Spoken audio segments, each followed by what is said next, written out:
The running theory is that the flu that's been raging through the house is something I have in fact contracted, and it's just my only symptom is being exhausted all the time. But if you'll forgive the indulgence, despite the fact that I am late, there's something I kind of wanted to do here. If it'll let me.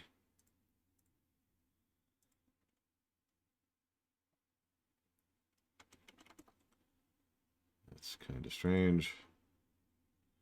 Yeah, I know, right? Behold the capital of the super powerfuls. Even though that makes absolutely no sense. Well, I do hope it goes well, Yura. One way or the other. Yeah, Twitch has been very twitchy lately. I'm sure they're trying to change something, and I'm sure they're making it worse for no good reason. I should know. I do that all the time. Let's see. Come on. I apologize about the delay.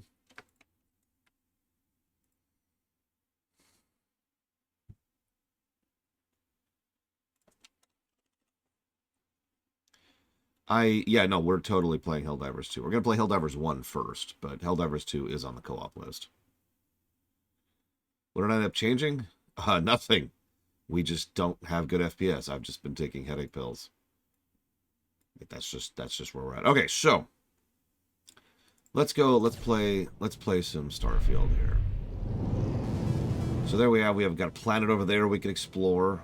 Looks like kind of scan it a little bit. Only a little bit from here. Hang on. Looks like there's copper, basalt, and sodium over there. Interesting. We haven't mapped it yet, though.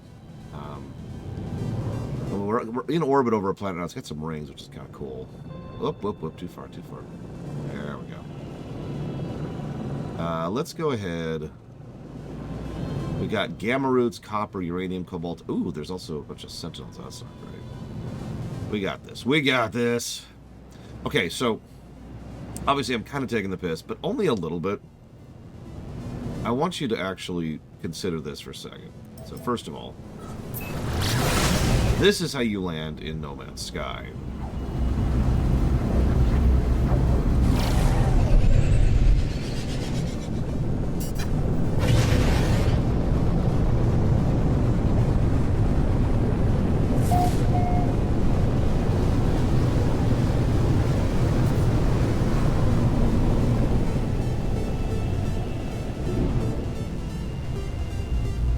Pick a spot and then you freaking land.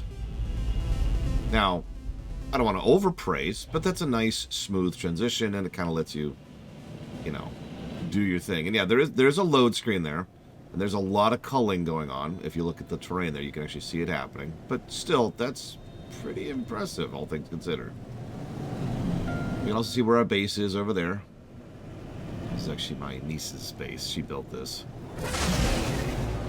And if I want to go over there, rather than using a load screen or activating a terrible map, I can just go there.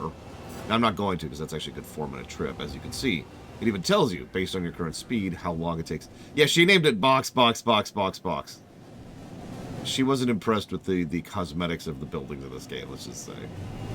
But anyway, so there's one other thing other than the obvious fact that the space game actually has space in it that I wanted to talk about. Rumbling.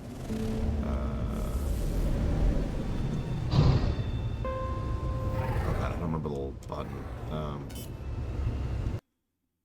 Oh, for Christ's sakes. Not now.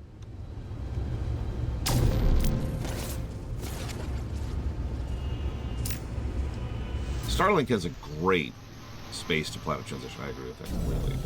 There we go. But there's one last thing I wanted to point to, and I mean this sincerely. Notice how just looking around, mousing over things immediately gives a bit of a tooltip of what they are and what they contain. That's already cool. But then there's the scanner mode. This is the point I'm actually trying to make here. Starfield is really big on scanning, right? Like it's a major aspect of how the game works. And yet this game is better in every way at that exact same mechanic. Just that one mechanic of scanning. Unfortunately, it looks like we've already kind of scanned everything on the internet, but you can quickly and easily see what things are where, which things you scanned, and which things you haven't. You can also... There you go. There's an identified plan right there. Boom.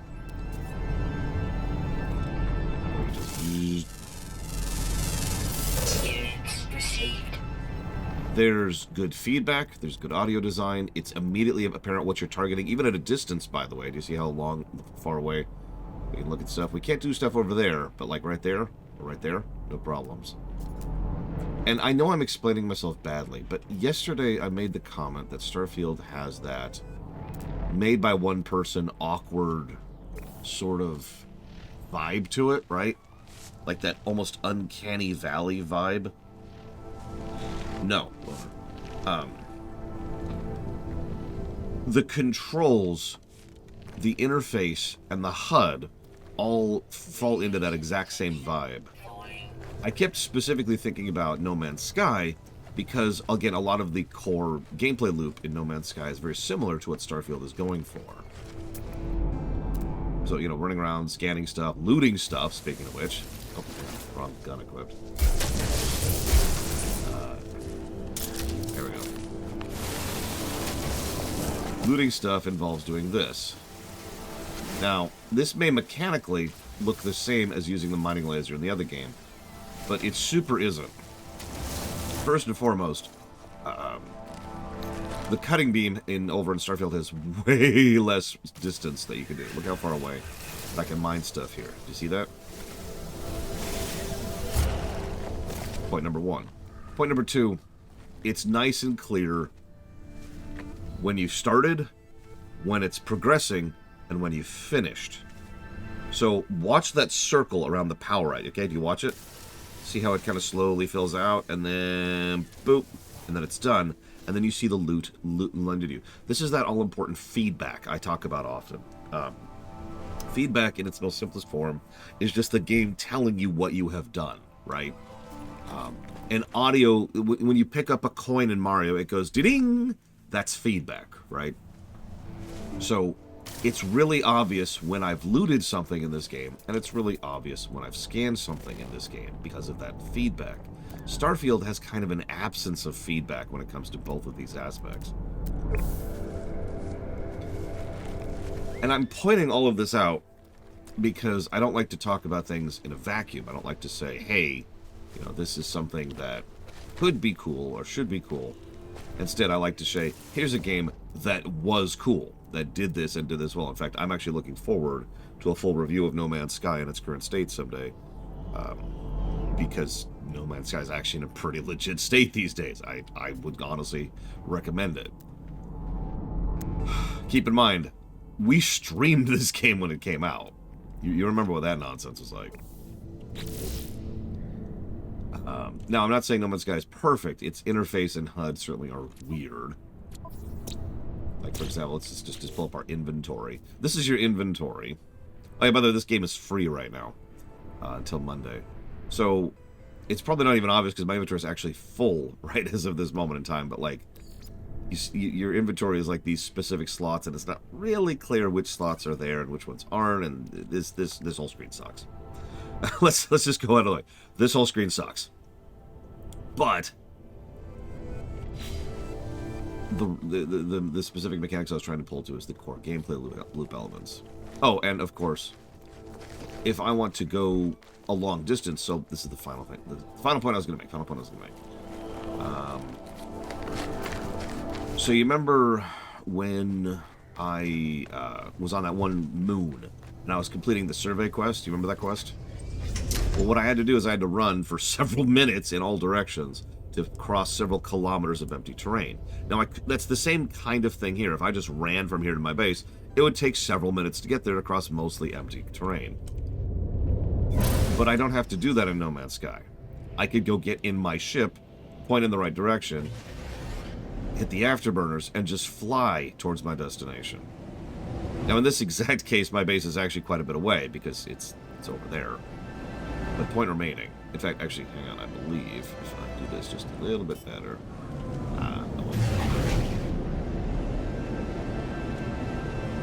Yeah, I'm not even gonna get into the fact that this game has its own fast travel mechanism built in, which is kind of the last thing. So if you'll forgive my indulgence and just wait with me for about 3 minutes here, I can speed this up. I don't have to wait 3 minutes. Let's go into space really quick.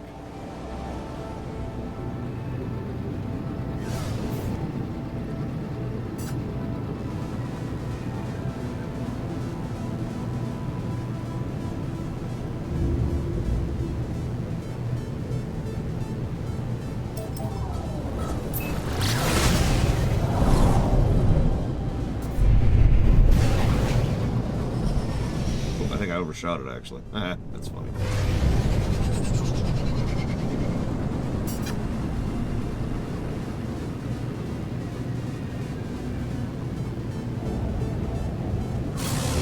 Yeah. That's fine, that's fine. I think it's still faster than just going straight.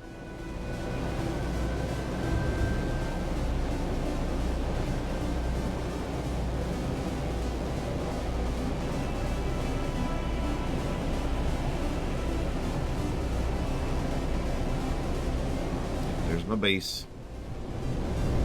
My niece's base, more accurately. See, it's well named. Box, box, box, box, box. Okay.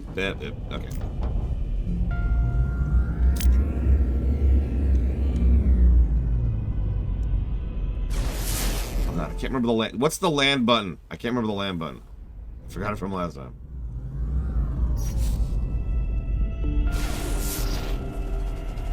Thank you.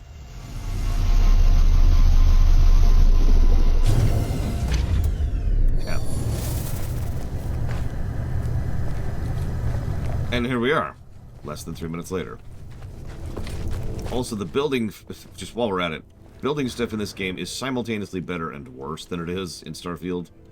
It's better once you gain more recipes and stuff. It's a little bit worse at first, but I mean, it's a decent system.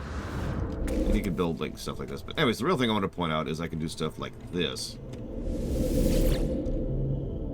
You could just access teleporters, which you can build in this game, to just warp in between locations.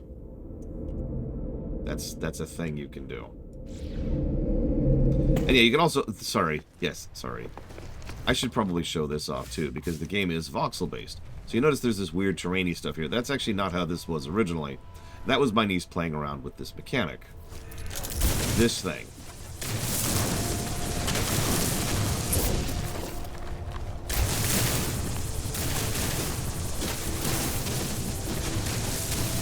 So there's a lot of terrain morphing going on.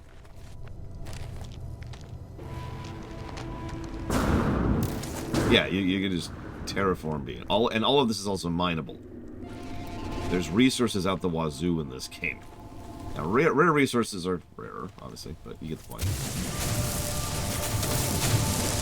You can also do like this. Behold the power. It would take an insane amount of time, Braywin, but yeah. You can also dig straight down. I don't recommend doing that. Yeah, you can also build terrain, which I don't have the... Oh yeah, by the way, we have a jetpack in this game. No, a real jetpack in this game.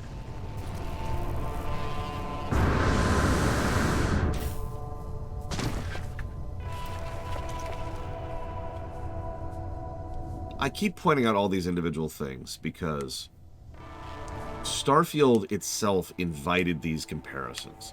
Starfield has random generated planets which you can go to, which have base building mechanics which you can use to pull resources out of the area, and a mining system, and a scanning system, and the ability to get in your customized ship, which you can go to which you can do in order to go back and forth between certain planets, and blah, blah, blah, blah, blah. Starfield itself is the game that tried to be No Man's Sky. And so it's sort of impossible not to make these comparisons when it comes to these two games.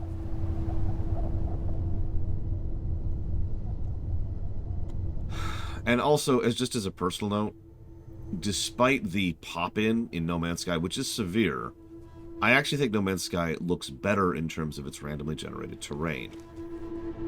I think it's because it is so stylized. I think it's because it's trying for the Spore effect, for lack of a better way to put it, right? Like how planets looked in Spore. I could be wrong. And part of the reason I bring all of this up... Oh, there's antimatter up there.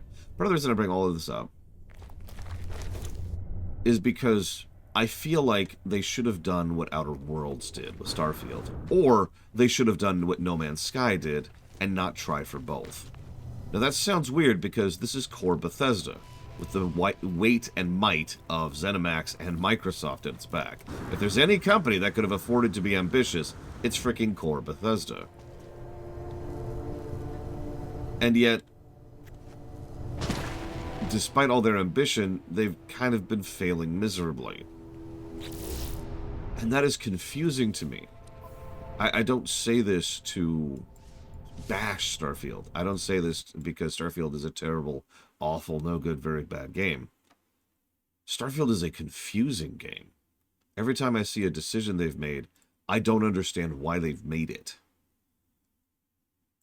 And I look at the game and the state it's at, and I just cannot buy that it's the intended final state of the game.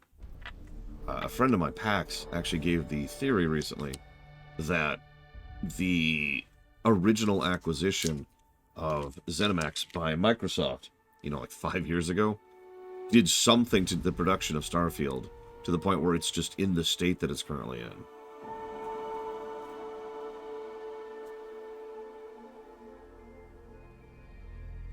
I don't remember when the acquisition was exactly, and I haven't looked it up yet because I haven't had time, because I slept in, because I'm tired.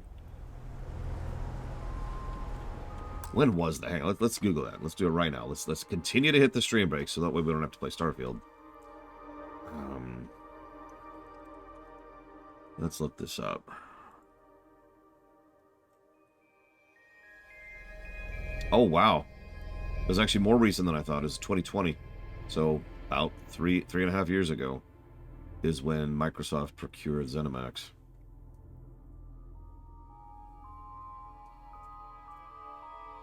See,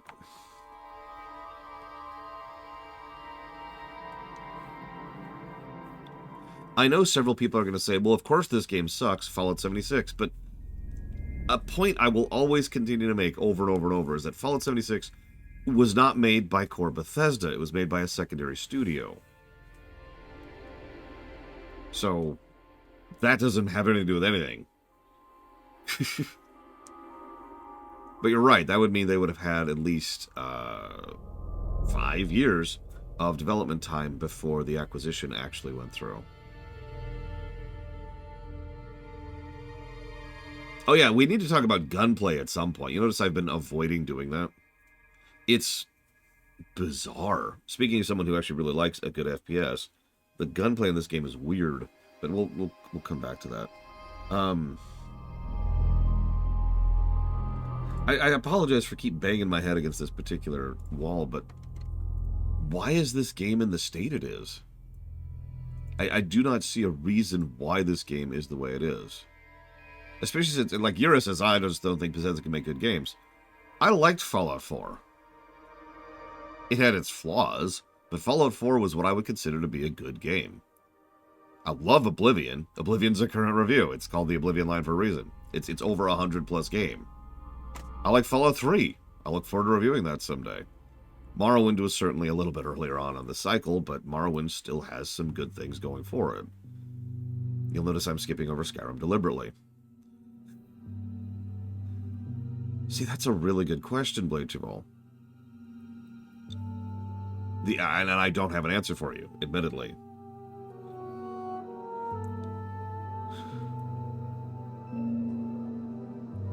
Well, see, that doesn't change it from being a good game, though, Bragwin. The MSQ being trash doesn't make a game bad. If that was true, FF14 ARR would be bad. No, like, there's legitimately good stuff in Fallout 4. Hell, even the gunplay in Fallout 4 was better than in this game, to use a specific example. One thing I've been pointing out frequently is that Todd Howard himself constantly called this game Skyrim in space. Not Fallout 4 in space, Not Fallout 3 in space, not Oblivion in space, Skyrim in space. And the more I play this, the more I agree with that sentence. And you notice I keep kind of stepping over Skyrim, because a lot of the complaints I have about this game are near identical to complaints I have about Skyrim.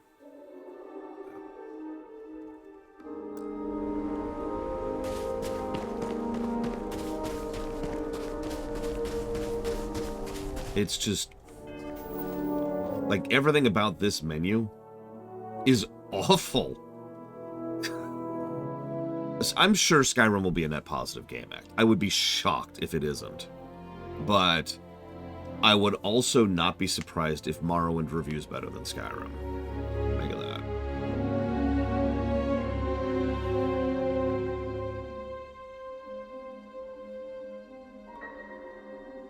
Even the leveling system in this goddamn game.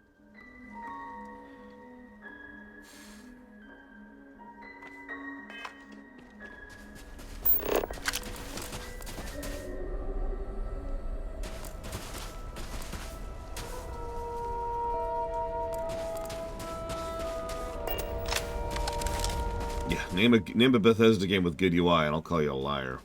Whatever. I'm done ranting. I'm not even ranting, really. I'm trying to understand.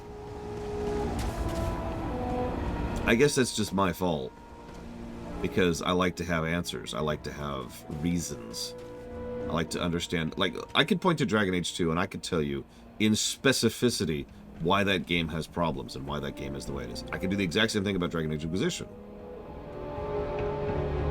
FromSoft. Easy answer, Blade 12.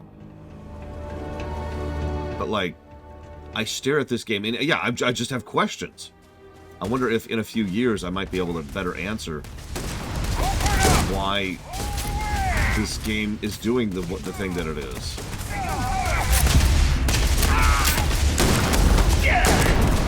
How many of you notice that when you're in the air, you get less feedback on the fact that you're shooting?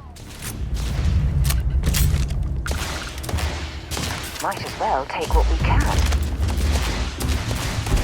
Like, I'm wielding a shotgun, but I wouldn't blame you if you couldn't even tell that fact.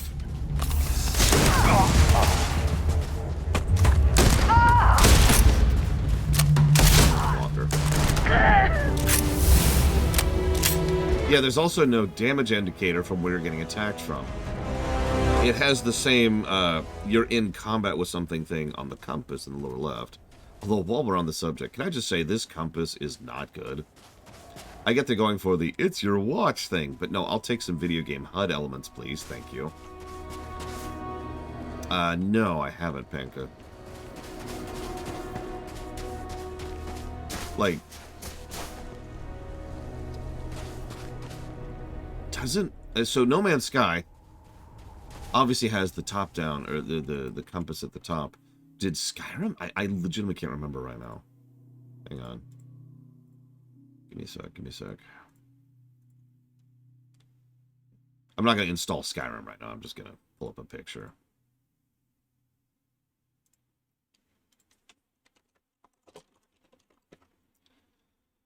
I'm glad you enjoyed it, Lord Hermont. That just, oh man, I was in so much pain during that run. Yep, nope, there it is. There's the compass at the top. Yeah, nope, I was right, and you are also right. You were correct. I mean, the compass wasn't exactly great in Skyrim, but I find myself thinking that it was better than this stupid watch thing. This game did not have a central design document. I believe that. I don't know if that's true or not, but if you told me that, which I guess you just did, I would believe you without hesitation. This game feels like Final Fantasy 15.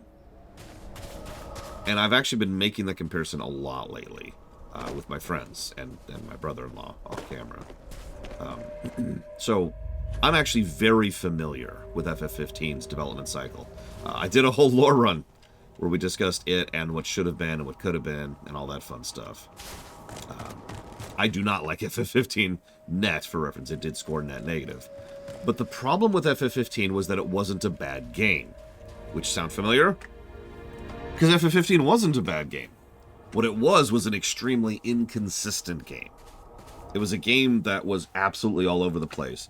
And it was because of the fact, well, it was because of a lot of facts, which I'm not going to cover right now. Go watch the low run if you're interested. But FF15 was absolutely all over all over the place. And a lot of that was because of how little of a strong design core it had, and the fact that it changed hands and developers 3 times. So it makes sense. It makes sense that it was as inconsistent as it was. And think about that word, inconsistent, because that's something I've been pointing out constantly, throughout, even just through the playthrough we've done right now. Like, look at the difference in the visual designs. Look at the difference in the amount of detail. Look at the difference in the city structure. Look at the difference in just something as basic as texture design or bit mapping. Look at the difference in... Like, there's a really, really well-designed ship combat element in this game without anything to properly support it. There's a whole ship building mechanic, but the controls for maneuvering it are absolutely terrible. There's an entire outpost building and resource extracting mechanic, which, by all accounts, is completely unnecessary and has nothing to do with anything. Just tacked on because it was a feature that one of the teams was designing. Good morning, Sean. That...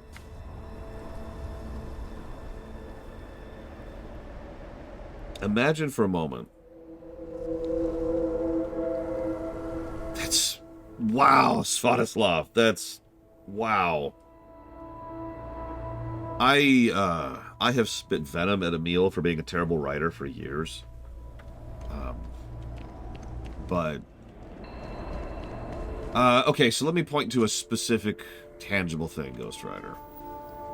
Let me see if I can just make this happen nice and easily here.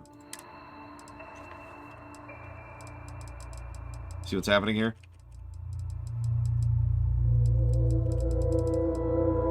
This is happening because the game is taking both the mouse and the keypad input simultaneously on the menu. It's not doing the smart menuing, where it notices this is the input you're using and kind of essentially switches modes to one of those specific inputs, you know, like any other game ever made. Instead, it's trying to take both at the same time. So if I just do the mouse, it's fine. But the other problem is most of the mouse interactions in this game kind of suck. And so I've already kind of gotten into the mindset of using the keypad, and, well, as you can see, it is occasionally, and that's the worst part, it's only occasionally doing it, so I can't even, like, mentally adjust for it. Sometimes it works just fine. I can also mention things like the tunneling problem.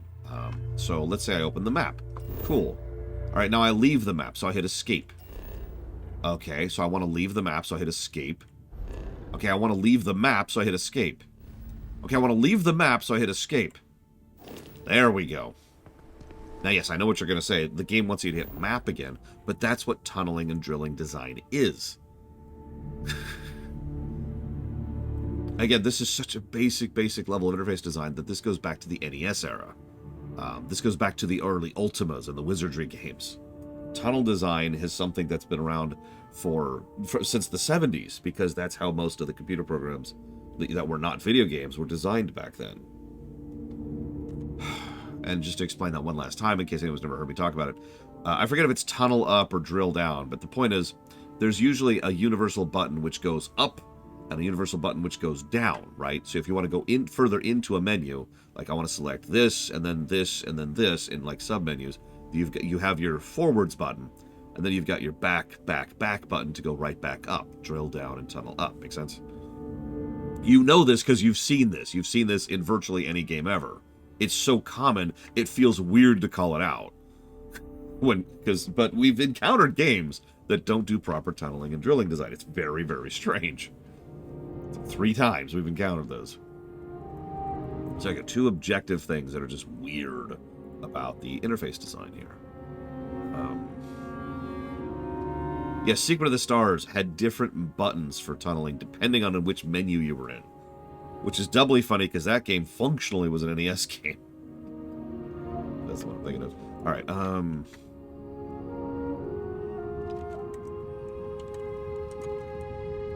to be completely honest with you, Ghost Rider, I don't remember other than Secret of the Stars.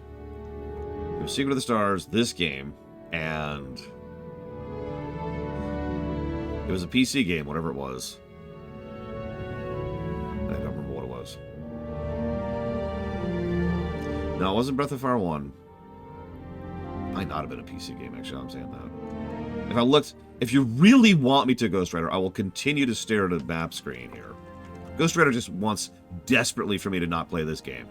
Give me a second. Let's see if I can just prompt my memory here.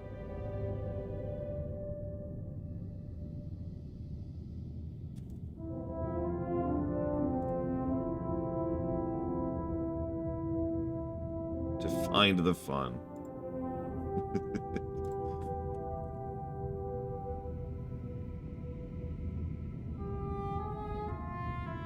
Okay, let's see.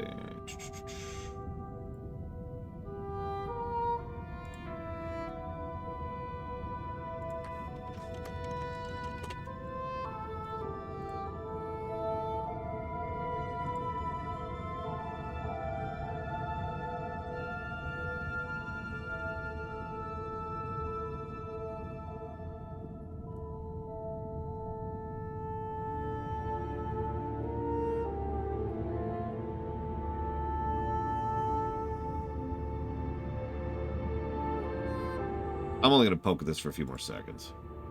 I'm just curious if I can find it really quick.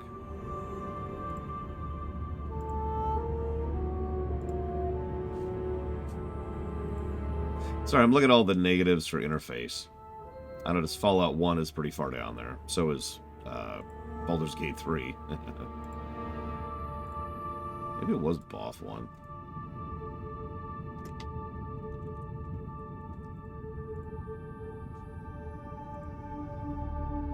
Yeah, I have this awful feeling. Hello, Savacom. Hello, Savacom's cats. And I want to make this very clear. This is not something that I'm happy about. It was Ultimate Admiral Dreadnoughts, wasn't it? It was that or Chaos Gate Demon Hunter, one of the two. Say purr. I can't audibly purr into the mic, but... Yep, it was Chaos Gate Demon Hunter. It was Chaos Gate Demon Hunter. I even called it out in the document. Inconsistent drilling. Yep. I have this awful feeling. What I expected out of this playthrough was that the main story quest would suck, right? That's just normal. That there would be cool other side stuff because, again, even going to their most recent release, even Fallout 4 had good side story stuff. And that I would generically enjoy the gameplay, especially on this ship side of things. But look at that score on your screen right now.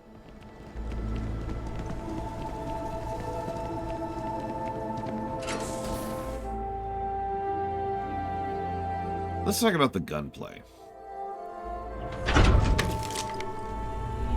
In fact, hang on.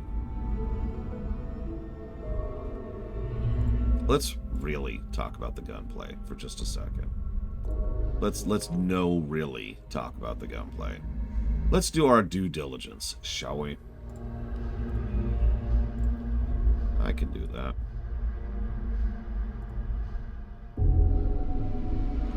We might have a bit of a stuttery stream for a second while I download this.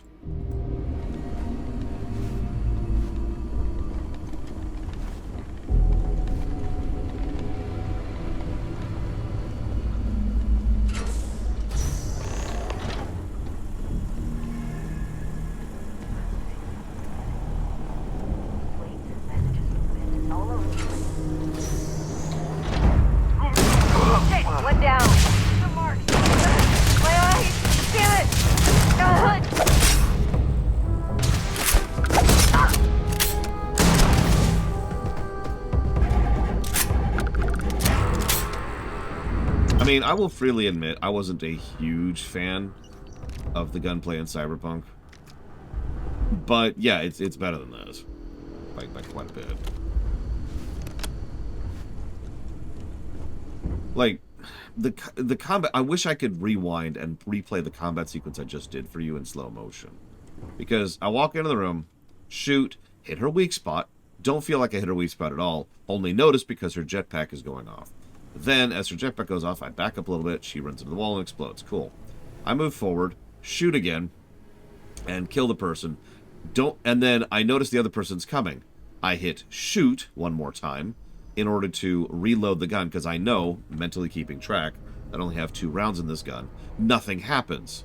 I hit shoot again, nothing happens. I back up a little bit, hit shoot a 3rd time, the gun finally acknowledges that I'm hitting the button, it reloads the gun, and while the person's charging me, I then finally shoot them.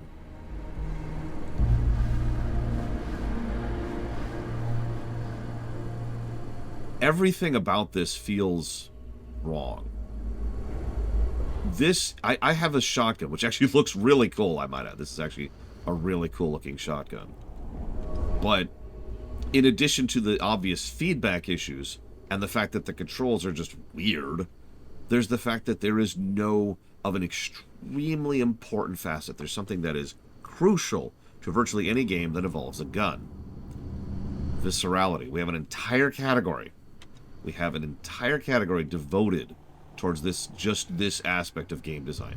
A gun should look, feel, and sound fun to use.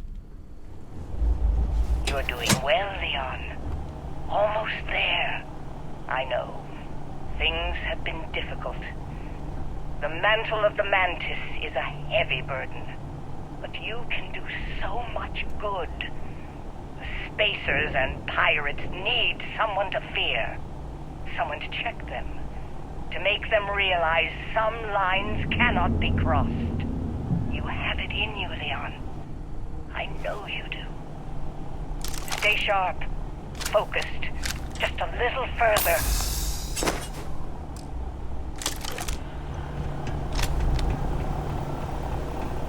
I mean, this gun looks really, really good. Unlike the raspberry jam we just saw. Light him up! He's picking us off!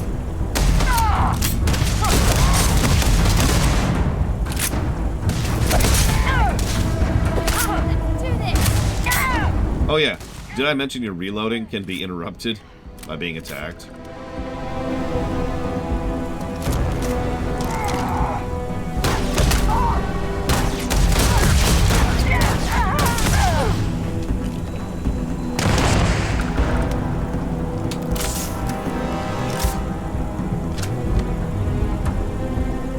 If you're searching them, make it quick.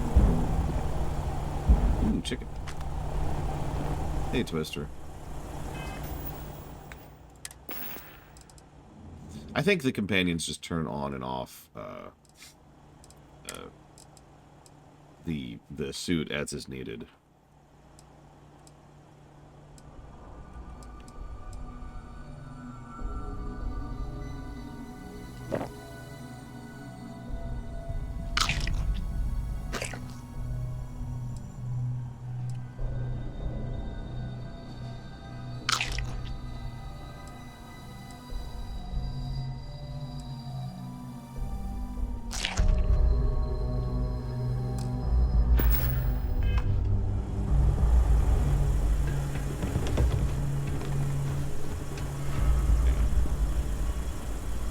So met with a lawyer and was prepared to party. Hard. The video will was emotional. Mom and I stopped talking years ago. Mom didn't look good. But it was Mom. As weird, crazy, and cryptic as ever. I'm almost surprised she remembered she even had a son. It was hard to hear. Almost touching. But then the punchline. No inheritance until I go to Mom's secret base on Denabula 1B. And she ends not with an I love you or an I'm proud of you. No. Sic semper tyrannis. My God. Always with that stupid Latin saying. Over and over she'd say that damn thing. Thanks, Mom. Thanks oh so much.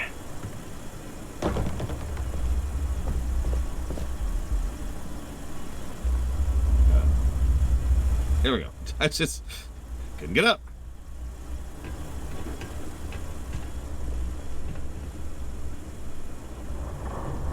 Well, you know, I haven't actually played it with a controller because I don't play BRPGs with, you know, controllers.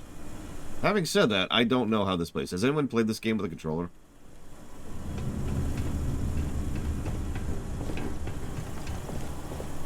Like, Kemek, I know you played the crap out of this game.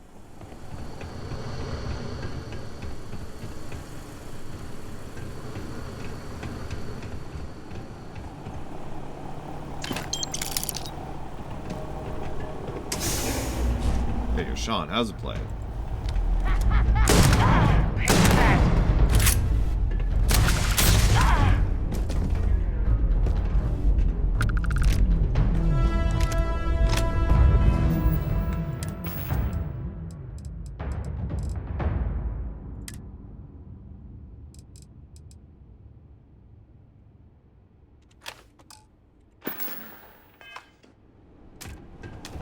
Oh, absolutely. I've tried that too.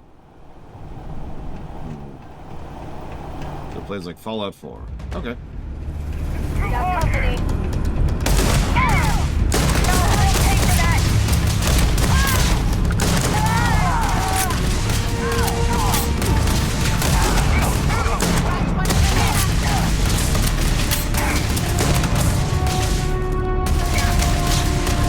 Well, the problem here is I've already reviewed Oblivion.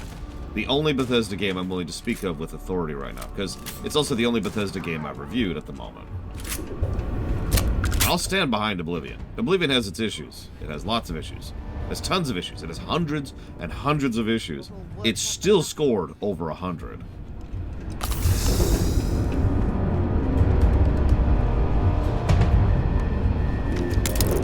Now, it is also possible that Oblivion is the Dragon Age Origins of Bethesda games. The one unique confluence that got really, really lucky, right?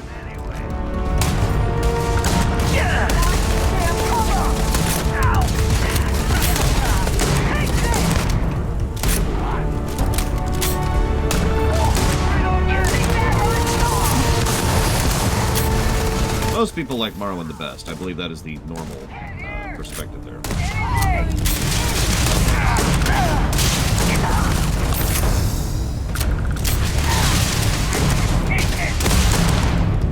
I sincerely doubt Morrowind will score better than Oblivion. I would be shocked if that truly works that way.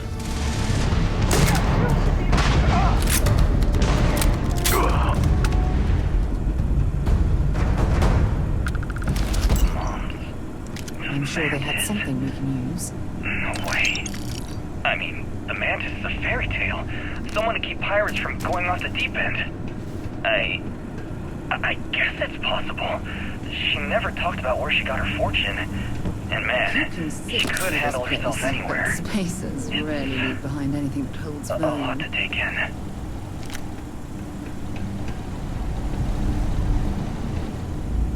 It depends, Act. It depends on who's talking at which point in time.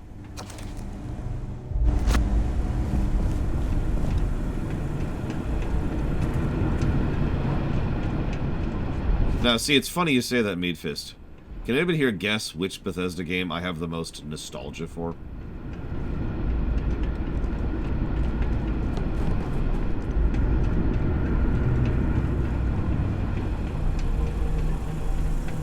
Hey, Ross. No, it's actually Morrowind. The one thing nobody's guessed.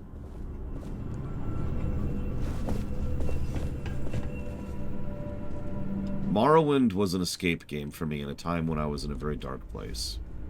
And I played the crap out of it. I really did. I played Morrowind to what I can only refer to as an unhealthy degree. I became extremely familiar with that game.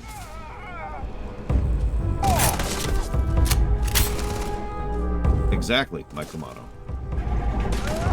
You know me, nostalgia isn't really a big consideration for me. Not compared to, say, game design or story quality or and any other things that make up a good game.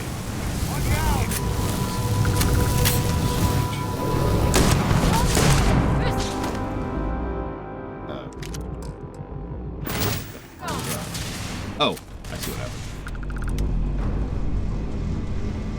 I did do that with Chrono Trigger, actually.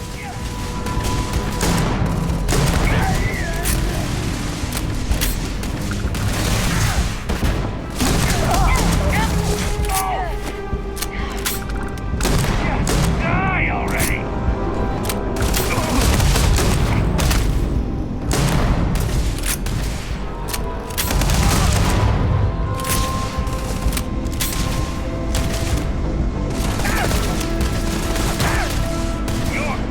What? I know it's weird, prisoners. I mean, I've been on a lot of installs for Asheron's Call, too. That game is terrible.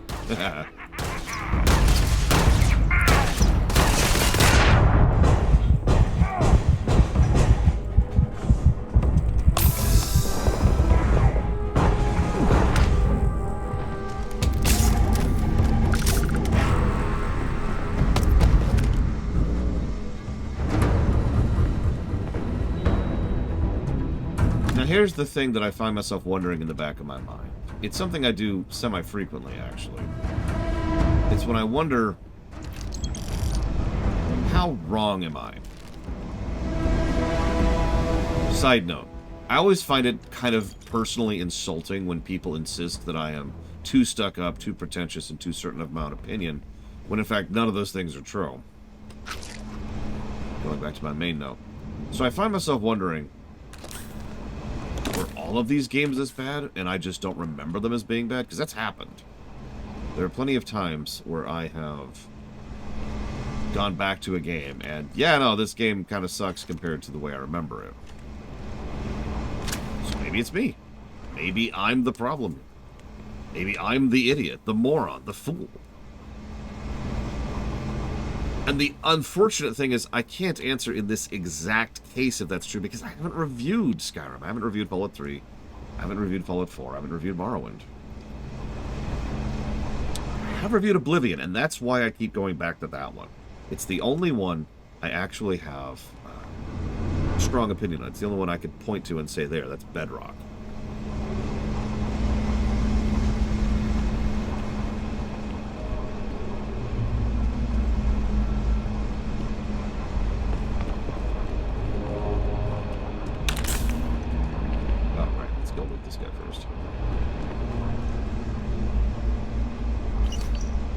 Funny, because I usually hear the opposite, that I give too many positives these days. Wait, don't shoot! I am unarmed! Look, we can help each other. I can be useful. Just don't kill me. You're just another dead spacer. It's because I'm smart. You've killed so many. I am nothing. No chance. So we can make a deal? This place was full of traps. Traps everywhere. I removed them. But this corridor is just too dangerous. See? Looks normal. One step inside, slam! You are trapped. And nobody's been standing after the doors reopen.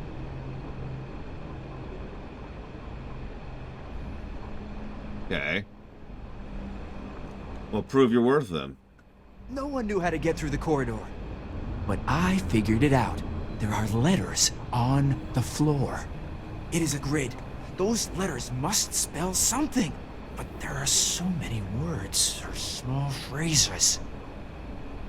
You're smarter than you look. Why does everyone always say that? See? I've been helpful. You could let me go. Or better, I can help. I know these traps. I know how this mantis thinks. Please, let me help. And just give me a taste of the cachet inside. You can trust me.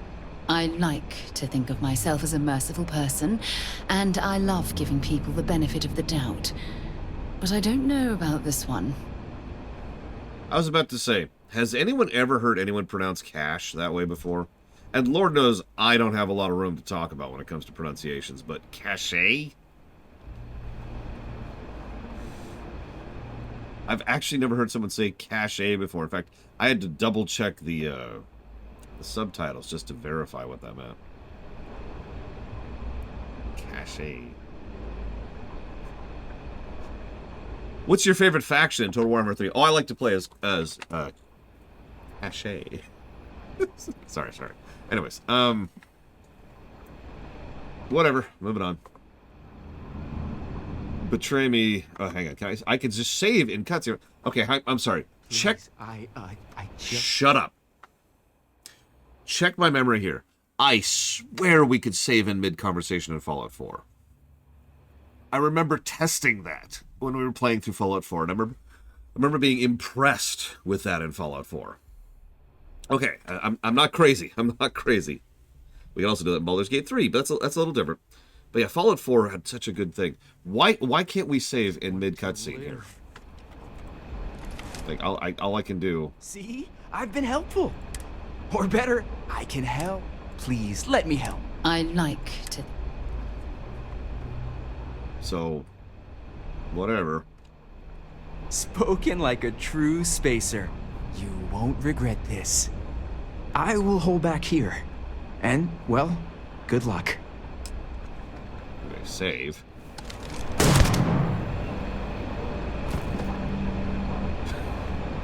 That's actually funny.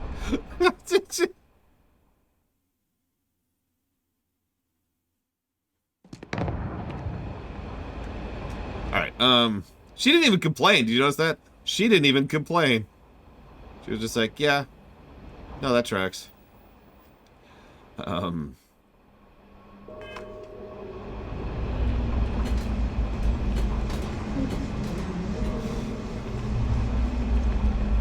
So, let's go ahead. This has killed so many of us.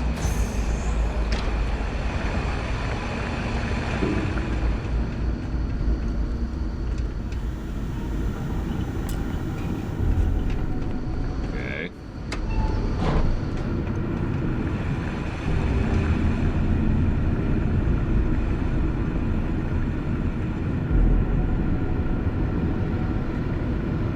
Let's see, what word could it possibly be? I do like the red lasers. Now, before we even try this, because those are kind of hard to read, I'm just curious as hell.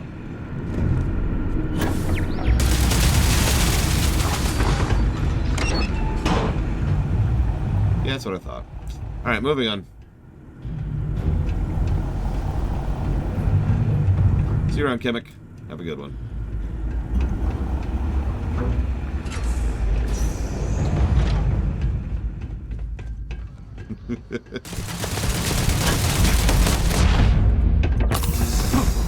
All sensors detected. I will investigate. Opening fire. Keep clear.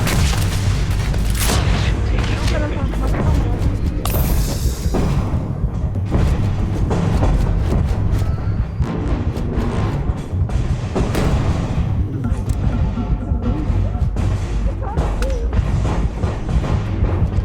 Hammered it.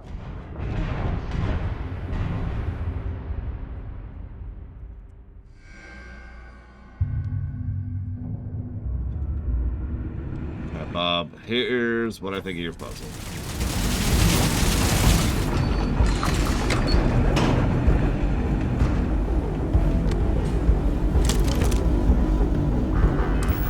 I just not have a better weapon than this.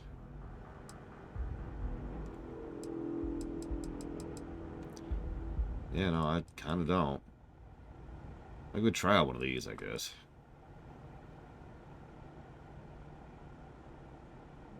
Hey, hazardous.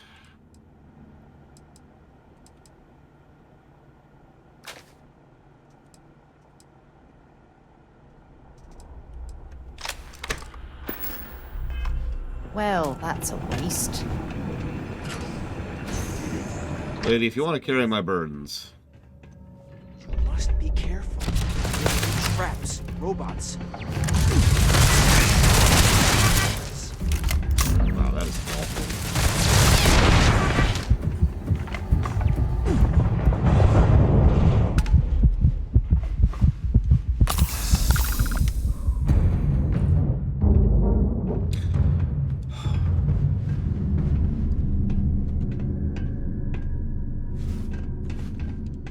You know...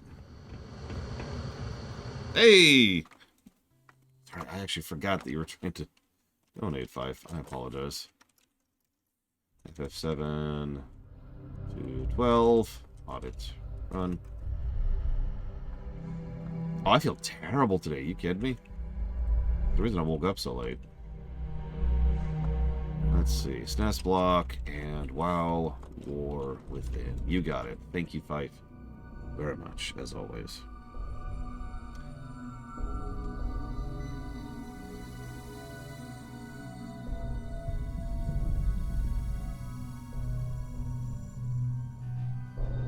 You know, that's 3 sorries in a row, Evo. That's I think that's a new record even for you.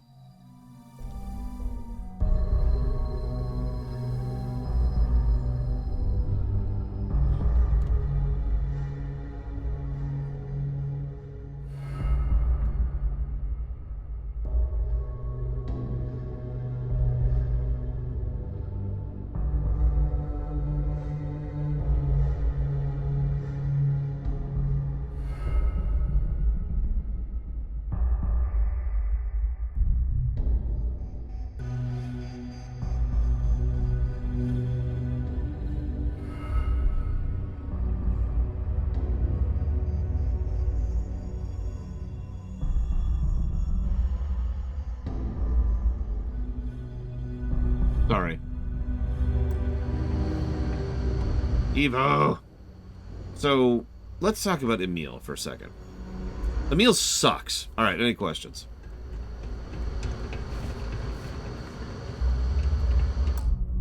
In all and total sincerity, Emil is what I would consider to be a bad writer. He is someone who doesn't know how to do dialogue and can only really do, from what I've experienced, from what I've observed, can only do what I would call surface level stuff, similar to someone like Hideo Kojima, for example. And so he has issues being the fact that he's the primary writer guy. Like, he's essentially the head writer at Bethesda. And you could probably immediately see why those two things are problematic when put side by side with each other. This is actually something that happens semi-commonly. That's someone who apparently now is design director. Why? When you... This happens all the time. You have a situation where someone who is not really good at their job is then given all of the responsibility for doing said job. This has happened to Star Trek several times over the years. This has happened to Star Wars at a few points in its history. This has happened to the aforementioned Metal Gear Solid at a few points in its history. There are Final Fantasy games that have suffered from this exact same problem. Like, this is a semi-common issue. And probably my favorite example of this is actually Robert Orci. Now, Orci, this is actually an interesting one, because you probably have heard of Orci and Kurtzman, but if you haven't, that's cool. Orci and Kurtzman are terrible writers.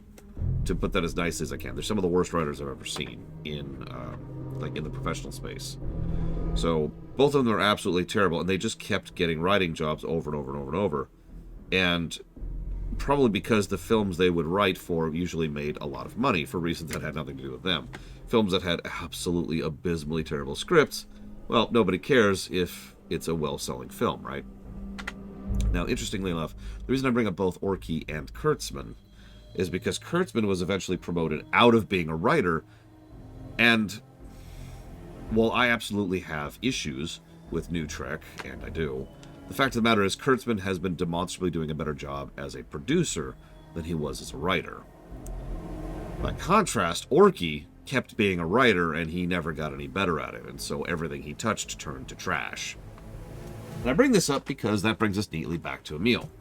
Someone who, it's possible, might actually be good at a specific job type within the design space, within the developer space. I wouldn't know. But we have tremendous evidence across many years that he does not know what he's doing writing-wise. And you cannot tell me to my face that nobody cares if a Bethesda RPG is well written. You can't. I didn't actually know that, Meat Fist.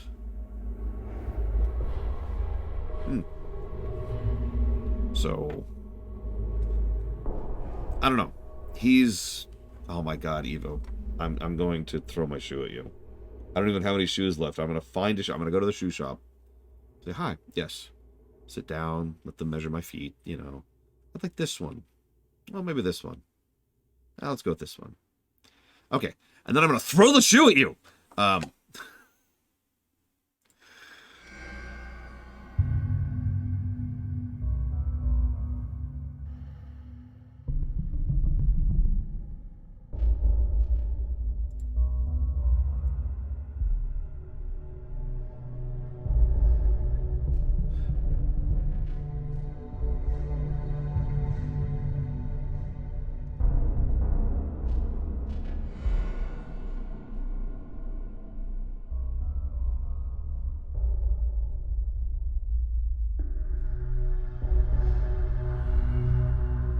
This is okay. So Emil has okay, let's pause for a moment. I've actually already read it, but I gotta read it out loud. So let's pause for a second. I think Emil is a bad writer. I have no problem saying that because I have plenty of evidence that demonstrates that that is a true statement. I find him to be what I would call typical Hollywood levels of writing quality, and that is an insult. Here's the thing. Nothing excuses Rule 0 violation, right? You'll never see me rant or scream or rage at Emil. You'll never see me hunt him down, give him death threats, any of the garbage that we're used to on the internet, right? So Emil has been getting a lot of that, and that's never acceptable. Let's just make that extremely clear. So here's his response to that cavalcade of toxicity. Is he at George Lucas level? Yes, I would say Emil is about at the level of writing as George Lucas. I think that's a good way to put that. So here's his direct response to a lot of that, that toxic waste that he had to spew through. Funny how disconnected some players are from the realities of game development, and yet they speak with complete authority. I mean, I can guess what it makes to take a hostess Twinkie, but I don't work in the factory, so what the hell do I really know? Not a lot. Part of me really gets it. When you're a consumer, hate that word, and spend money on things, that gives you the right to complain about those things. I spend a lot of money on games every year, and sometimes it takes a lot for me not to scream into the internet's collective consciousness. I don't complain about games on social for two main reasons. One, I know how hard it is to make games, and I have too much respect for the fellow devs. And two, I work for a game studio, and it would be uncool and unprofessional for me to do so. But sometimes I want to. Oh boy. Most people don't have these constraints and are feel free to post whatever they want. The internet is a glorious wild, wild west, and I wouldn't have it any other way. There was a time when I exercised that right very freely. When I was writing game reviews for the Adrenaline Vault forever ago, I was absolutely that person who would say whatever I wanted to about a game, good or bad. Sometimes the good was over-enthusiastically too good, and sometimes the bad was me being a sarcastic asshat. But throughout that time, I actually had no inkling what game development was actually like, how hard the designers, programmers, artists, producers, and everyone else worked. The struggle to bring a vision to life with constantly shifting resources, the stress. This isn't me complaining about my job. I've experienced all these things, and well, again, it's the nature of AAA development. But I also have a great position, and I'm still gainfully employed after 21 plus years. A blessing considering thousands of layoffs this year. No comment. I'm not trying to change anyone's mind because the internet. But given my position, I can't not share the truth. And the truth is, nobody sets out to make a bad game, and most game devs are incredibly talented, even if the game they released isn't up to par. See, I never knew this before, but if nothing else, video game development is a series of concessions and tough decisions. There's that perfect game you want to make, and then there's a game you can make, and sometimes if the gods smile on you, those two are very close.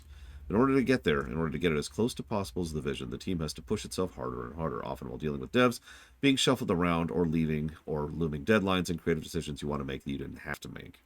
And team is absolutely the operative word there. Lots and lots of folks doing lots and lots of work. Writing, level building, making character models, coding systems, trying to schedule it all so it can get done, and folks who can burn out, and so on and so on.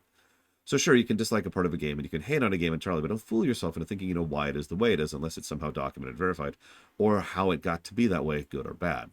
Chances are, unless you've made a game yourself, you don't know who made the decisions, who did the specific work, how many people were actually available to do that work, any time challenges were faced, how often they had to overcome technology itself. This one is huge. So yes, love games, buy them, play them, complain to your heart's content. It's sort of the nature of the developer-player transactional relationship. But just know that the game you're playing is in some ways a miracle in and of itself. Normal people have come together for years to one goal, to bring you fun and happiness. It helps to remember that and to remember them.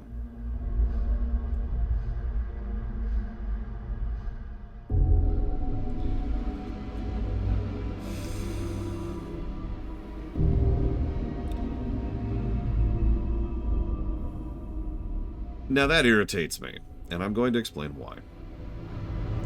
Because he is...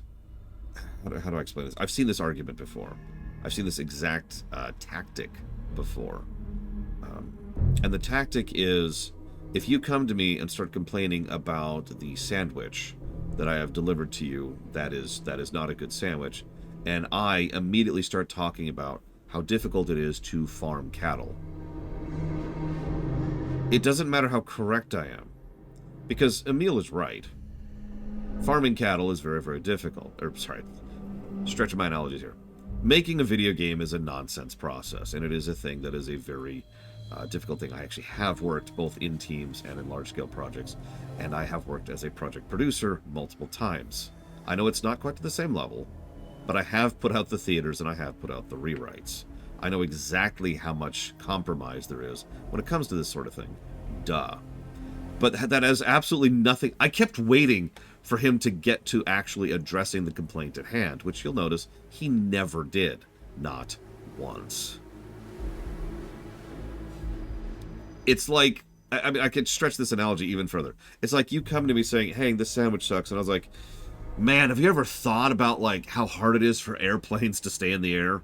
And then I spend like several minutes correctly discussing how much insane stuff goes into keeping an airplane in the air. And he's like, but my sandwich. The complaint is that Emil is a bad writer. And he is, to be very, very clear. Now, what's really interesting is we could probably point to specific instances of his writing that are actually good. That's actually pretty normal. It is very, very common for a good writer to put out something that is written badly, and for a bad writer to put out something that is written well. That's normal, right? Duh.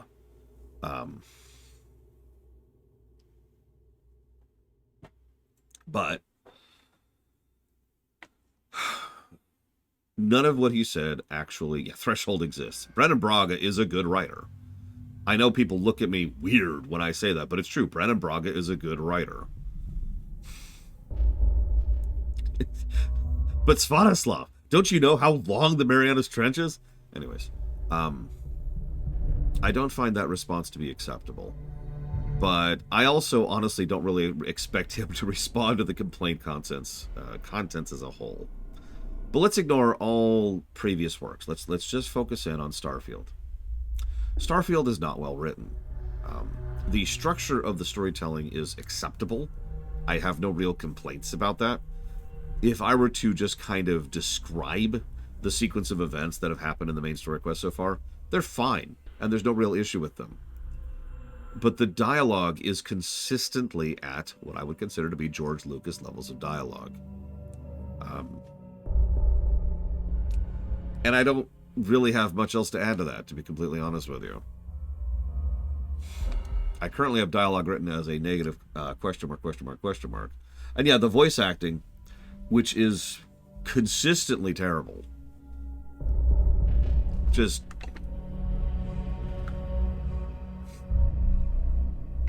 Now here's a really pertinent question. Does anybody know if Emil wrote this game?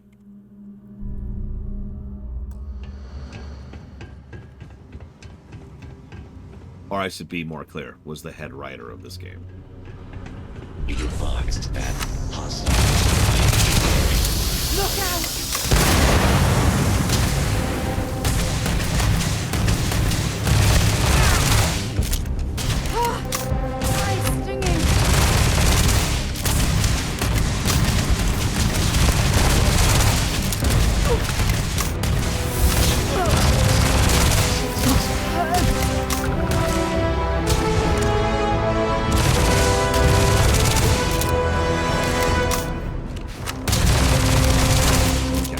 I shouldn't assume he was head writer, so yeah, it's nice to know he was, in fact, head writer.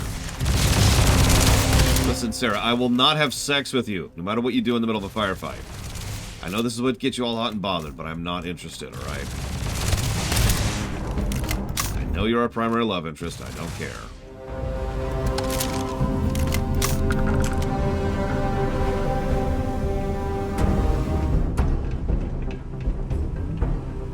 Set aside anything useful and just leave the rest. It's funny you say that, by the way, Hazardous. My friend Pax was just last night comparing this game to Anthem. Directly. Now, I disagree with that. Anthem was a dumpster fire, top to bottom. This game's just confusing.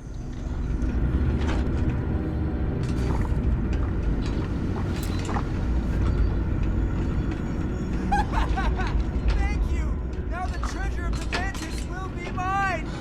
It will be! Wait! Turn off! Turn off!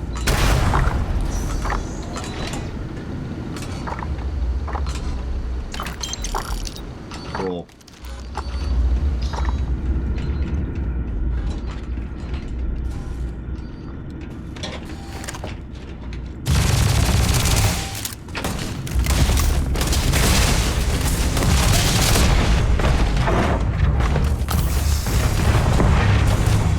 Oh, yeah, that's another thing. I'm sorry. I didn't really acknowledge it because... You've got nothing. Duh. There's two other arguments Emil leveled in that response that he gave. Argument number one is that you have no right to critique a thing if you've never actually done a thing.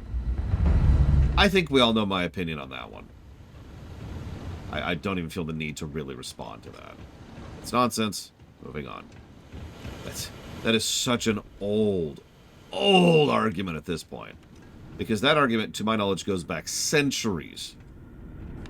Specifically when it comes to food, is one of the original ways that I've heard that argument being used. You cannot critique a food unless you yourself are a chef.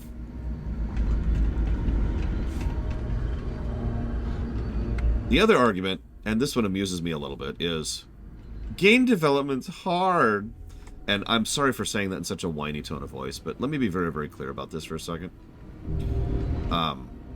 Yes, it is. That's why you have to do your job. I'm sorry. Something being difficult is not an acceptable circumstance for it not being... Like I can think of so many things that are difficult to do that you still do. Because it's difficult, you have to put in the extra work and effort and time and energy and all that stuff in order to do it. Yeah, I was just saying, exactly, because every other job on the planet's apparently easy.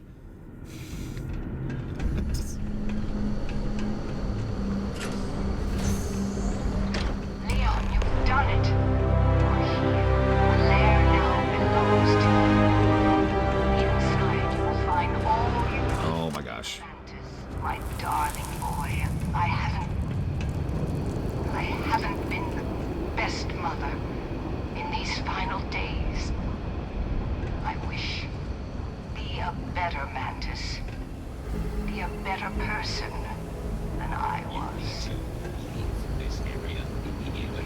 You know, it's funny you bring up that example, Blade 12, because I agree with you. Sometimes something is just not going to happen, right? Dragon Age 2 is actually a better example, I think, of the point you're making. Dragon Age 2 was never going to be what they wanted it to be because the hand they were dealt was just insane, right?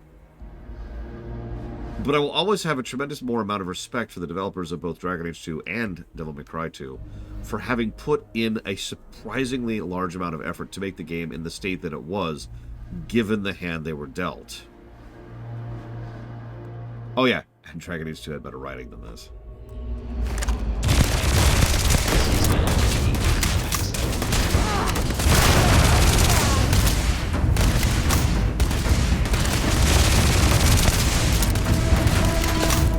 And better voice acting.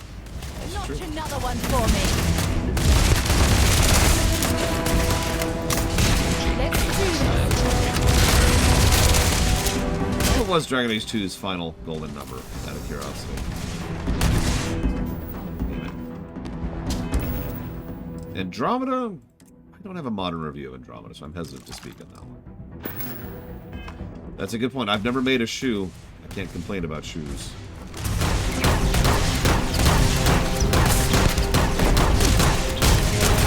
This is badly. 31. Thank you. Okay, Sarah, we talked about this.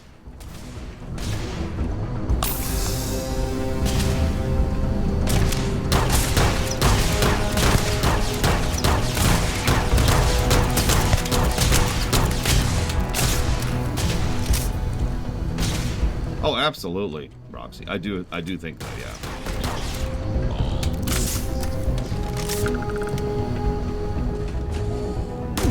You don't like circus peanuts? No, Ross, no.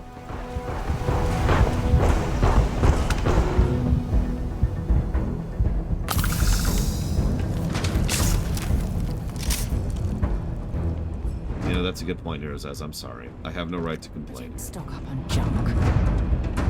I was picking up ammo, you twit. You know, I just realized I should double check this. I assume ammo has no weight. Yeah, it does. Okay, cool. There's actually something to be said for both a larger and a smaller team. It kind of depends. That's the problem. But it is a near universal that the larger your team is, the more coordination that team needs, the more management and project lead requirements exist there. That's it. Jesus. Well, so far my health feels terrible, honestly. I feel kind of squishy. I have actually bothered to been upgrading my armor. In fact, I've done so every time I've had the opportunity to. And I can barely tell you the difference.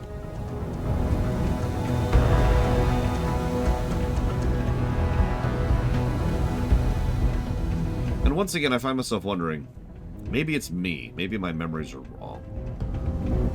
Maybe Fallout 3 actually has terrible, terrible gameplay. Combat, excuse me, to be more specific.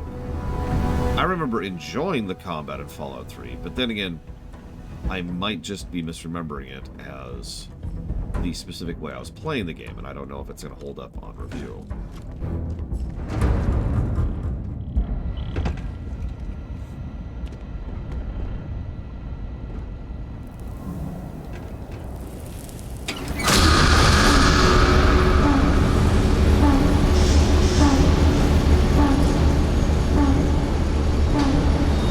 Well, bye. Yeah, when we get to the BRPG block, ironically, I think we'll be able to speak a little bit more at length about what's going on in this game.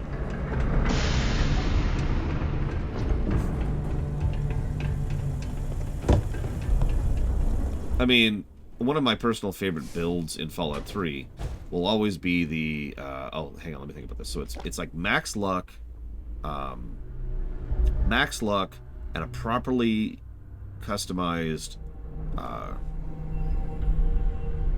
Deathclaw gauntlet, and VATS, which is 100% crit, which also allows you to bypass armor.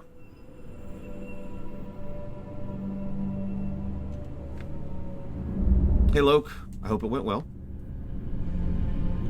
I have rather fond memories of Fallout 3, and I will die on that hill.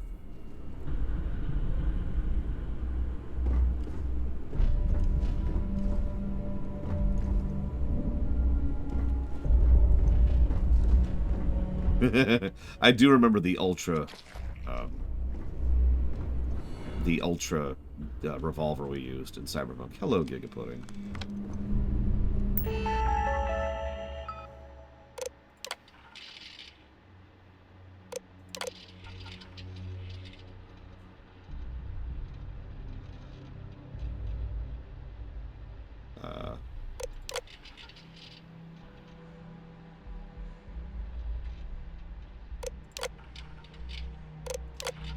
Doreen, you must have thought I was crazy, but you see it now, right? Of all the people I could have chosen, I know you will fill the role of the Mantis the best.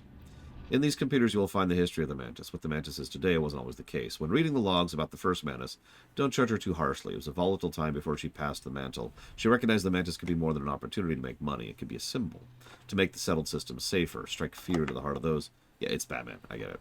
I've been forced to take many lives before, but this is the first time I did so with the Mantis. It felt different. I was scared, more about letting everyone down than the fight itself. At one point, the Mantis' ship, the Razorleaf, was light years above everyone else. She still flies well and true, but it's clear I need to upgrade pretty much everything inside it. The hull's what matters, though. That's the symbol. But in the end, I got the better of Redderer. I imagine there'll be celebrations in the streets of Aquila City. Total scum.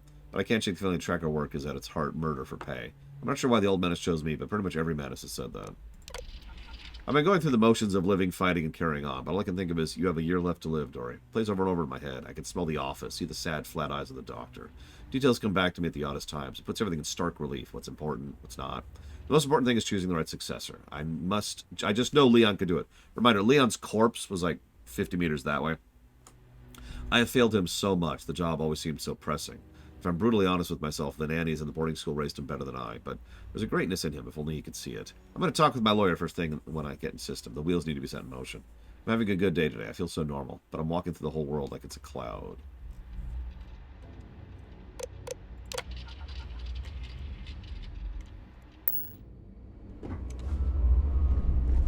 Well, I guess we're the Mantis now.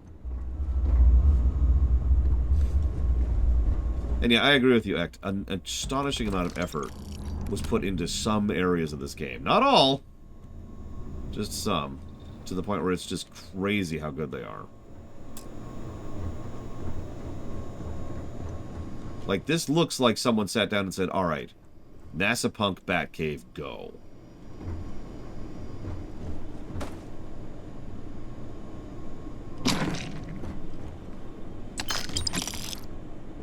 They've even got the punching bag, for God's sakes. And the news position screen. And of course, front and center is the Mantis pack. Oxygen capacity, corrosive resistance, chance to reflect, basic boost bag.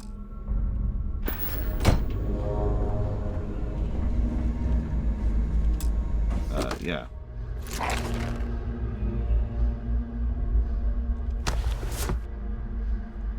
I'll take the armor upgrade. Honestly, yeah, Roxy. Evo has already given her opinion. I remind you, Evo is a professionally college-trained art person.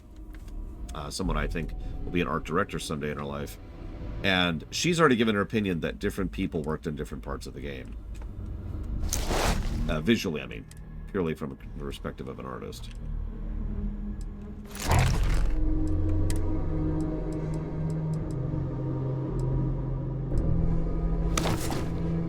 We are the Mantis.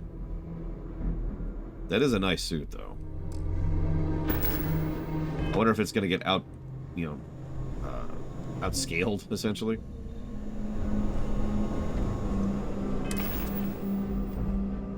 And we're over encumbered.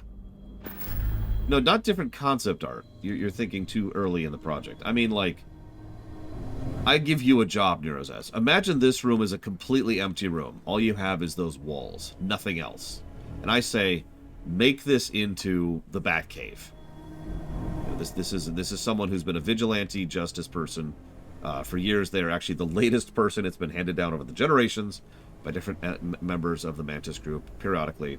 It is your job to go ahead and fill this thing out and make it look like what you would think that would look like. Go. And so you sit down and you run these pipes and you set up these fences here, and then you put these little like warning things over the side, and you've got the thing that lifts other things. I don't have words right now.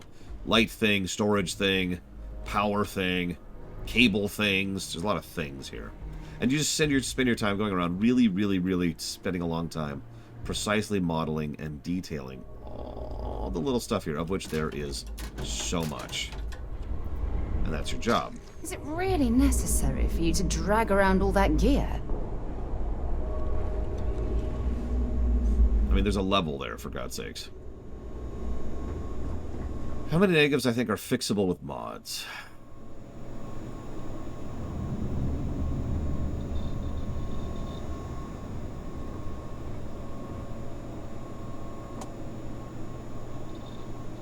Yeah, no kidding, Cashel.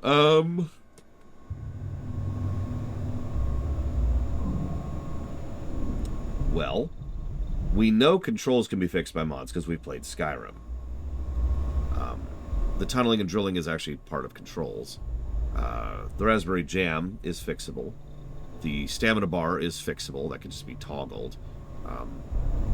Traversal is very tricky. They would have to basically program in some kind of vehicle system. They probably could, but that's probably the hardest one to fix. The map can and already has been patched in. The frame rate is an optimization thing. Might be fixable. The interface, well, again, we know they can fix interfaces because Skyrim. That's a hell of an overhaul, admittedly. Fixing the Atlantis City, that's outside the purview of mods.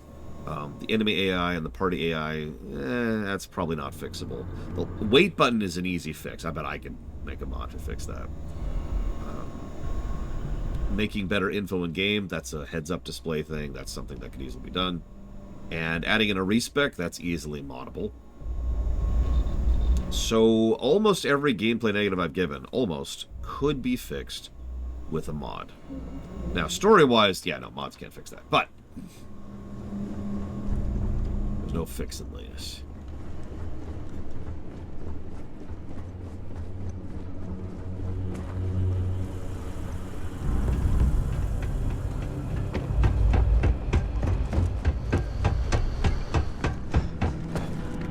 To go back to the well for a second. Well, the mod kit isn't out yet, unless you mean by the developers program. That's a good question. When did this game come out? How many months has it been? It's February right now.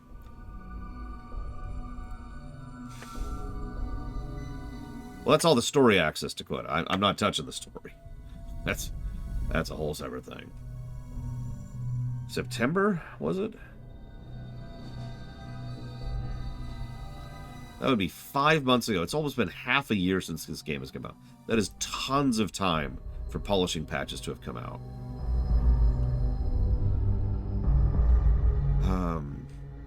Let's go back to the well for a second here, shall we? Let's see what the first review we have on the list here is for Oblivion. Let me start by saying something really quick. Oblivion is certainly a problematic game, but I've been talking almost universally about gameplay. Oblivion had 62 positives to story and 4 negatives to story. Just think about that for a second. But let's talk about gameplay. So let's see here.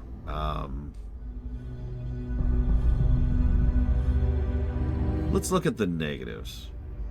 A slice of cheesecake, you see, Evo. I hope you enjoy.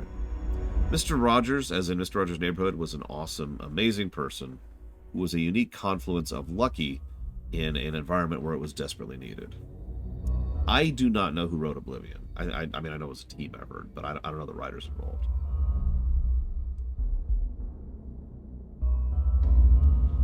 So, gameplay. Gameplay negatives. So, the difficulty, which I actually need to give this game that negative, speaking of which.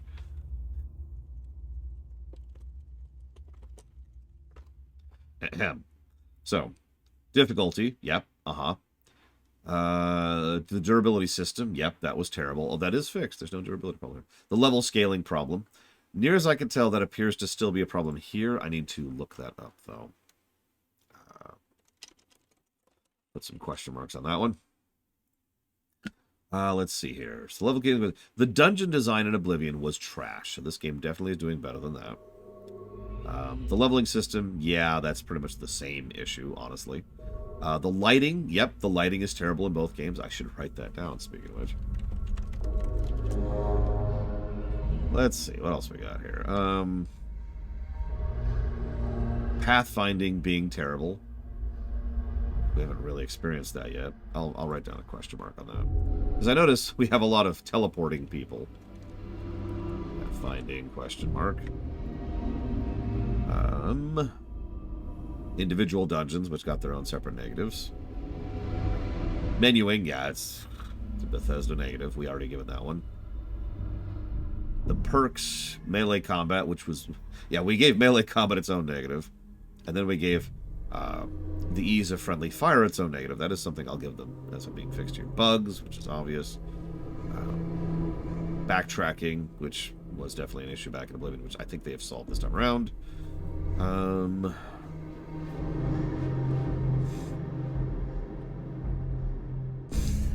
Jesus, Ice. Horse armor. Traversal, absolutely got a negative for the same general reasons. The walk, walk, walk traversal. Negative. Walk-throughitis negative, which I stand behind. And visual distinction, which I don't think is a huge issue here. So, that's a weird spread of things they fixed and things they haven't. And some prompts for what to positively mean for this game. Yes and no, Samurai FF game.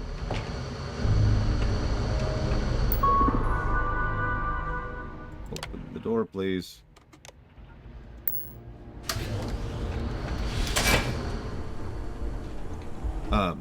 Oop, wrong way, I think.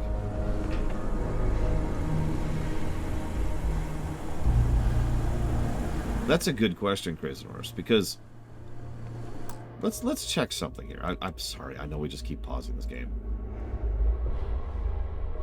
So they have been patching Starfield. Yeah, I see a review from Zeiss on my Starfield feed.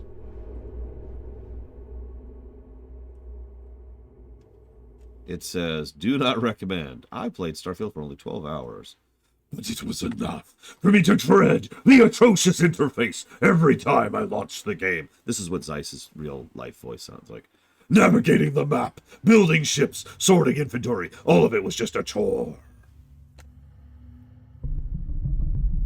I'm Batman. Zeiss is Batman. Okay, so let's look at their patches. Bug fixes, bug fixes, bug fixes. Crash fixes, bug fixes, bug fixes.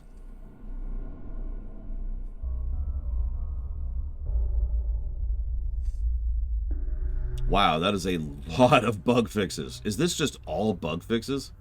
Oh my god, I think it is. That's a lot of bug fixes. Okay, so big bug fix patch in January.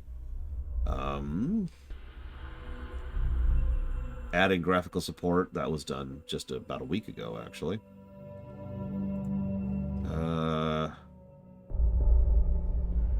I mean, this game has actually been surprisingly unbuggy, which I guess is a low bar, but it's still true. I would say, this is just my opinion, that in an open world game, you have two general options for how to approach the writing.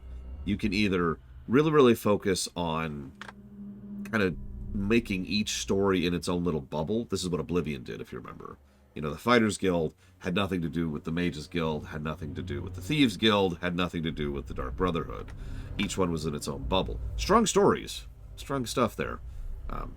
But by completely isolating those little individual stories, you can just focus on that story and then just do it to a thing. That worked, but it does make everything feel kind of disconnected. If you want things to feel connected, then you're insane, because branching decision making across multiple quests is kind of bonkers. It's something that's doable. We know this because Baldur's Gate 3 exists, but oof, ignoring that for a second. The other alternative is what you just suggested, to make it so that the main story quest, which is going to be its own thing over to the side, which the player can interact with in whatever order they want to, needs to be extremely strong. It needs to have strong hooks, strong characters. It needs to be absolutely polished to a shine, so the player is always inclined to look forward to getting back to the MSQ. And that's something that Bethesda has pretty much never been good at. Now, Ghost Rider said, how did Mass Effect 2's combat hold up for me? That's a good question. Did you know I have a website? Here, let me open up my website right now. lorerunner.com. Let's go to the review page. Type in Effect 2. There it is. Now, Mass Effect 2 got a 384.87 golden number, which is bonkers high. In fact, it is actually one of the highest reviewed games I've ever reviewed. In fact, it is in the fifth highest game I've ever reviewed. Now, what's interesting about that is it only got a plus 31 to gameplay. Now, it sounds kind of strange, but you can see what's carrying that game's overall thing. Having said that, however, in terms of just the combat, which is what you asked about, I do like the different layers of health bars. I do like the additional moves, which each do different types of damage to different types of health bars. I like the ammo system, and I like the weak point system. I also like the ammo buff system. I just said that, never mind. I like the ammo buff system. I enjoy a lot of the boss design, and I enjoy most of the encounter design and the combat design with regards to enemies, is what I meant. Enemy design with regards to encounter design.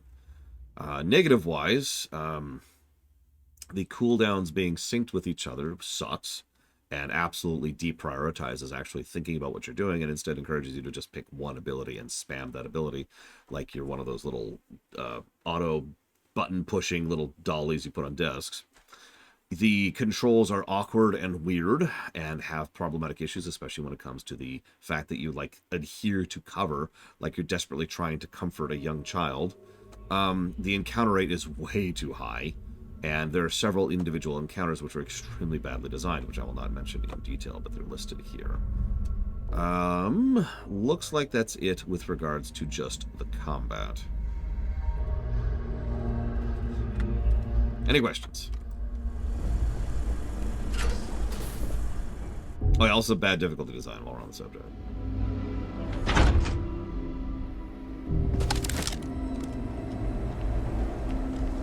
Where's my ship? There it is.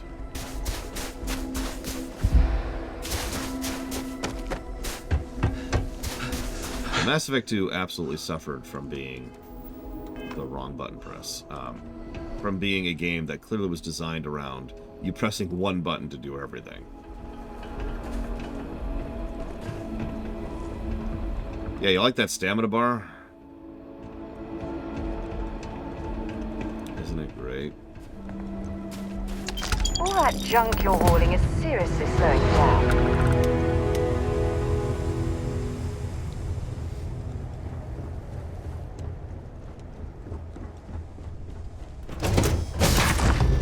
Yeah, developers responding to feedback is probably a good thing. Developers calling the players stupid for calling their game boring. Is the UI in this game easy to navigate? No! This might legitimately be the worst interface I've seen in a Bethesda RPG, and that's saying something.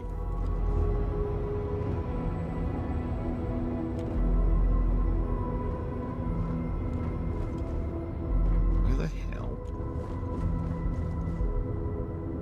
is the cargo?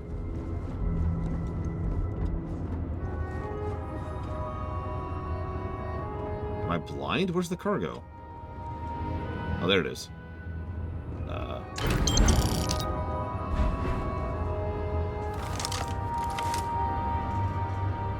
I am Mantis Man.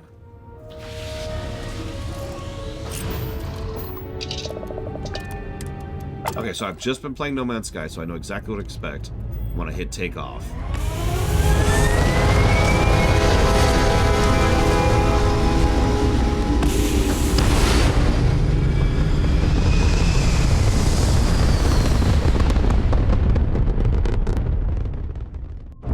Looks peaceful from up here, doesn't it? Listen up. You have until I get bored to give us what we want, or we're going to blow you into vacuum and take it anyway.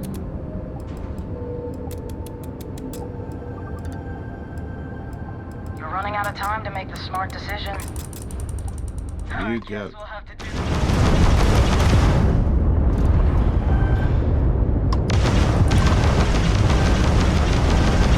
Attach their grab drive.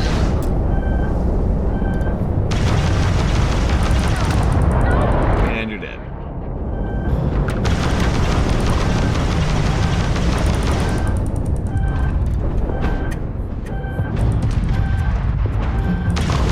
Enemy's grab drive out of commission.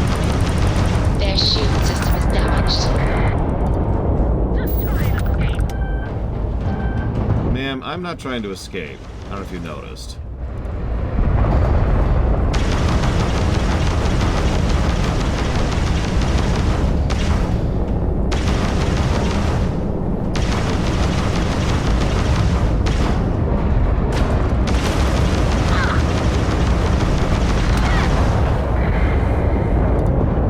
You ever wonder what it feels like to actually be in space? I mean, you travel around space all this time. You ever just wonder what space really feels like? Well, the good news is you're about to experience that firsthand. You might want to take a bit of a breath first, though.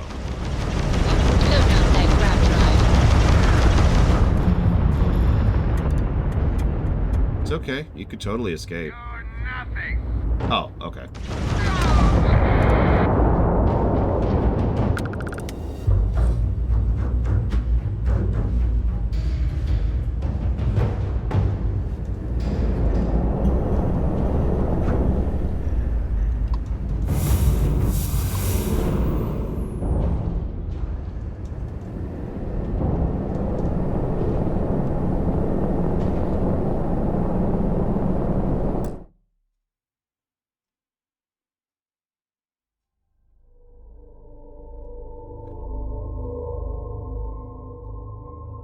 We are sorry you do not like landing on different planets and are finding many of them are empty.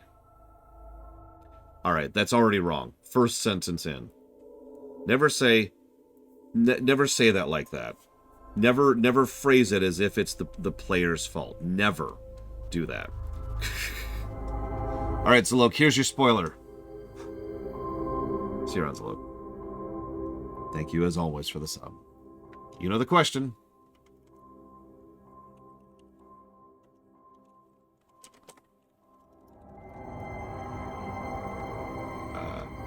Unmetal. Yeah, Lego. Whoa. Okay, that's strange. Screw it. Lego Jurassic World and Unmetal. Okay, so we are sorry you do not like landing on different planets and finding many of them empty, because obviously the problem's with you. Some of Starfield's planets are meant to be empty by design, but that's not boring. You're wrong. When astronauts went to the moon, there was nothing there. They certainly weren't bored. You're an idiot. The intention of Starfield's exploration is to evoke a feeling of smallness in players. You continue to be an idiot. Alright, having moved on.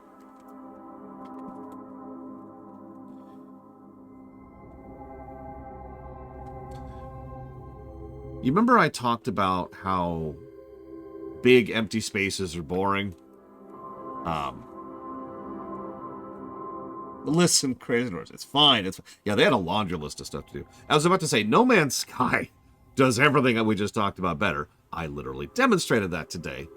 But let me talk about another game, and you're going to make fun of me for this. That's okay. I'm used to being made fun of. Spore. Now, I know they can't pull the same trick here. I'm just mentioning Spore to give across the idea that you can have a feeling of being this tiny little dot amidst a vast emptiness without having to have vast emptiness.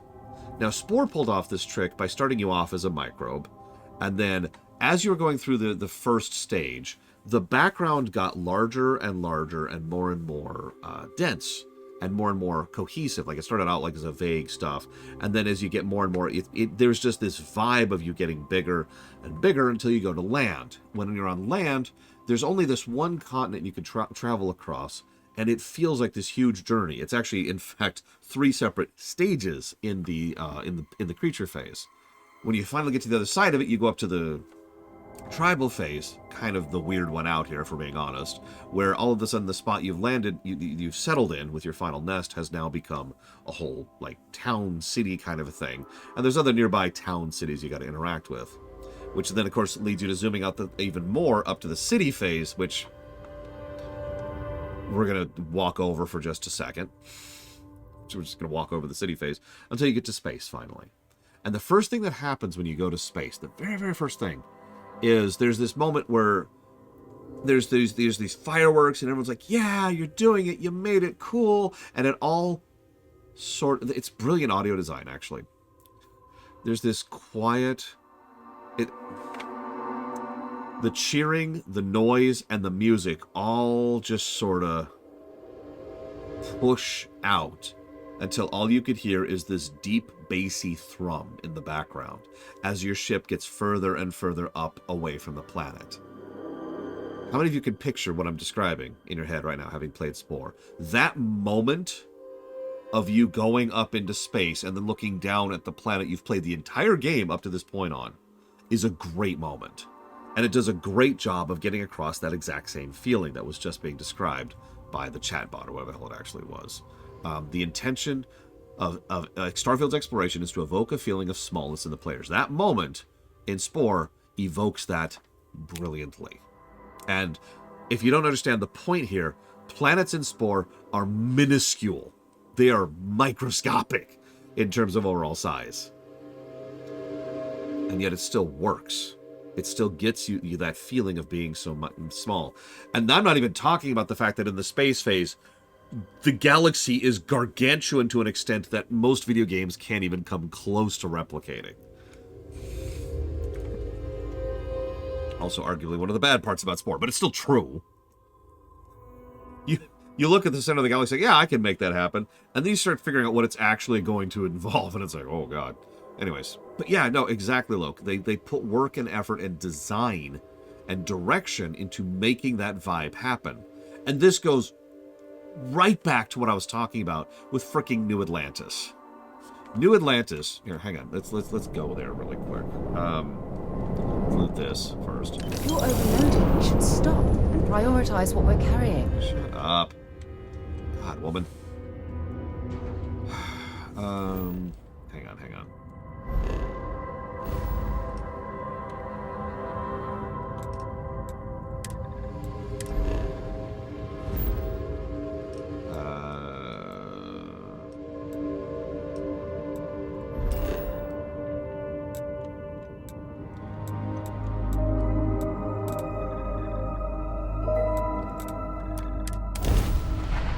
We haven't been to Sol yet, no.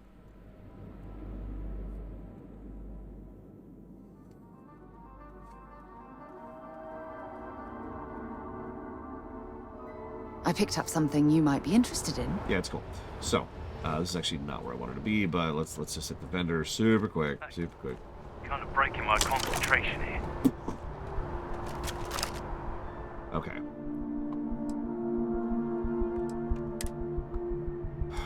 So, this shotgun is crap. Just, wow. Oh, I agree with that, Luke, but let's just... The pacing of the gameplay in this game is what I would call weird. I think it's the best way I could put it.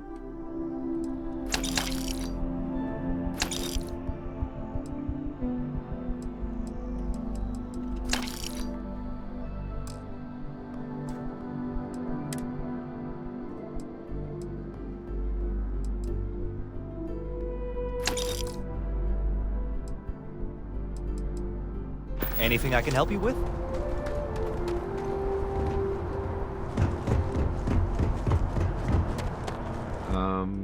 Sorry, give me one. No, I want the local map. Such as it is. I want to be up here.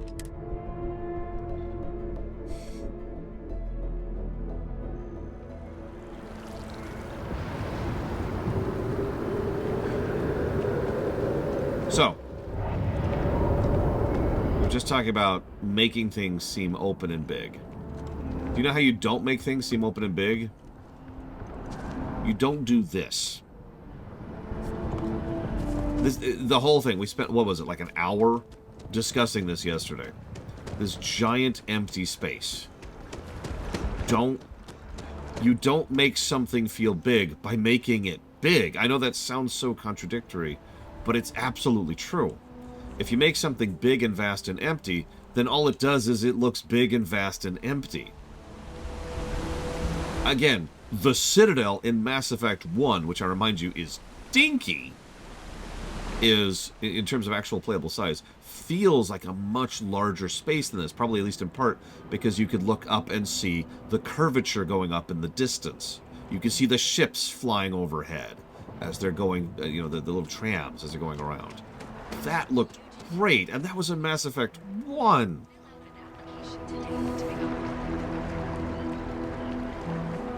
Yeah, yes, Cashel. I know we've all said that for years. I think we're at the point now where we can no longer ignore the fact that Bethesda really, really needs a new engine. They need to finally knuckle down, spend the money. I understand. I get that it's hard. I get that it's expensive. I get that it's time-consuming. I understand all of those things. You're Bethesda. Do it.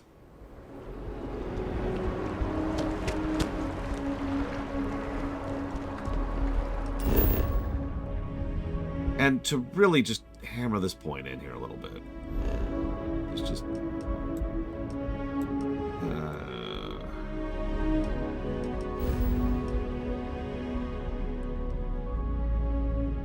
or just do it on Unreal. It's a good engine.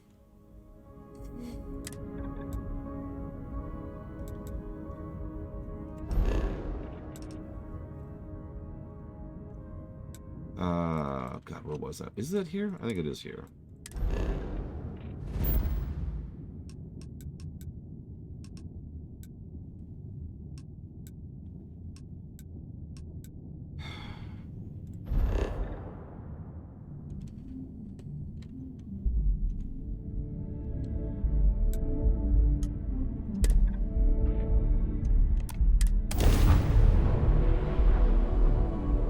That was a pleasant change of scenery.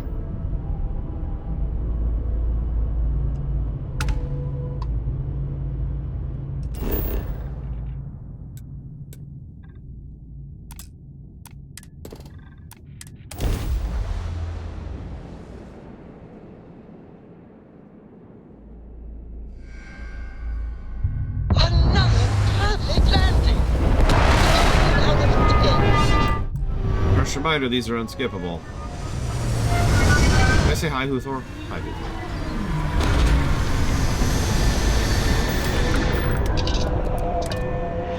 Now, I know you're probably wondering why I'm on this one random planet in the middle of The nowhere. result of humankind laying waste to a planet in the name of war. The ecosystem here has been totally destroyed. Okay, so just take in that shot right there for a second, okay? This is a big, empty swath of nothing. It would literally take me several minutes of real time to run in a direction to see anything. I've actually proven this because it was the first thing I did in this entire game. This is not how you make something feel vast. This is not how you make the player feel small. This is how you make the player feel bored. I hate to keep coming back to that word, but I don't have a better word for it. There is nothing here. There is nothing to do. And you have made it so that the best method of transportation I have is to run. Which, as a reminder, is this speed.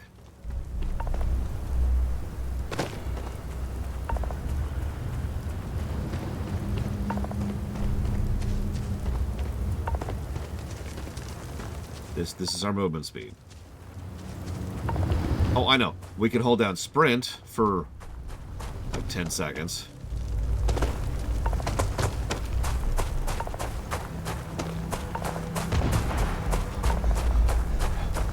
And then we gotta stop holding sprint because we ran out of oxygen. What would I do differently? I mean, everything is actually the answer to that question, but...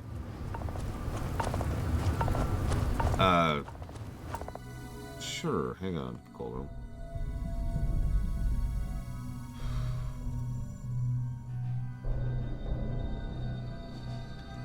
But yeah, I mean, honestly, the easiest answer, the cheapest answer, by far, would be to go ahead and make it so that none of this, like, go ahead and have this space here. Sure.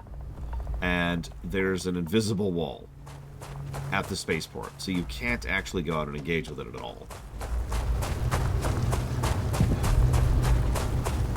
There you go. Boom. That's the cheapest, easiest answer. You get your big, vast, empty planes of empty nothing that were probably procedurally generated. And we don't have to deal with it actually being there.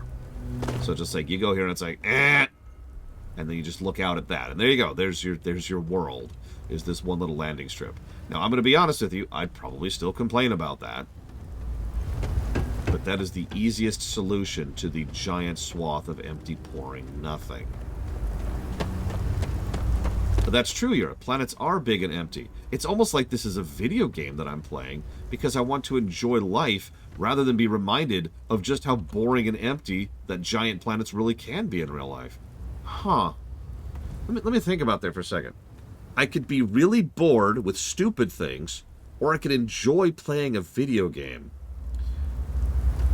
God, hang on. Let me really process that one for a second. I'm sorry, I'm not making fun of you, Yura. What I'm making fun of is, you remember that defense that was leveled, right? About the astronauts? I know you're kidding, Yura. That's why I'm walking this back a little bit. But, like, the argument that the astronauts went up to the moon and the moon was mostly empty is another fallacy. It's like the third fallacy in that argument that was being made. And the third one here is, well, that's realistic. Realism is not good. In fact, quite the contrary. The overwhelming majority of time, realism in fiction is bad. Now, it has its place. There are points and purposes behind realism. But yeah, this is a video game, which I am playing to enjoy myself.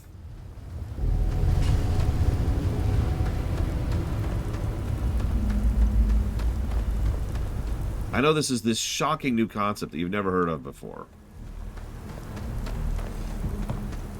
Oh yeah, that's another thing. Hang on.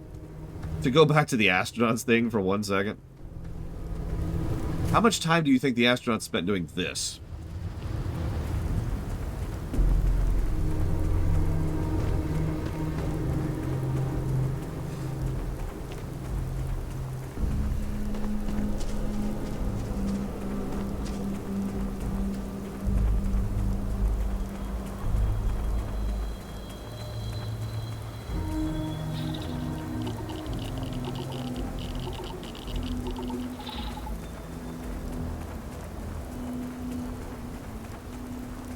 Yeah, the astronauts had a car. Several people have suggested that adding a vehicle would help here. And by the way, I do agree with that completely.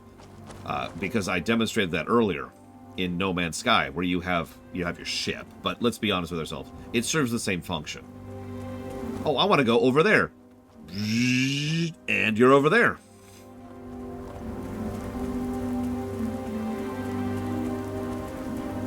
Hang on, let's walk back.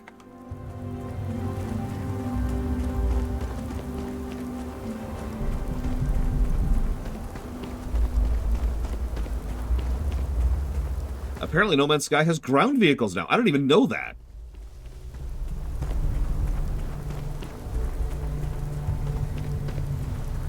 Sure, pancakes. I mean, at this point, we're one step away from just taking a baseball bat to this game. This is just... I don't even know what to say at this point. You know the best part is? I just walked back to my ship. I don't have to. There's no reason for me to walk back to my ship. My ship is irrelevant. Check this out. I'm going to walk back out here. And then I'm going to go ahead and pop this button. No, hang on. I got a better idea. Let's see. Let's do this one, shall we? I don't have to go back to my ship. I can just teleport wherever I want to. I have something for you. Welcome to the Freestar Collective. Please maintain your current course while we scan your ship. Alright, we're done. Have a good time in Neon.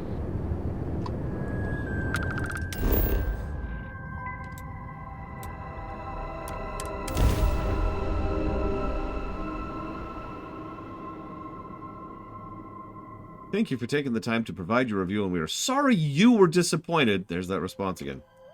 We're sorry you were disappointed with encountering many load screens while playing.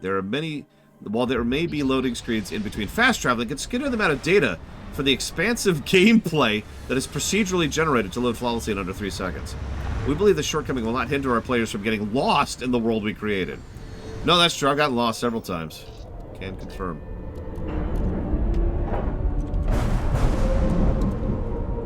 forgot Colgrim's thing.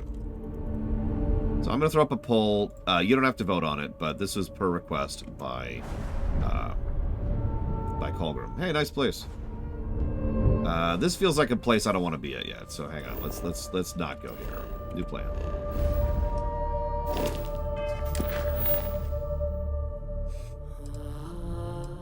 Oh yeah, by the way, Asheron's Call, an MMO that came out in the 90s, had figured out how to have massive expansive areas and load them live on the fly without actually having load screens in between them. Just pointing it out. Let's see. Okay, so...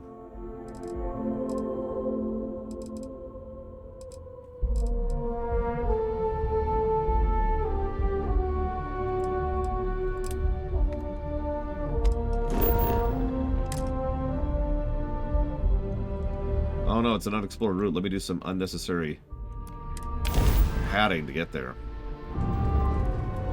Yeah, WoW also uses the same system and does a great job with it.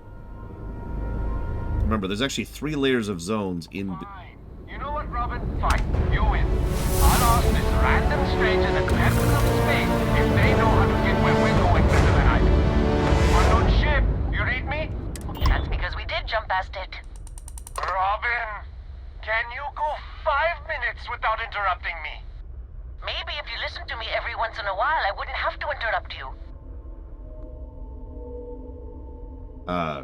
Do you want directions? Yes, we do. I am so sorry about this.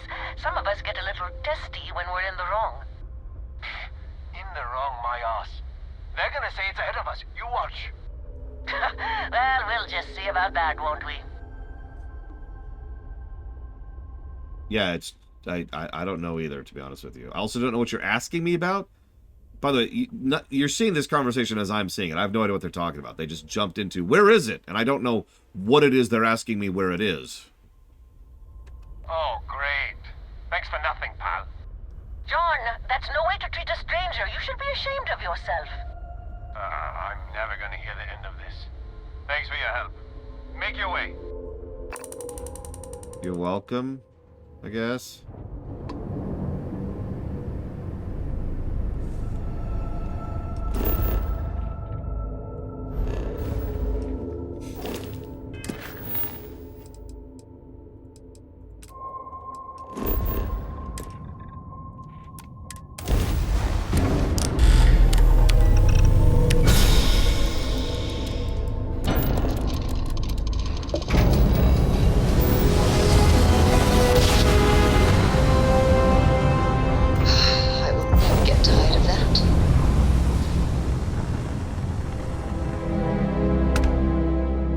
That's been a question I've been asking for a long time, Huthor.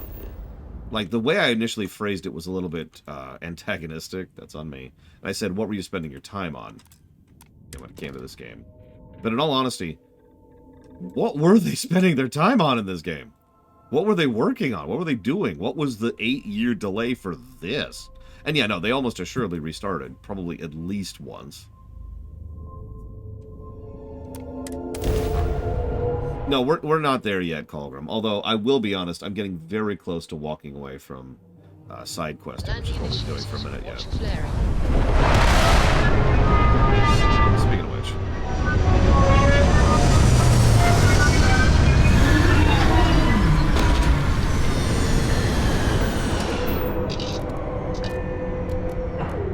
We don't really need to cheat to speed anything up at this point. Like, or rather, put that differently. Cheating wouldn't speed anything up.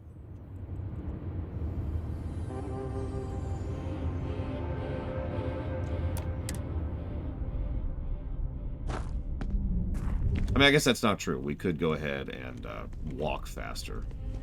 I take that back. We could walk faster.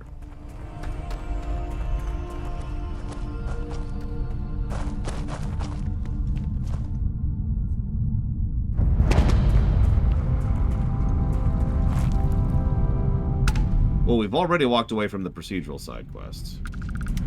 Been a while since we've had guests. Hey, look, it's Lopez Family Settler. And his brother, Lopez Family Settler. Let me get my guns out here. Which I definitely have. Oh god, tell me about a Logue. So I want to try this gun out, and then we'll switch to the other one. Actually, yes, once, Roxy, and we're never doing it again. That was awful.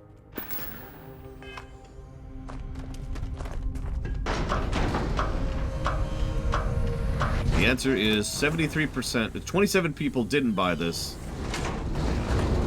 and 10 people did, according to the current poll.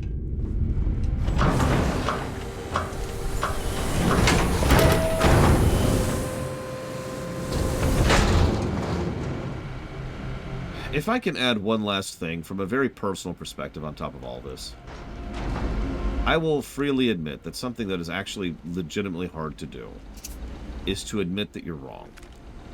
To actually sit back and have worked on something for years, and someone says, hey, this sucks, and to actually admit that that's true. That is a difficult thing to do. But if you were paying attention to me earlier, I've already said that just because something is difficult doesn't mean you shouldn't do it. What I legitimately think, what I would do if I was project lead of Starfield, is I would sit back and be like, our game sucks.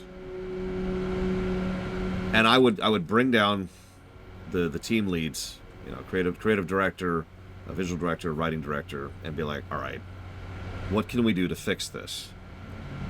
There are several companies that have actually managed to take a game that launched bad and turn it into a good game.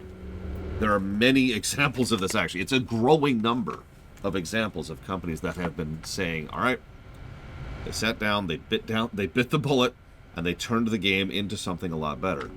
I should know, I streamed one of them earlier today, No Man's Sky, which is probably the golden example.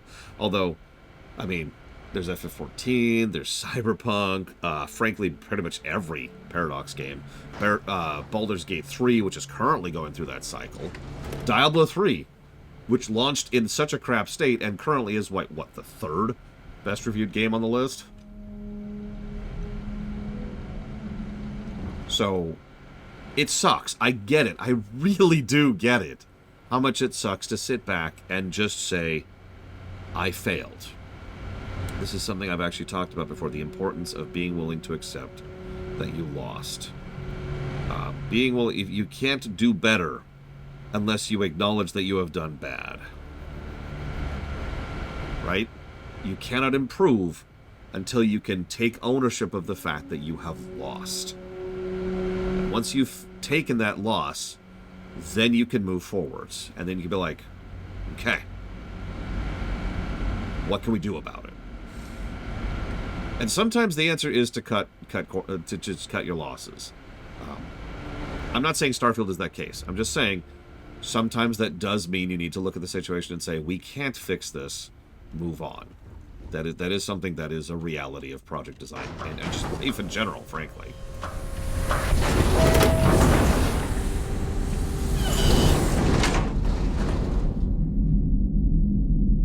Where's the quest here?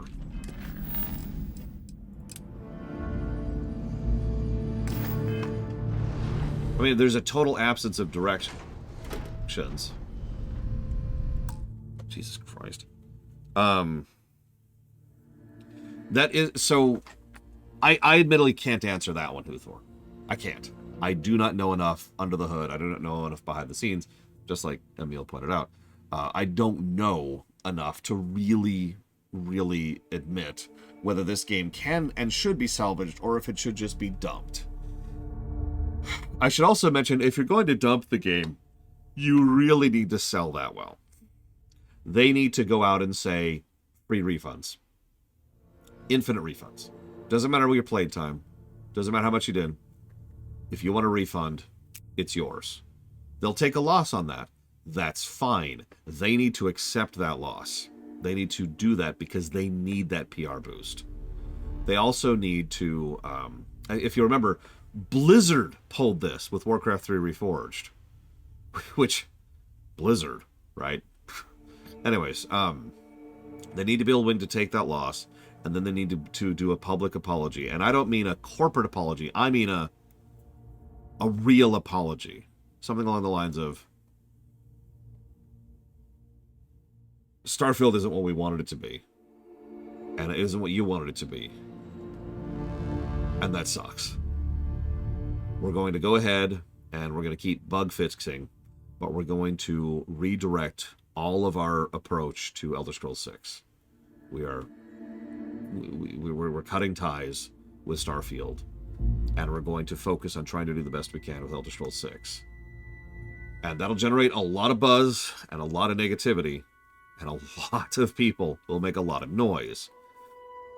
But if they then manage to nail it with Elder Scrolls 6, and I know that's a big ask at this point, but if they then nailed it with Elder Scrolls 6, it would wipe away all of that red on their ledger. And you know it would. That would be the perfect 1-2 punch. Free refunds, we're sorry, and then Elder Scrolls 6 is good. Boom, boom, boom, we're good. And that would actually work. I guarantee it.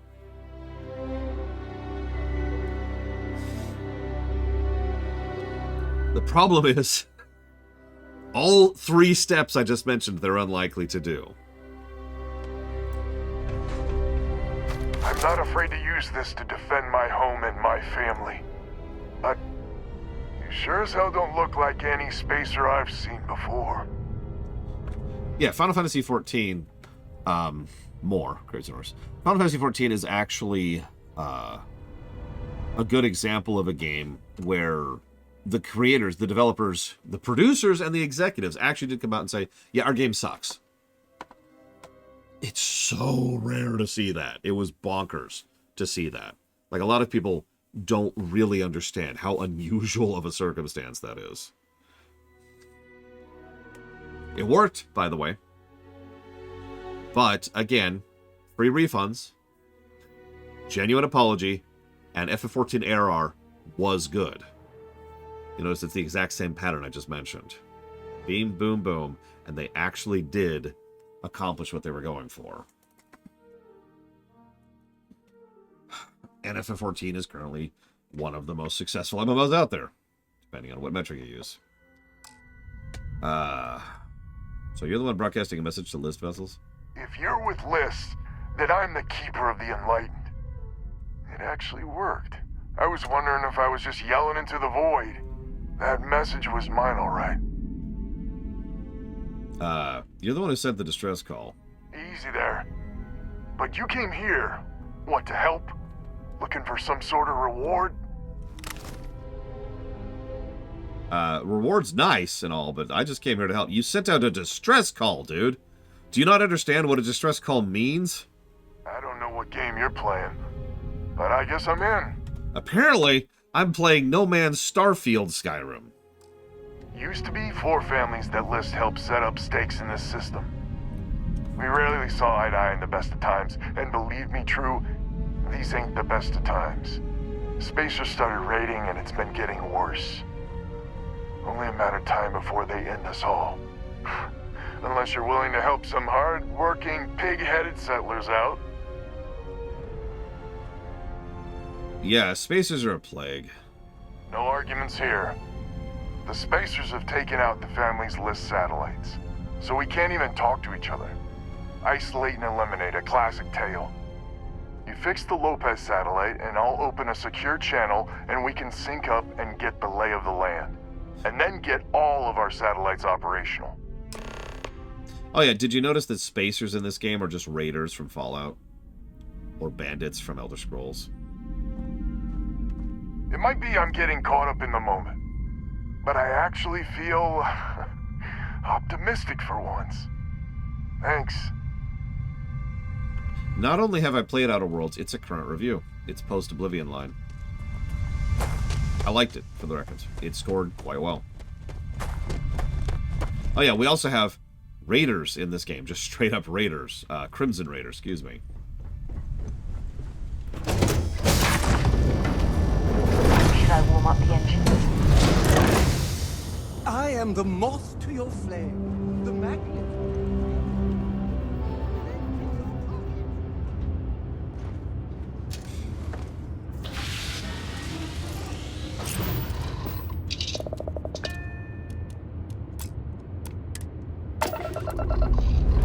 there's a third Raider faction we haven't even seen yet.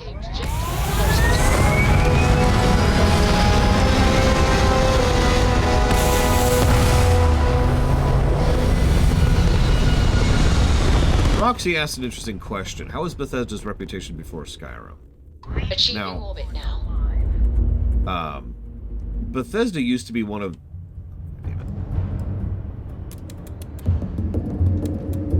one of the Golden Boys developers, along with BioWare. And Blizzard, the 3 Bs. They weren't perfect, of course, but that was generally where they were considered. The asterisk to that was a game called Fallout 3, which, to this very day, generates a bit of an interesting conversation. Target's shields are down. But Morrowind, Oblivion, Skyrim... Morrowind, Oblivion, and arguably even Daggerfall were all considered classics for a good reason. And yeah, Oblivion was the big one, let's be honest. There's a reason why I keep referring to it myself. It's because of all of them, I actually anticipate it'll be the one that reviews the best. Of the BRPG. Well, of the Bethesda-made BRPG, sorry. Target's jump system down.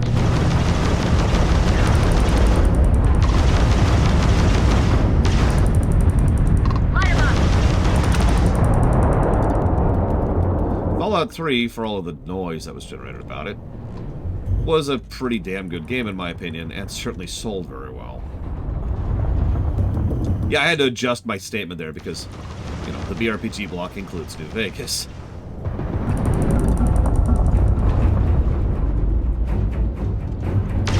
I've actually already answered that question, Mike Kamano. Also, the question was specifically before Skyrim, so the reason why Oblivion was the biggest is because Skyrim wasn't out yet.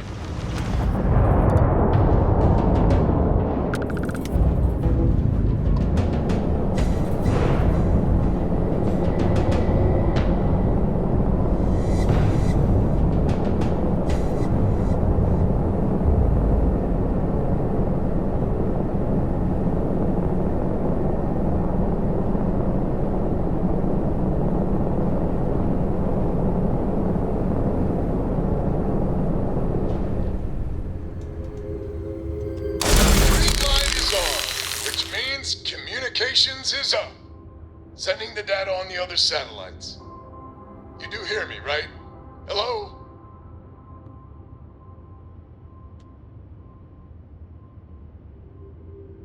Hey, blueberry elephants. Wait, what? Oh, hardy ha ha. It's gonna take some time dealing with someone competent. I don't suppose you want a job working hydroponics. No one ever says yes to that. Once you repair the other satellites, I'll open a channel to the other families. Well, I've actually already answered that too, Mike Tomato, yesterday. Although I don't blame you. Not everyone's here for everything. So forgive me for giving you the quick answer to that. Skyrim was lucky.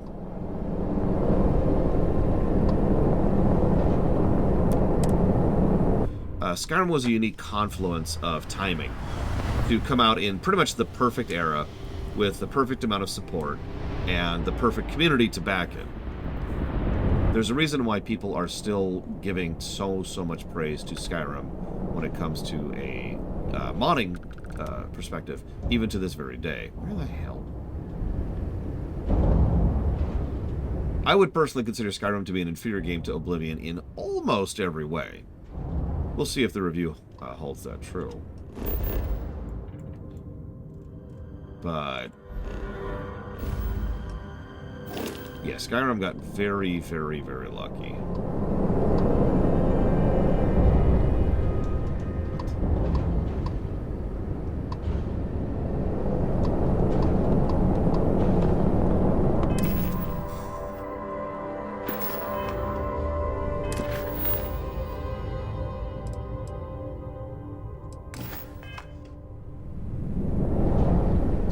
The damn thing.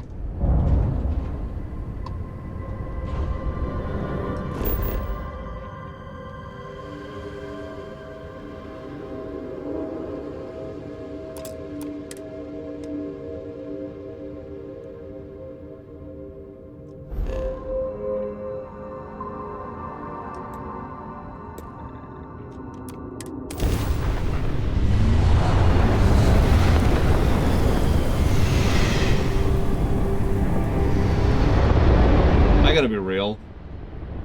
And I don't mean this in any way as a negative thing. If Skyrim bounces you off, then you probably just don't like the RPGs.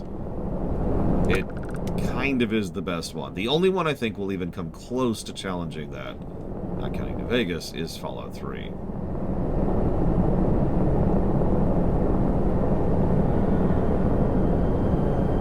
Yeah, the Dragonborn thing was invented for Skyrim.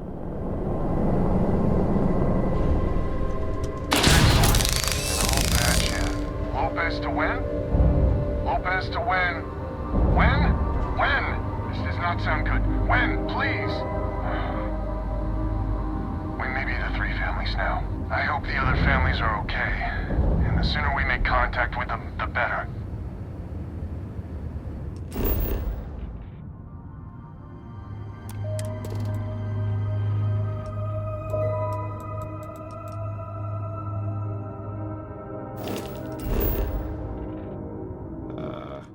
There we go. God, this interface.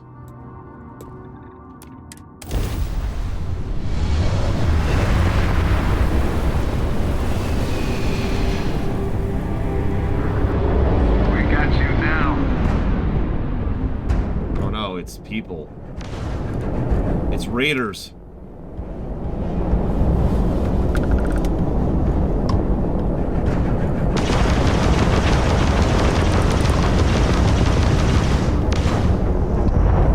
Go for the kill!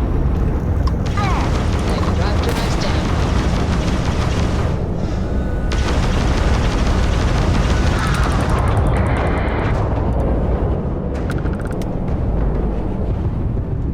You can try and run!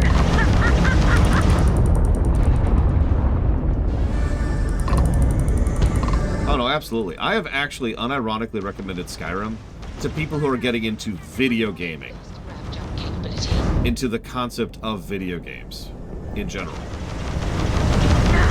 Because for all the venom I spit at Skyrim, and I spit quite a bit of venom at Skyrim, the fact of the matter is, it is a very video game.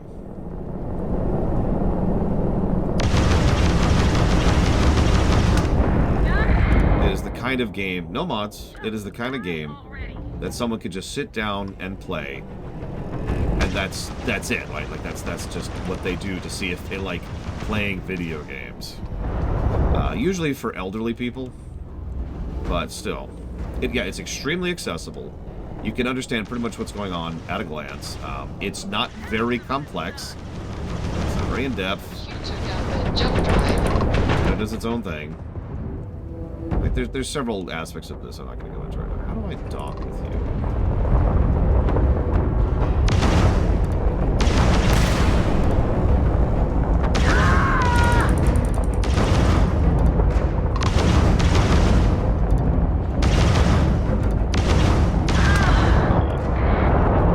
Yeah, it runs on a potato.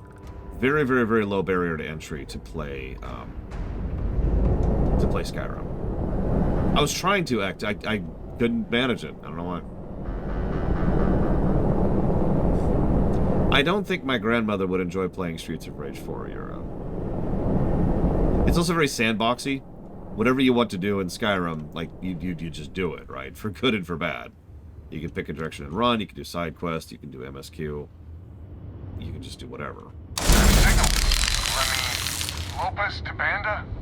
Banda, you there? You got the satellites back up? I'd help. Big help from a friend. I didn't know you had friends. I'm turning over a new leaf. In that vein, we have to meet. All the families. Oh, I bet Jackie's gonna love that. I haven't exactly talked to her yet. She hasn't forgiven you, you know. Not sure I have either. It's ancient history. We all need to get over it. See you soon. All right. Connection closed. Panda's good people. Glad he's willing to meet. Time to get to fixing the other satellites.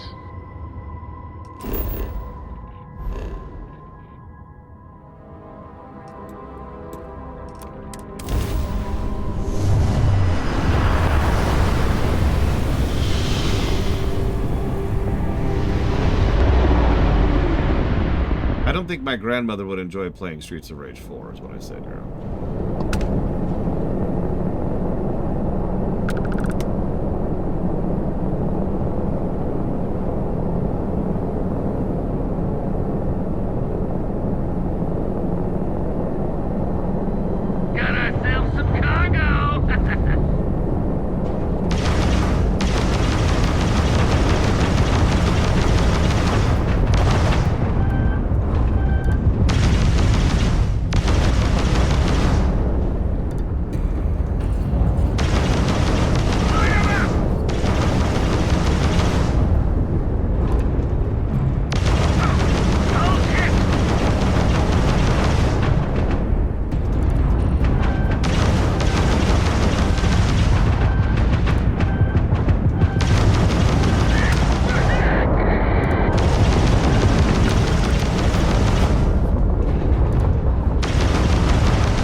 The implication I got for years was that this was a passion project. Everything leading up to it indicated... In fact, even some of the behind-the-scenes material I have after the game has gone out indicates this was a passion project. I'm starting to question that fact, though.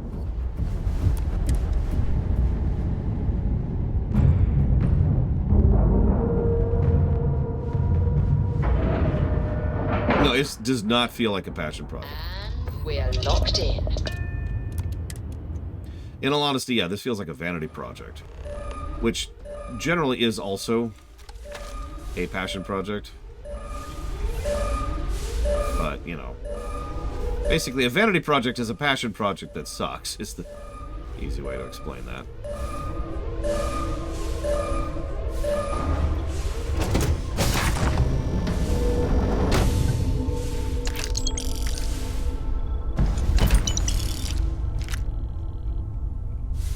Mind getting off my screen? Thank you.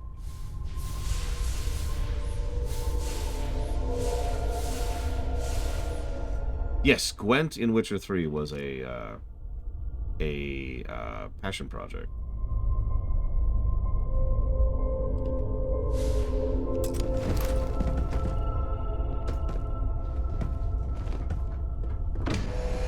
No, yeah, this... I wouldn't call this a money grab, personally, but... Engines disabled. Call up renewal. Yeah, let's get back to my ship, please. I have things for you. Do you need anything? I kind of don't want that ship, to be honest with you.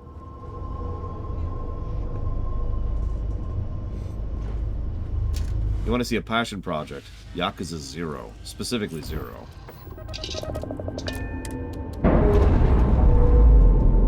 I'm not sure about the other Yakuzas, but 0 definitely qualifies. And we're loose.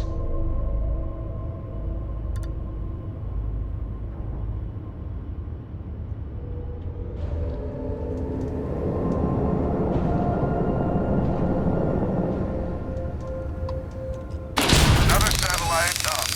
And broadcasting. Lopez to Lumiere. Jacqueline, are you there? Albin? How the hell? I'm almost glad to hear your voice. Listen, we need to meet. All of us. These spacers have got us on the ropes. What sort of game are you playing? We're not going to fall for another of your cons. No game. No ruse. Times have changed. We need to move on or we'll all be the saddest little footnote in history. We can meet, but it'll be on my ship. Fine. Anna's already signed on, so meet you at the rendezvous. What about when? We can talk about it there. Fine. Remember, my ship. And that's the last of them. Stranger, let's meet up on Lumiere's ship. I'll square away payment, but I have a feeling this ain't over and there may be further paying work ahead. Yeah, I've been trying to figure out what's going on, Van Falkenstein. For those of you not aware, I think something's wrong with the game's audio output because it's really quiet to me. Like, to me personally. I can barely hear the game. Which is why I haven't been, like, turning stuff down, because I'd like to be able to hear the game I'm playing. But I've been checking the audio levels for how it's outputting to OBS. And for example, this tiny audio thing, which I like, this ambient music, which I can barely hear, is pulling -20, which is crazy high. So we're just going to go ahead and do this, and that should fix it, hopefully. We're gonna do that through OBS specifically. Because, yeah, that's... And to be clear, and I do mean this as an insult, that's bad coding. That's extremely rare and unusual for that to happen. So, someone somewhere really screwed up how the game is outputting its audio.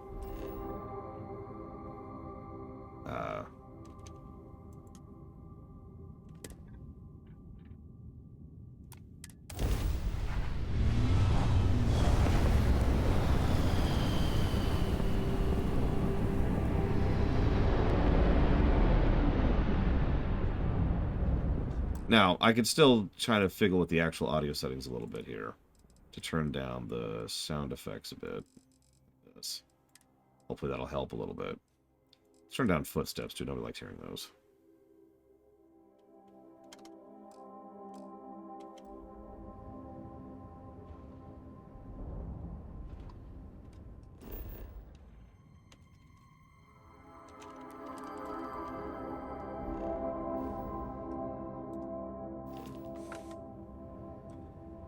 Oh, they've been fine, Melkaiser.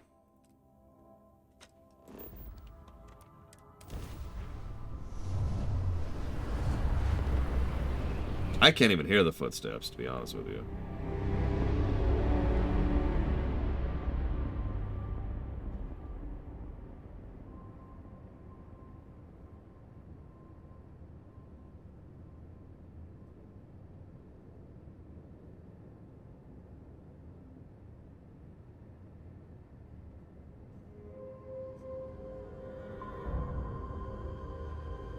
Well, keep in mind, I've been doing all the side stuff, Kemek. You know, like right now, for example. So that's probably guiding that.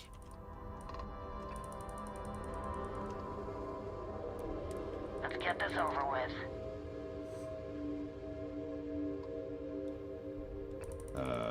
Okay.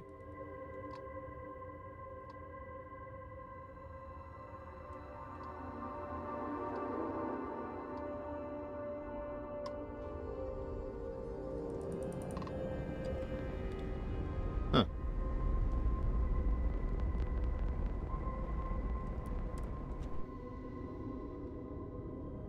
Yeah, Star Citizen is a scam. It may not deliberately be a scam. That's kind of weirdly debatable, but it is definitely a scam at this point. Complete. It's so satisfying seeing the hatches line up. Yes, we got the Mantis ship. Figured you'd need someone else to do something useful. Charming as ever. First things first, I'm pretty sure the Spacers got the wins. No contact with them. All of them? My God. Shit. They were good people. They died. Needlessly. What? Sorry. Hang on. Turn up voice a little bit. Music's already kind of low. We'll go and turn it a bit down. Turn this down even more. Because we couldn't get our act together. That's rich coming from you. You've scammed me time and time again, Albin.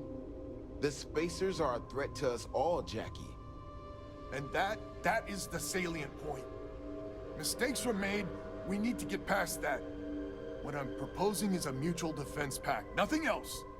Each of us throws in our ships, men, materials, and whatnot, enough to protect all of our asses. I wouldn't give you one solitary ounce of helium-3 if my life depended on it. The problem is, it does. I think we all need to cool off. Stranger, a word? Yeah, why is everyone so pissed at you? Or is that just something I'm never going to find out about? First things first. You did an honest day's work, you deserve an honest day's pay. Here, with heartfelt compliments. But I expect you know what's coming next. We're not military folk, and I'm not ashamed to say we are out of our depth. I'll pay you more, much more. If you can help kick the Spacers out of our system for good, and coordinate our efforts to do so. All right, sure. Right you are. So we're not babes in the woods. Each family has a ship or two and hard men and women that can handle themselves in a firefight. But the root of the problem is, admittedly, a self-inflicted injury. My family was here first, and when Liz sent other families here, perhaps I didn't take to it kindly. Might be I made an odd credit here or there at their expense. Something Lemaire especially has never let me live down. But now we need the Lemaires and the Bandas both, I reckon. How bad is this self-inflicted injury? Listen, I'm not proud of what I did. But this was my system first. Then Jackie Comes Lately arrives, and maybe it rubbed me wrong. But it's ancient history. We gotta evolve or we're just fuel for the Spacers. I'm sorry to really keep pointing this out, but you're claiming this entire star system No, I know. Space is big. I understand that. But have you seen his outpost? It's like one building with a small farm and one ship next to it. And that means he owns this system. Or owned, I suppose I should say, past tense. Like... What? I wouldn't hold my breath with Jackie. But Band is good folk. Well, hopefully.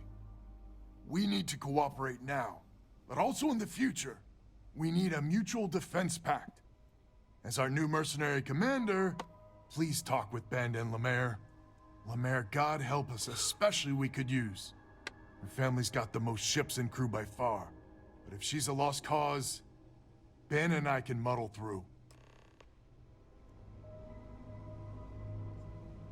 I mean, honestly, even if he only had one fortress, but had like a proper setup for, say, flight crews and a carrier deck, and could launch from there quickly to shut up, could respond quickly to any other spot in the system, then yeah, absolutely, you can claim a system. If you can militarily patrol, take tariffs, take interest, take taxes, and otherwise restrict other people's access to an area, then for all intents and purposes, you have claimed a spot. The problem is, from everything he's telling me, the Spacers have claimed this particular system. It's as simple as that. Rate his jacket. I don't like the weird thing a lot of them have on their shoulders. Just so you know, Albin is a con man and a thief. Associating with the likes of him reflects poorly on your character. Okay. So what did he do to you? Are you going to actually answer this question? When my crew first arrived, Albin was all charm and eager to deal. It seemed like the start of a fruitful relationship. But quickly it became clear that he was grifting us. Machines we bought broke down, shipments he hauled for us went missing, and help he promised never materialized. I swore I'd never work with him again. Oh, he's lucky I'm not a vengeful woman. Okay. He's played straight with me so far. Lucky you, then. So here's the deal. Odds are good my crew can hold out against the Spacers all by ourselves. If we're gonna band together, I have the most to contribute and the most to lose. The smart play for my interests is the Lemaire's hunker down and outlast the storm. Okay. We don't actually need you. Then you're just as much of a fool as Albin. We're done. Cool. Next guy, who is not here for some reason. Oh, there he is.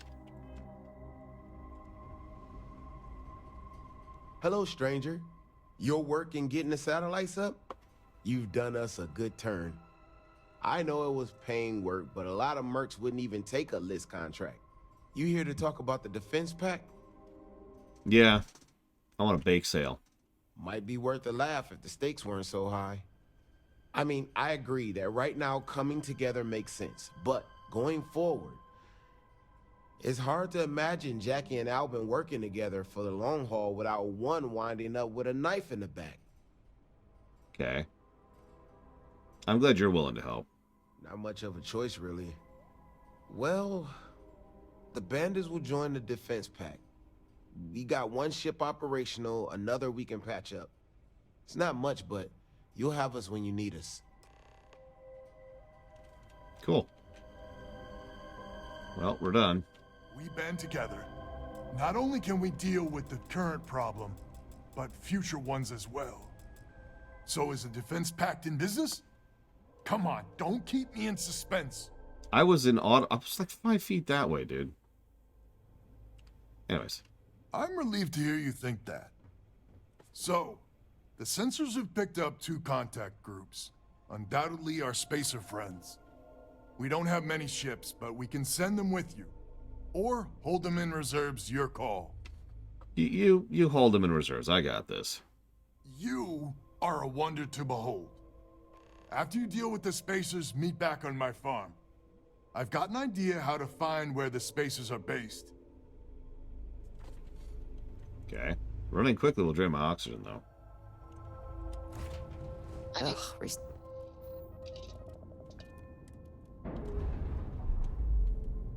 I mean, several sci-fi settings don't have aliens. It's actually something I considered for my own sci-fi setting. Let's get out of here. Battletech. I was going to name another thing that I realized I shouldn't.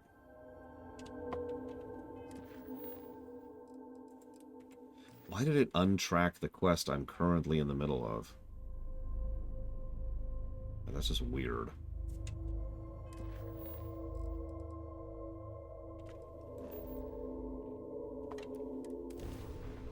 Battlestar Galactica qualifies. Alien plants and animals don't count. Shield up and fire.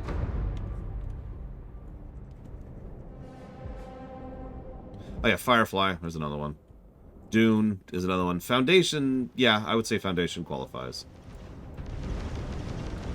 What the hell? I wasn't going to mention The Expanse, and that's all I'm going to say about that. Easy picking. Enemy's jump drive is offline.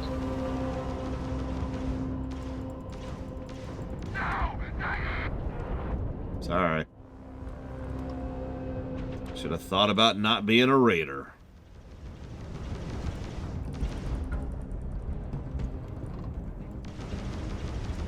Yeah, we're not. Let's not talk about The Expanse, shall we? Enemy's shield grid is Let's just leave that at the door.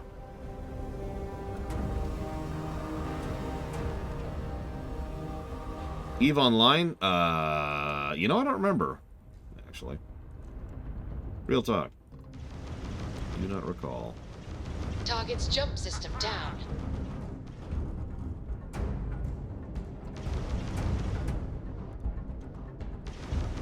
Anyways, my point being, there's actually a decent amount. No, I'm trying to avoid spoiling The Expanse. Can we stop talking about The Expanse, please? Like, simply by bringing it up, we've already spoiled it. So can we just walk away from that, please?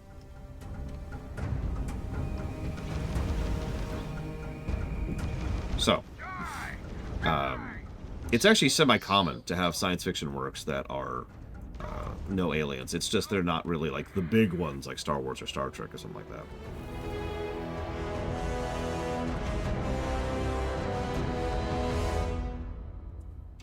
Yes, I apologize for anybody in chat who just got spoiled on The Expanse. I really do apologize. I shouldn't have even said anything. That's my fault. Yeah, we mentioned Dune earlier.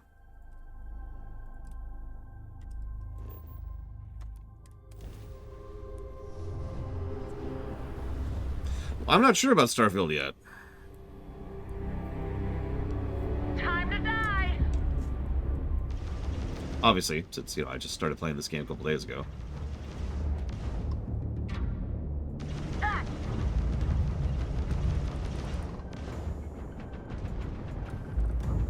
Hey, damn it. Easy pickings. Enemy's jump drive is offline.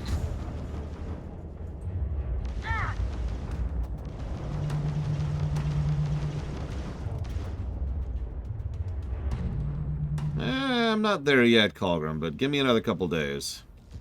Never should have come here.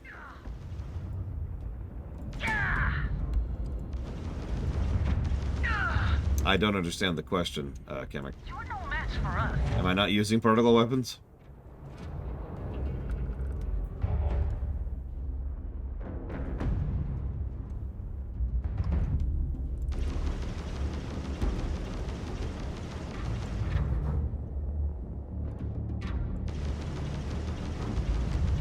Enemy's grab drive disabled. You ran out of luck. Oh, you mean the ballistics?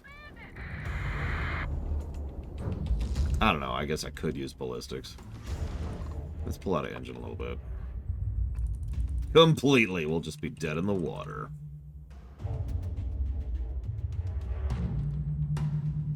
We'll call this the Kamek maneuver. Okay, that's not what I was expecting for that. This is so much fun! The hell are those things?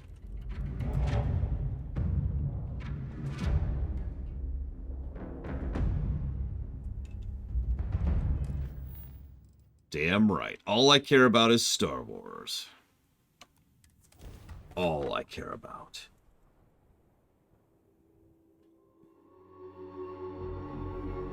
Cycling airlock. Yeah, by the way, I really want to make this point. You see this massive kingdom he's got here? Like that. And this little room. I wasn't being facetious. This is what he was saying he claimed the system with.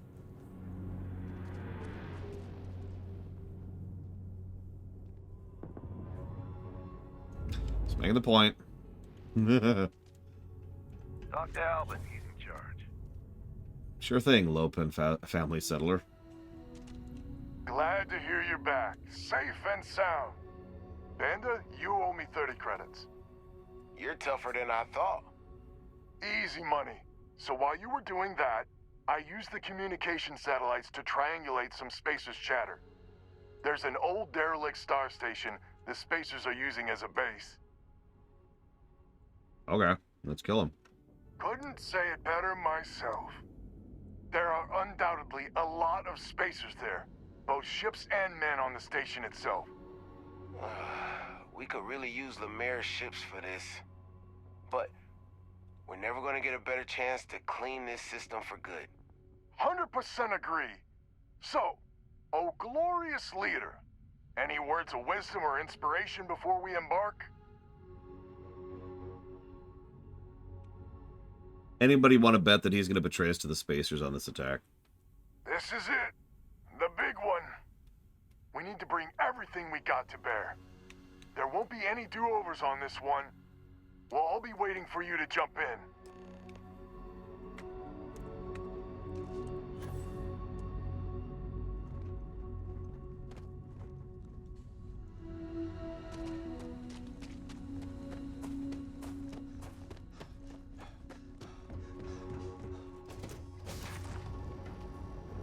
Give the word and we'll get underway. That's a good question. Maybe they'll give us a chance to betray him. There was a small bit of dust on your shoulder. How dare it try to spoil perfection? But don't worry, I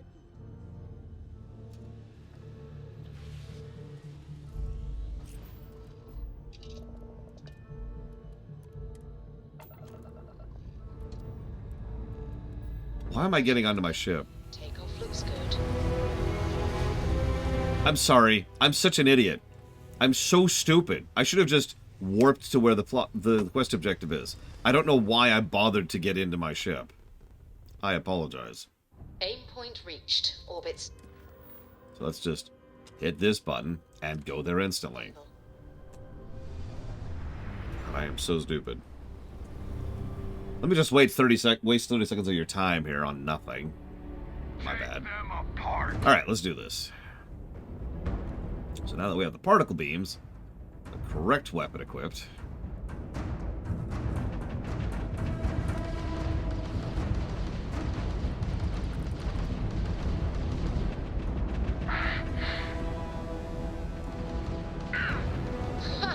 They're not jumping out of here.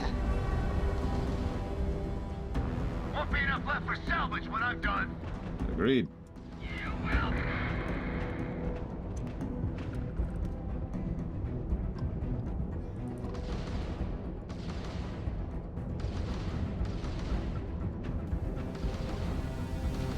Enemies grabbed. We've taken out their shields. I'm deliberately not using my missiles. Screw missiles. I don't have the energy for missiles. I'm not backing down. I need a better reactor core.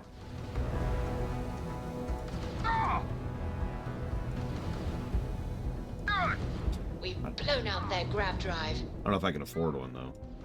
Their engines are offline. It's always nice when the thing you pursue doesn't move. I guess you'd know, sycophant. Or adoring fan, or whatever your name is. Look alive. Spacers got reinforcements. More contacts jumping in.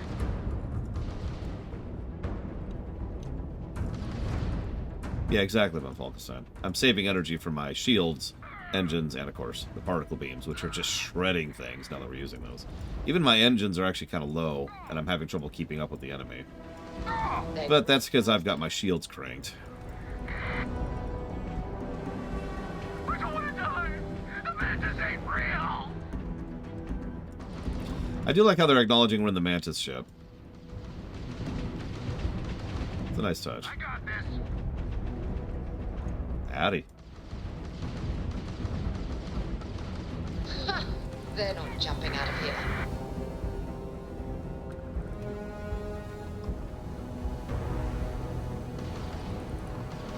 Targets lost their shields. Target's jump system down. Die! Die! Admittedly, I kind of didn't mean to keep using this Mantis ship. I just got in it and then honestly forgot I got in the damn thing. That's on me. You'll be nothing but debris when we're done here. They've lost grav jump Sky's capability. clean. Everyone, start boarding the star station. It's time to reclaim this system for good. Wow, that's actually a decent-sized station. Substantially bigger than your homestead, which explains why he hasn't claimed it, because I don't think you can do that with 3 people.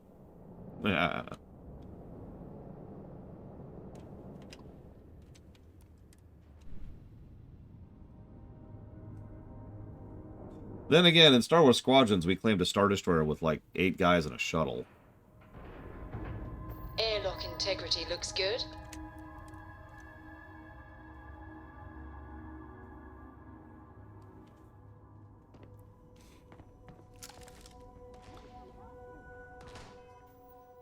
So hang on, I want to try out that new gun. Which is this thing.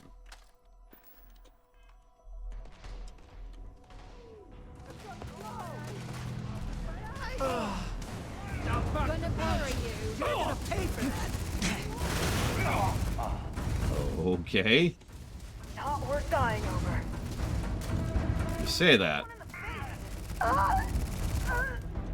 A really long reload time, but that is a mean gun. I can't see. Also, we're still encumbered. Because of course we are. That's it.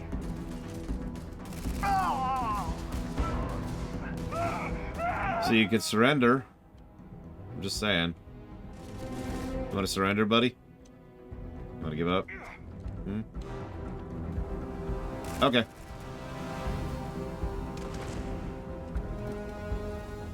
I have a suppressed gun.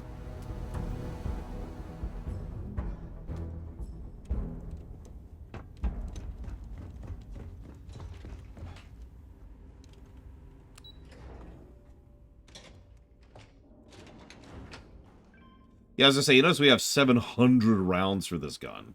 We might actually hold on to this thing. I was gonna try out this thing. I guess we should try out this thing now. The Magnum or whatever we just picked up. Whatever this thing is.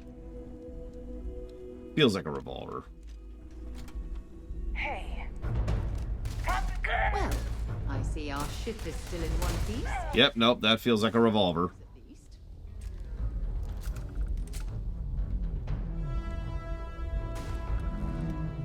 Oh, it's a deagle.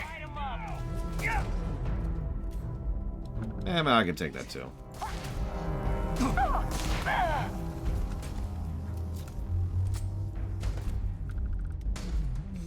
That's a good question. Can we claim, like, star bases as bases? Like, we have a ton of an outpost system, right? What is overburdening me so much? Like, I don't have that much anything on me.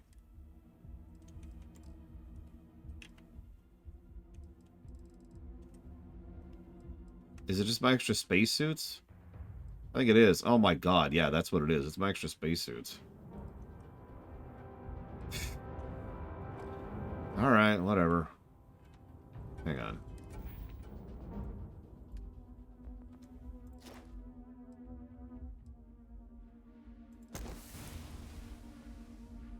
I mean, apparently carry weight is just the thing we care about a lot here, so we're going to have to start focusing on that whether I want to or not.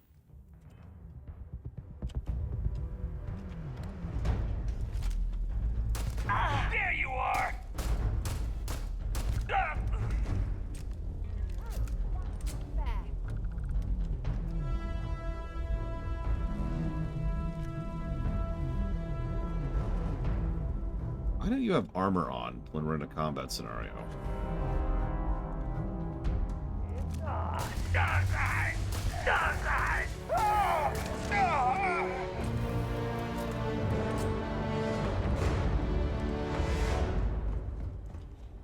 Yeah, I've been thinking about doing the exact same thing, Kemek, and just having a cargo hauler, essentially. I've also been debating having 2 ships, a cargo hauler and, you know, a combat ship. No. I guess they're gone.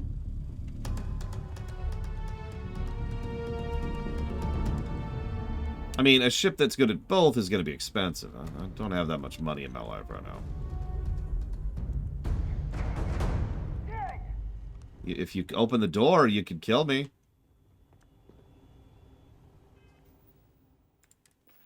I only have 1 lockpick right now on Falkenstein, so I'm kind of hesitant to use that.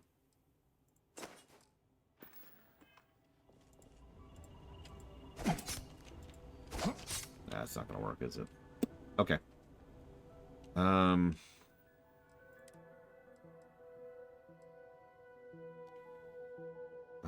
Let's go ahead and put this thing on 5, I guess. You do call room.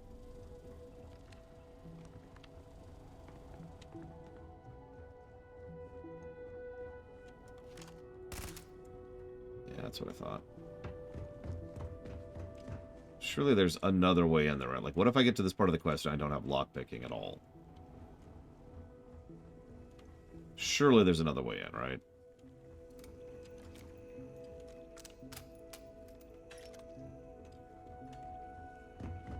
With an axe! That's how you lockpick a space door. There's apparently a vent. Okay.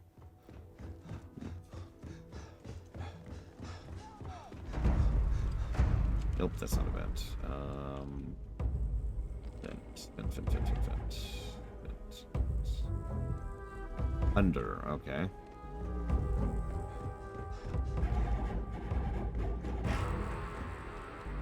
Aha!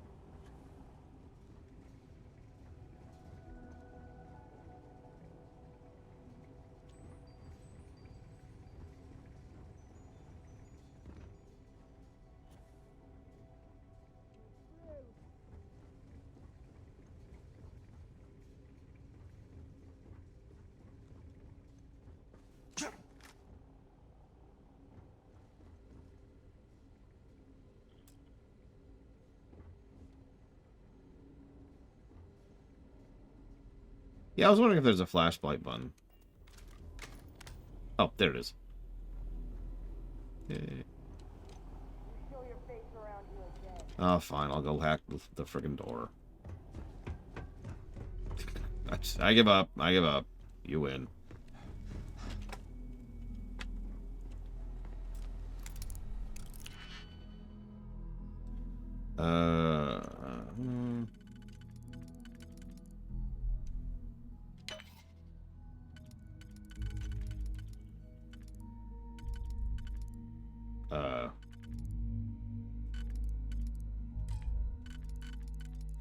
But this... What?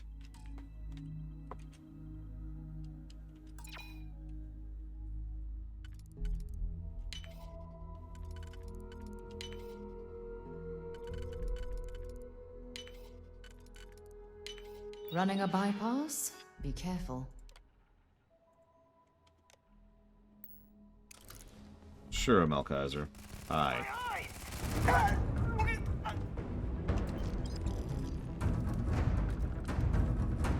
Is this just a broom closet? Oh my god, harvested organs. Which are apparently contraband. They also sell for a lot, but I have yet to meet a vendor that has more than 5,000 credits to their name. So, you know what? You keep that.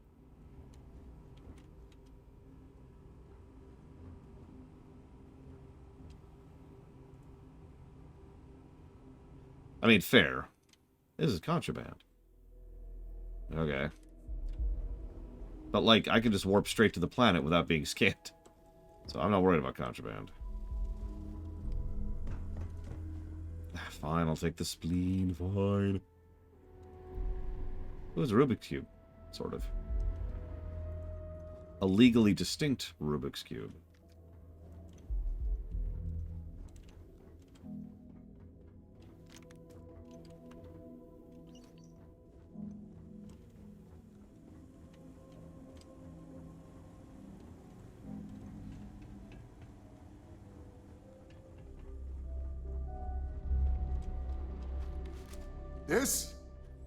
This is the first deep breath I've taken in months. I make no illusions. You did this. And now it's up to us to keep it going. Cool. Ain't that a ray of sunshine? The rest of the families and I, well, we chipped in for a reward. I know it's probably a pittance compared to what someone like you makes. But, we're just dirt poor farmers and miners just trying to get by. I think I need to shut up now. Don't want to get... Yeah, sure. Bye. Don't you dare! I have my precious reputation to maintain. If you ever are in this system, you come back and visit. We'll give you a warm welcome for the ages. Okay. That's... okay. I'm confused. Like, why was she so wigged out about him if he's just legit? Like, nothing about his performance or his dialogue in any way indicates that he's a con artist or a scammer.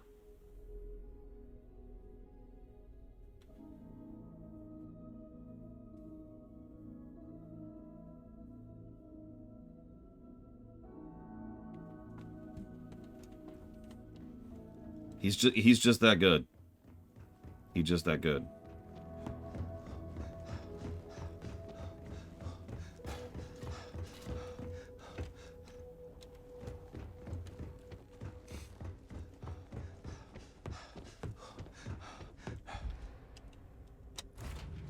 Time to get this shit. There are Frisco. You know, Thieves Guild, Fighters Guild, that kind of a thing.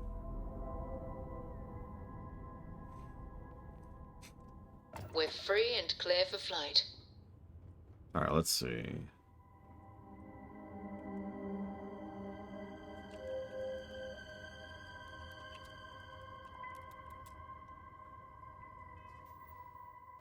No, come on.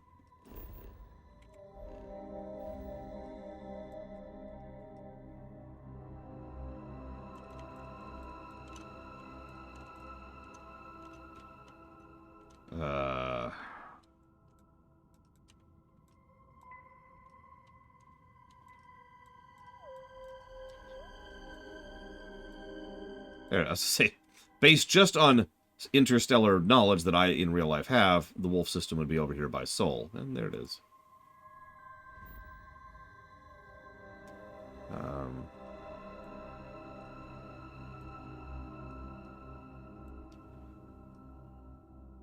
I'm guessing the den?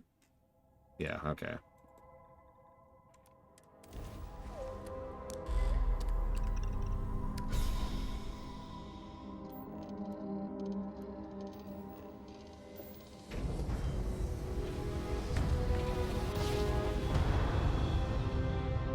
Grav jump successful.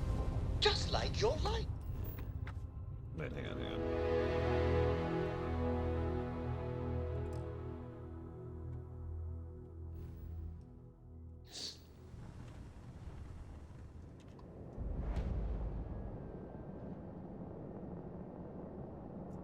No, I have not, Zeiss. I have been doing what I always do in a BRPG and completely ignoring the MSQ while I focus on other things. Pretty much standard operating procedure. Yeah, most people do that. I know I'm not unusual in that one.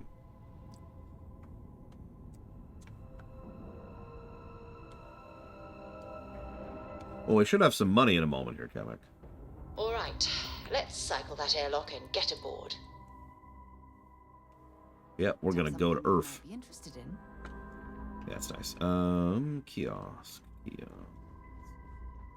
Need some work done? There's the ship Well, dude, and this here's the station's kiosk. seen better days. So, first and foremost, let's get rid of these axes. They're just taking up space. Let's sell these delicious organs.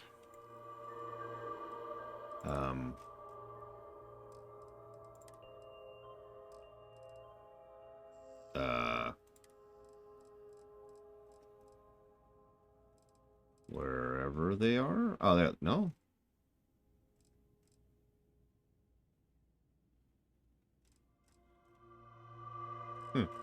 Yeah, apparently we just straight up cannot sell contraband to these things.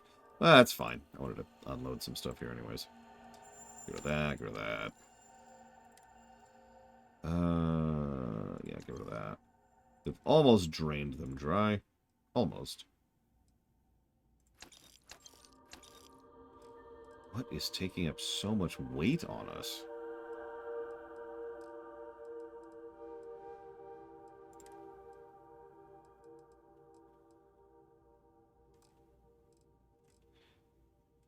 Like, I'm actually confused. We have 116 mass on us. That's well over half of our weight in just gear? Is that actually just what it is?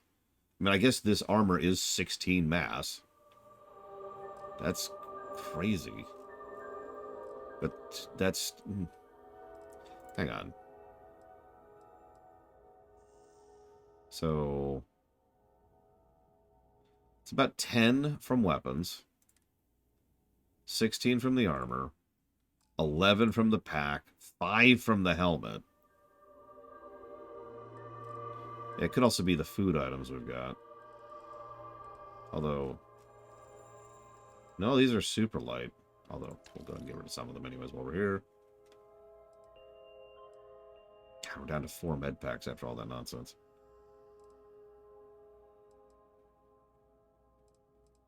No, they're worth 65. We have 4 med packs.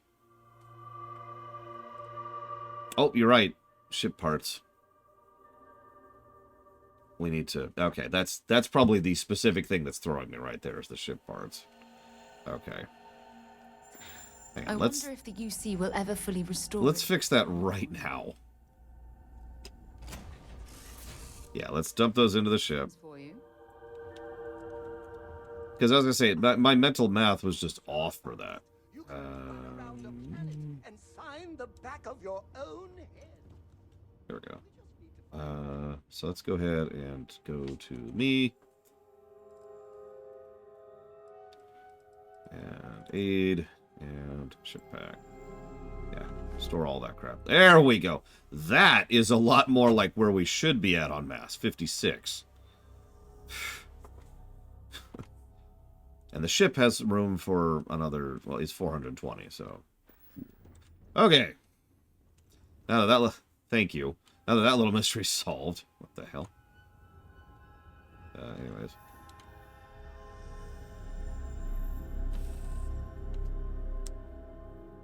Ready to lift off when you are, Captain. Listen, it's fine for Scaporn. I'm really strong, okay? Oh, actually, hang on. So now, let's go and do this. How much money do we have? Not enough yet. 65 grand, though. Hey, getting there. what can I do? You should inspect your ship for heat leeches every couple landings. They'll cause plenty of havoc if left unchecked. Okay, no problem. Okay. So,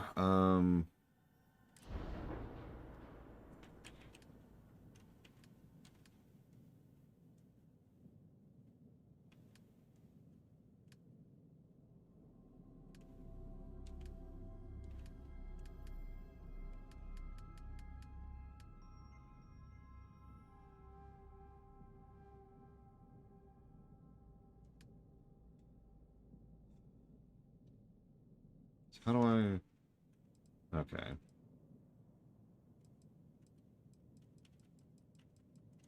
Okay. Hang on. We'll get back to that.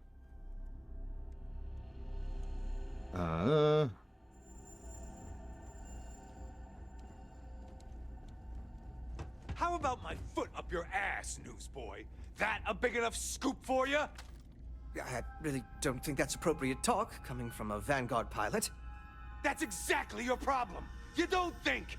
If you weren't such a lousy reporter, you wouldn't be stuck all the way out here. I mean, I guess maybe that's true, but if so, you're just as stuck out here as I am. So what does that say? Oh, wow! You really do want me to kick your ass, don't ya? All right, that's enough. Bastion, go cool off. Get a drink. Whatever. Fine. Holden, I appreciate that you have a job to do. I really do. But you need to consider that you don't operate in a vacuum. If you're stationed here long term, that means you're around these people all day, every day. And they're not going to like it if you're making them look bad. Lieutenant Commander Marquez, I appreciate your concern, but I have an obligation to SSNN to report on what I see. I'm sure they do know that, Holden. I'm just saying, maybe use a little more discretion in your reporting. Maybe a lot. Don't worry. When the next big story breaks out here, I'll be sure to help you get the scoop, okay? I will think on that. Thank you.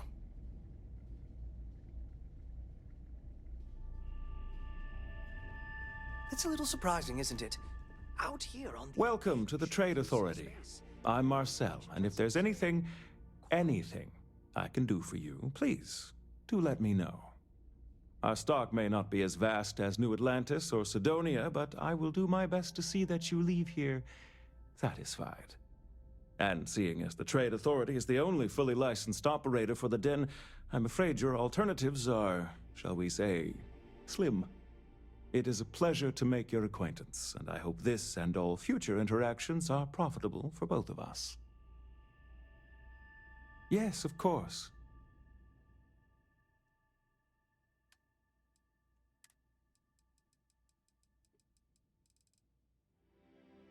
Yeah, those don't sell for quite as much, but that's okay. Have some harvested organs. Where did you get these? Do you really want to know? No. Okay, cool.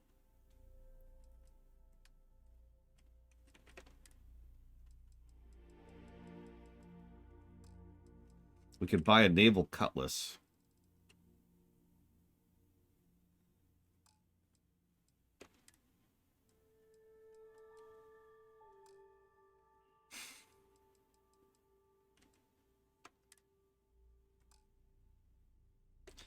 I should probably buy these. I can already tell that's going to be a bottleneck resource. Do you sell copper? You do not.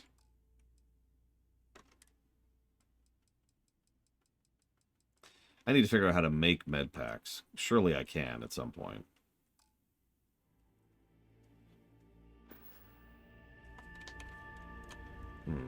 But now we know where to sell contraband, so thank you for that. Okay. So...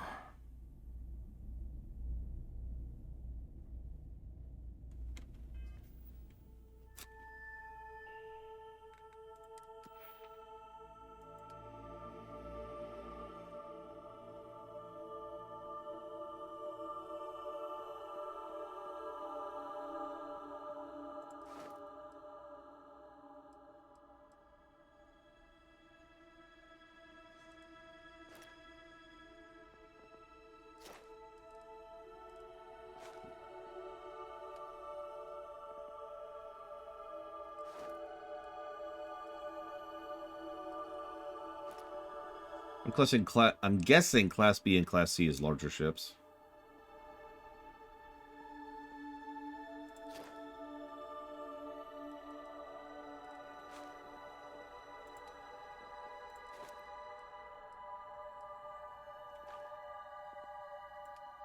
Yeah.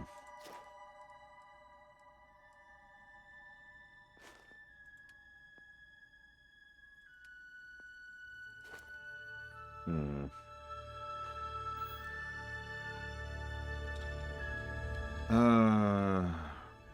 All right, hang on. It's good to be back on board. Both would qualify for Scoborn. Oh my god! I'm literally following in your footsteps right now! It's so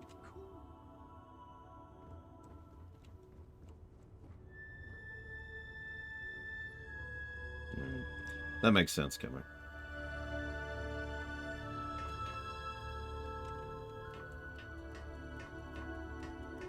I can't kill the fan yet. We have to get rid of Sarah first. Then we could take the fan out into the middle of nowhere. Do you think the documentary about your life will be made into a movie? And who do you think will play me? Tom Hiddleston, obviously.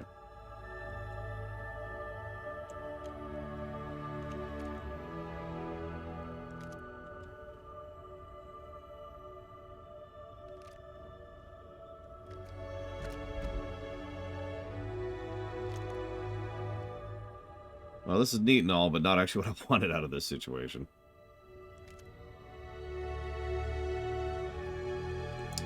I was looking for a crafting table. I guess this ship doesn't have one.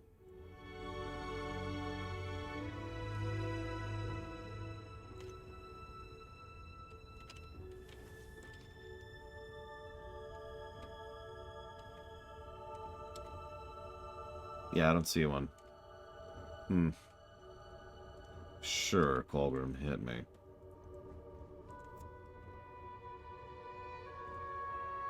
You can't design interiors? I sort of guessed that, just based solely on the massive level of detail the interiors have. But, like, what designs the interior, then? Like, what determines the interior, I guess, is what I'm asking. And thank you, Vigilant, very, very much. Always appreciate.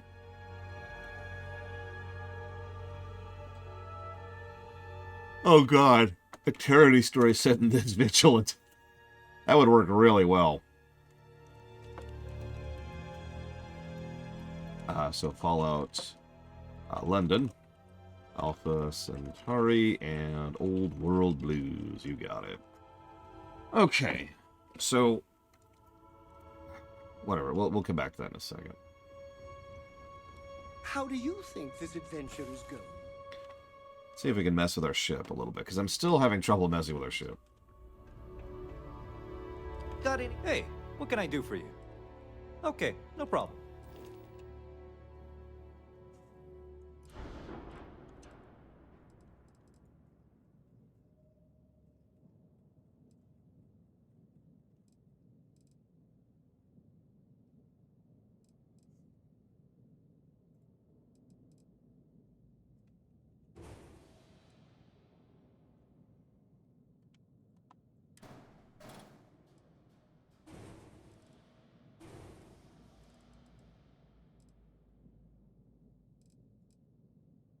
So we need the reactor, obviously. Armory? It's an armory. Doesn't seem to be doing anything, so just get rid of that. Don't need the captain's quarters. We do need a landing bay. We do need engines. We need landing gear. We need the drive. Helium tank. Electron beam?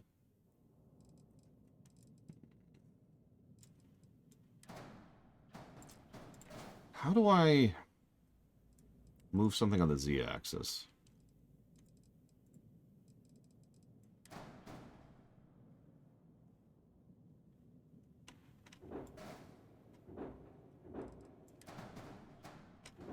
There we go.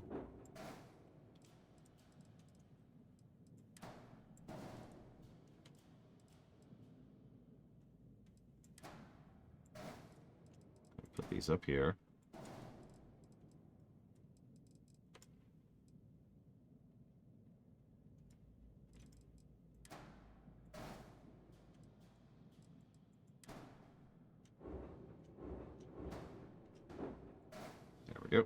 that on top of that.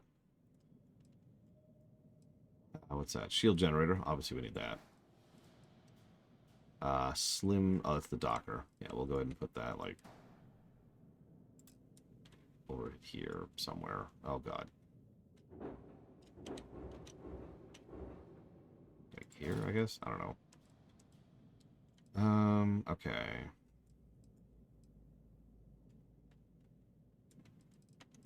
Can't go to the front. Why not? Okay, fine. We'll put you over here for now. Let's see.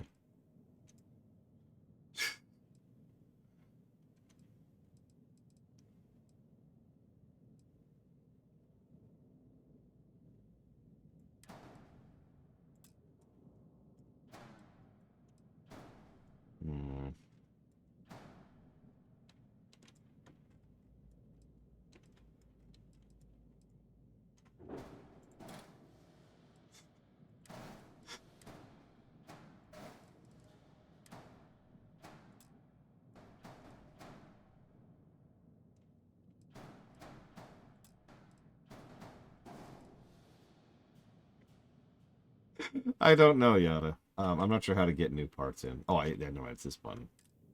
There we go. So yes, I can add other parts in. I'm not sure how exactly limited that is yet.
I was gonna say, I noticed I just completely haven't seen a tutorial for this system at all, which is kind of strange for something that's kind of a major component of the game, or at least ostensibly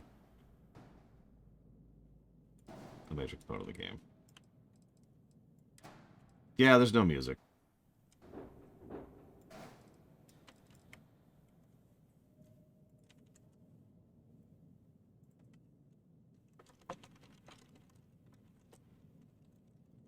Here, let me help you out with this.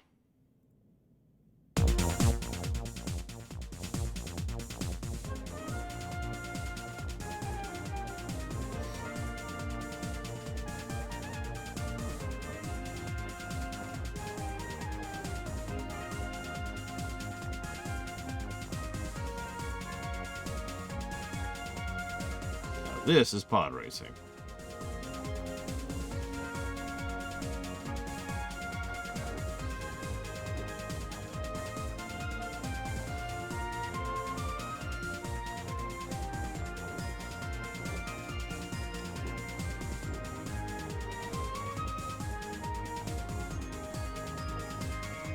There we go. Perfect.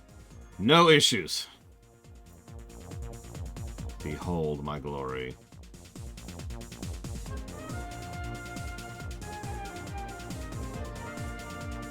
Can't even look at the ship properly. Okay, so what's our errors? What's our list of errors? Ship has unattached modules. What? Landing may be connected to the cockpit. What? Yes, it is, Walker.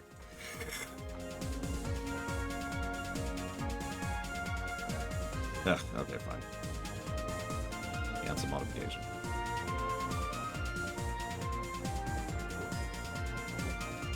Oh, I technically still have this ship.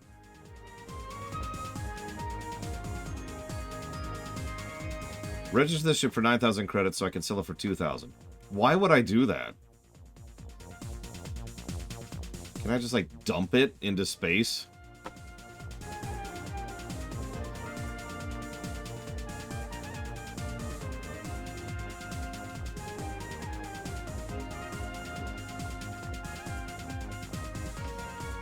Sure, Zeiss, what do you got?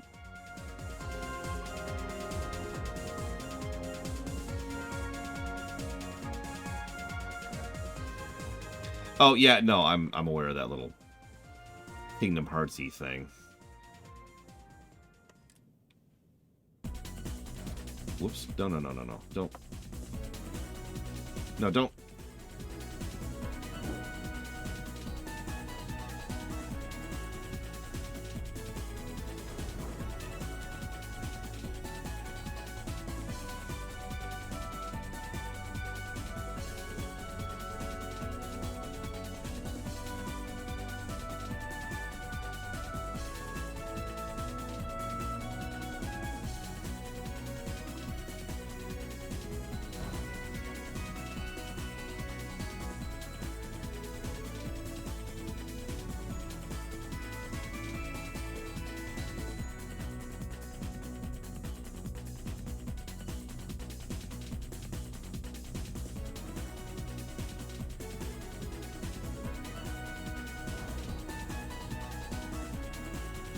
Is there no cargo upgrade? That's a shame.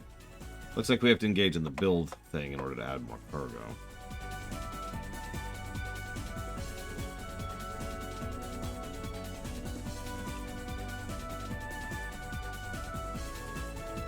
No, we can build donut ships. I'm sucking at it. Oh, that makes sense, Golden. Yep, yep, yep.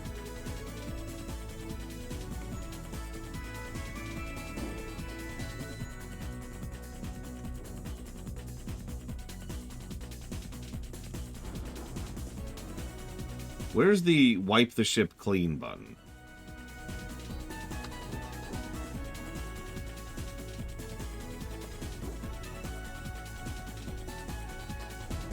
Where's the I want to make a ship from scratch button? Don't tell me this is what I have to do.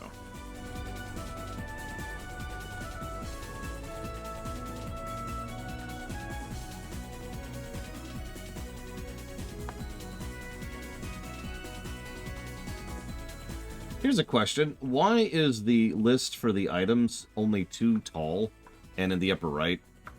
That's been weirding me out this whole time.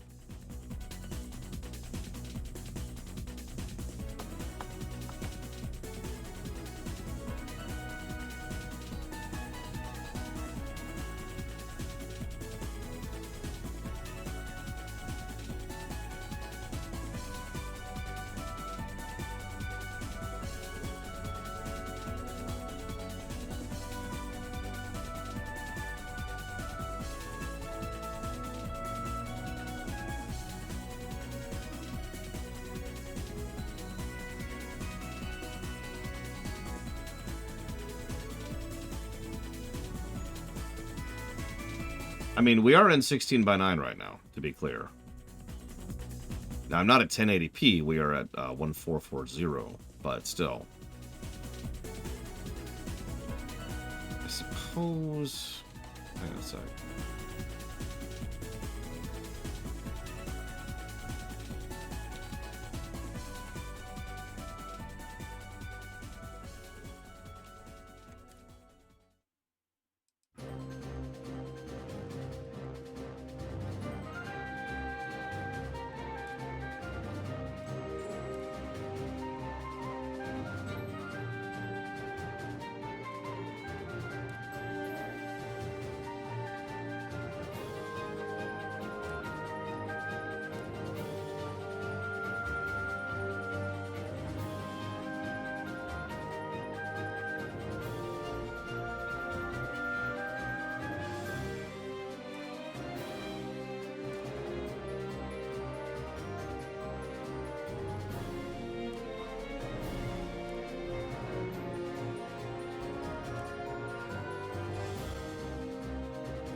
Yeah, I've never known someone who likes using film grain, but that's just me.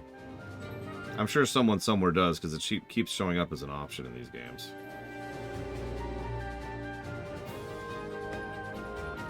Anything I can help you with? Sure, how about it?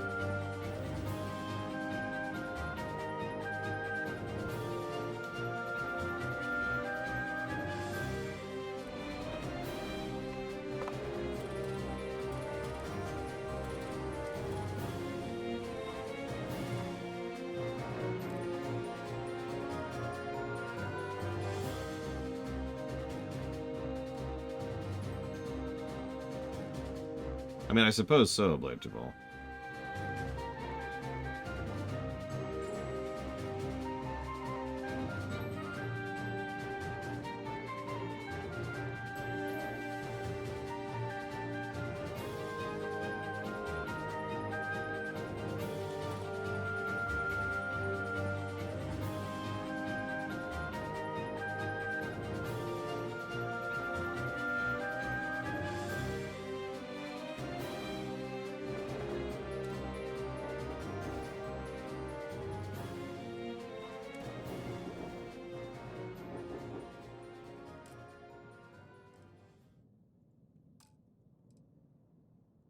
It's just Kingdom Hearts gummy music. Sorry.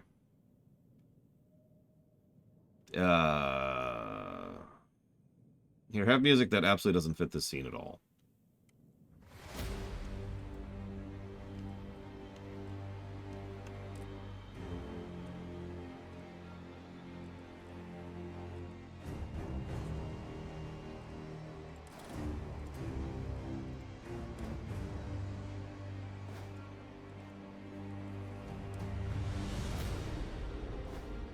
Probably sometime in the 80s, Trihex, yeah. That's a good question, Kevin. I don't know.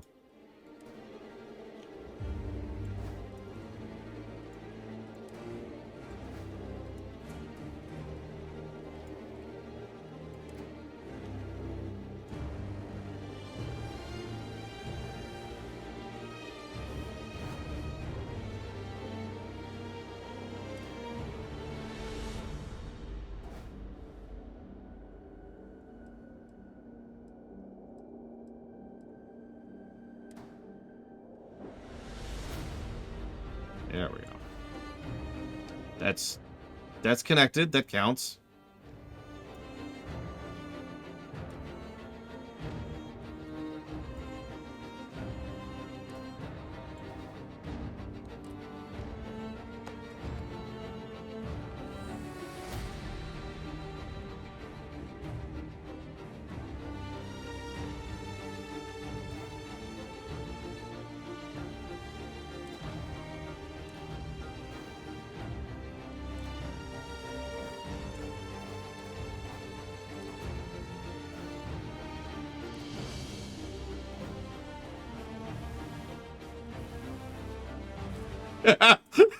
Sorry, Chito.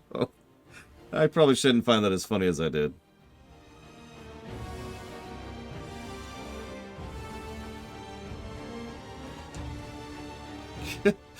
The fate of humanity depends on this. No, I agree, Kevin. That would be awesome. So these require Starship design rank ups.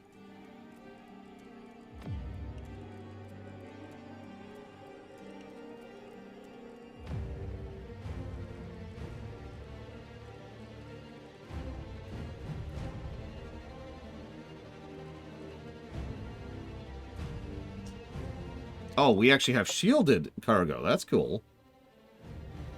Yeah, sorry. I hate to say this, but this is absolutely a negative. The absence of tutorial for a system this complicated, that's not great.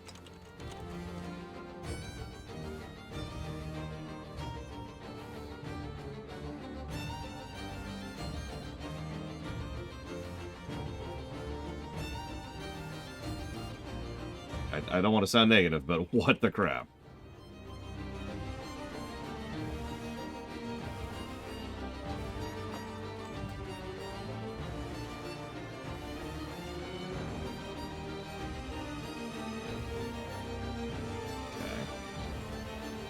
Can we duplicate? Like, can I, like, pick an item and then be like, I want to do another one of this type? How do?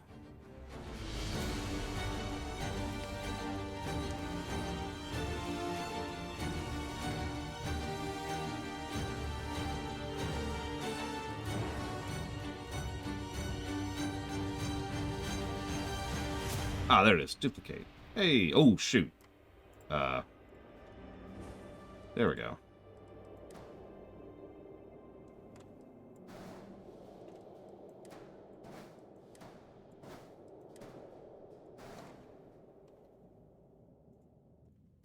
Alright, it's time to level agility, everybody.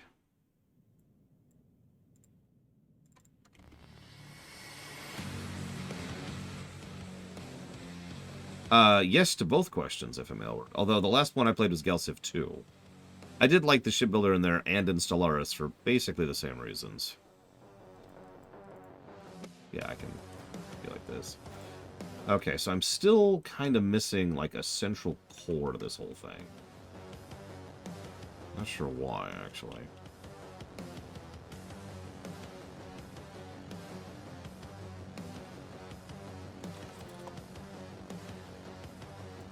These are cargo. And this is just, like, a structural component, which I'm just going to get rid of at this point. There's a landing bay. Let's go ahead and push that out a little bit.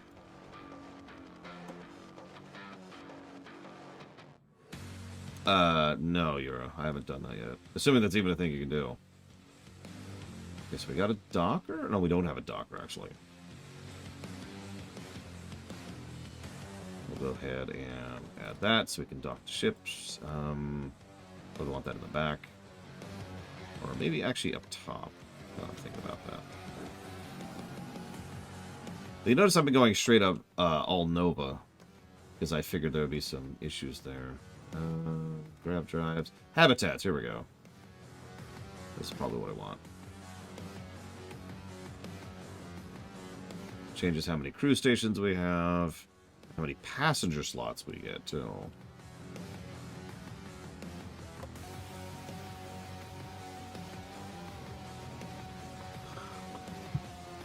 Okay, so...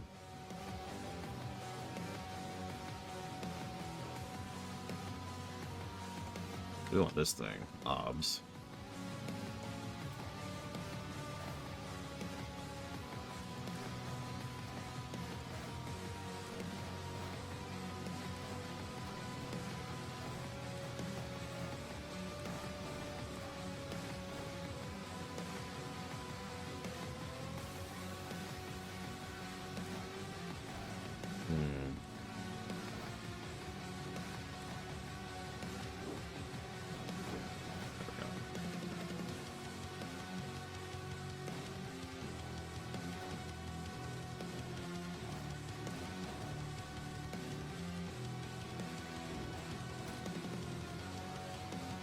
Okay. So we've got the basics of a ship going now. But I kind of want... the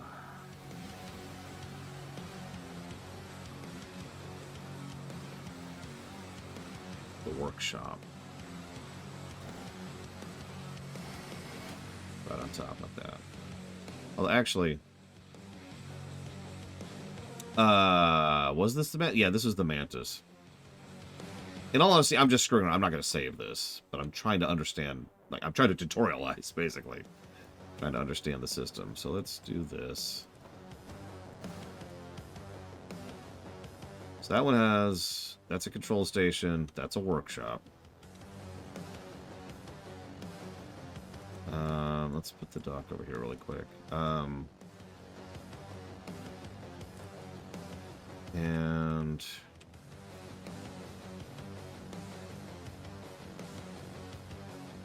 living quarters. No, living quarters. No, living quarters. Come on. What's a computer core? I guess it doesn't matter.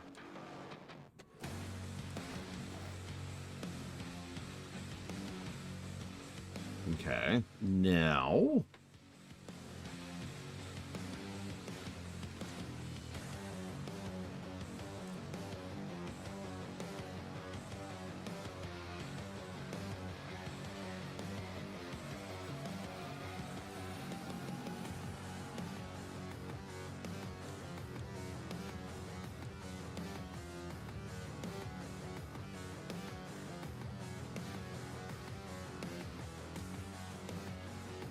let's do an infirmary. There. Just gonna keep adding habitats. Well, I'm on a space station in space. What do I want from me? Science lab. OBS. OBS. And actually, I screwed this up. This should go over here. This should go over here. There we go. When you say go over mass, I wouldn't mind some more information on what that actually means.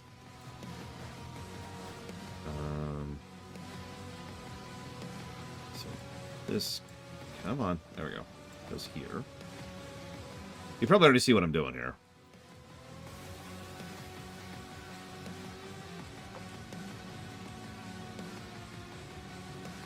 Okay, that's all the ones I really wanted there.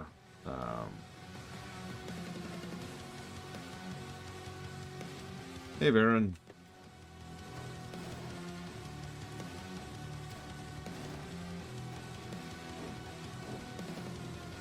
Behold its perfection. Okay,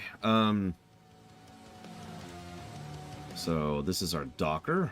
We'll go ahead and put it up here.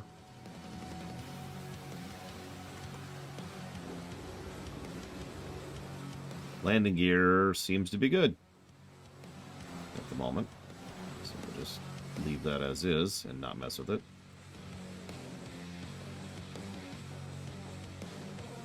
No, I can already guess why I called room. I'm guessing each one of these is going to be a ladder to go up or down. Yeah. This is going to be great. All right, so let's get some cargo. So we have more storage space.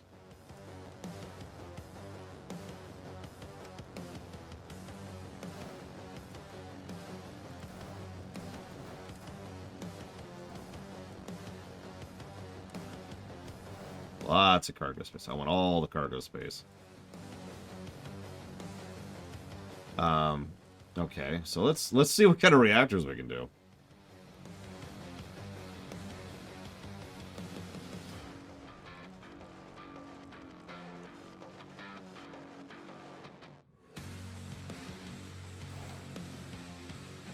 Where is it?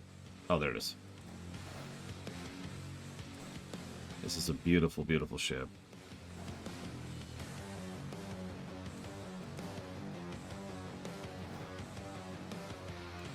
Let's put this...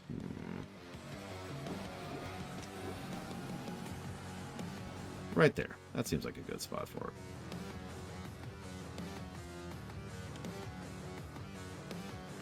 Why is the max crew listed at 1? We have plenty of crew stations. However, we'll get back to that. We obviously need a shield generator. Let's see. Oh no, this is probably going to be multiple positives, for real.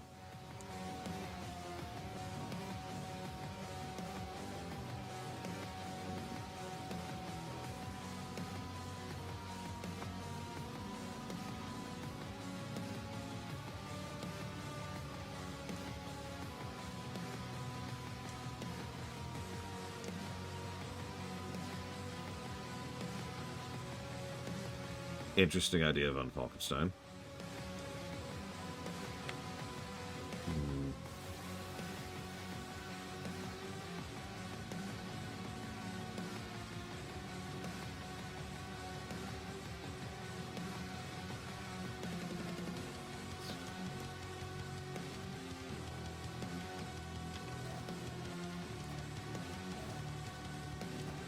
Now, if we know anything about Star Destroyers, we know we need to put the shields right up top, where they're, whoa, where they're nice and exposed. There we go. Perfect. Hang on, hang on, hang on, hang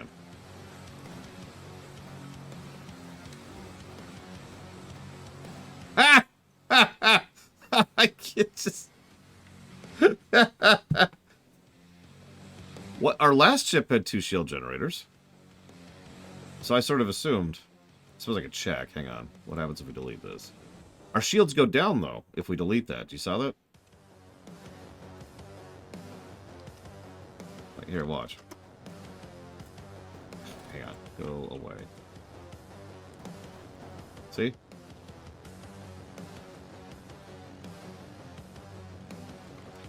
You're right, you're right. I'm sorry, I'm sorry. Let's get much better music for this.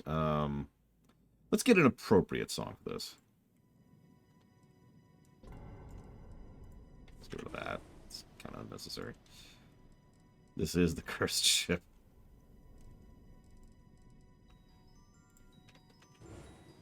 Ah, you are correct, of course. Alright, one shield generator then. What else we got? Obviously, I want some weapons. Let's see. Class A, Class A, Class A. Here we go.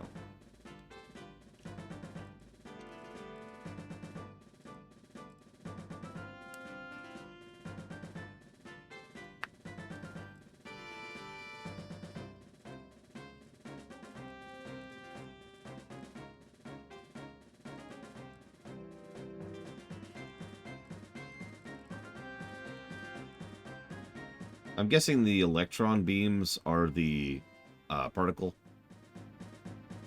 Because nothing seems to be indicating that anywhere.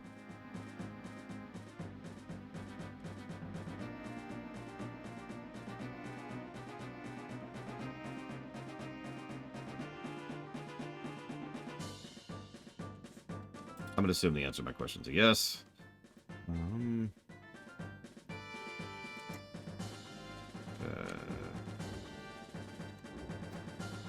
There we go.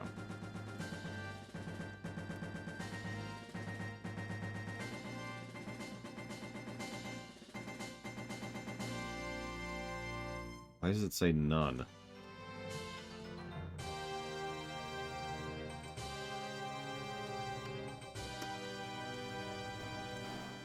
Why does it still say none?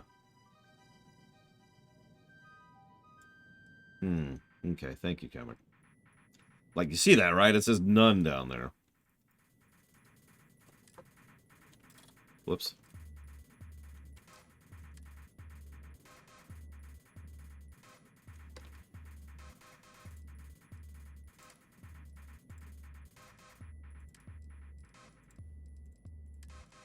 Well, that's laser, so that actually isn't a particle weapon. So, let's get rid of that crap.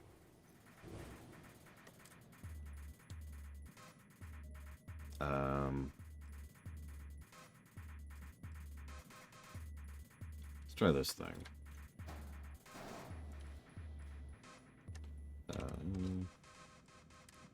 There's particle weapons. Yay.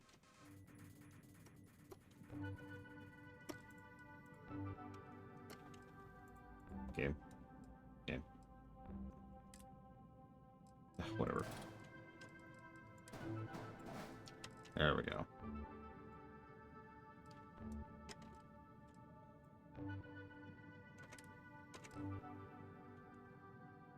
Hey, Grenzler. Yeah, we're screwing around with it a little bit.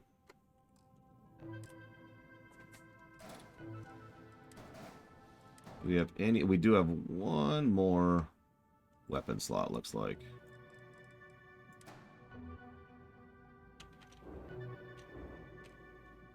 If I could get it to...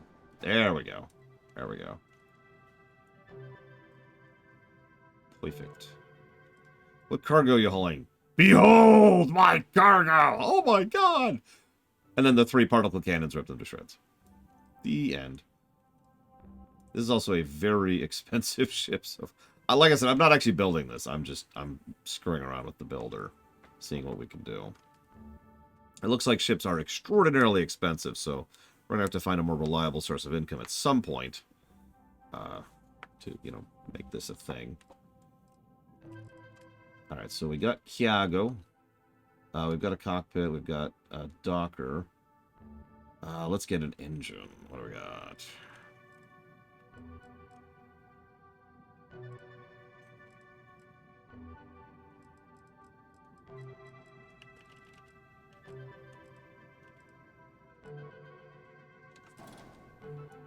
Shoot, where'd the engine go? There it is. They're actually all habitats, because these are cargo pods. These are habitats. That's actually really funny, because I immediately beeline to that based on the stats, Kevin.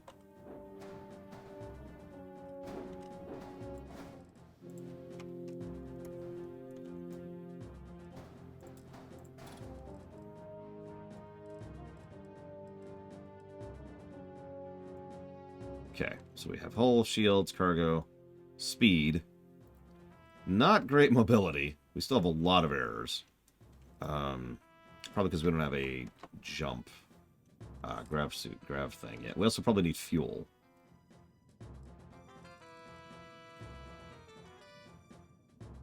Yeah, we need...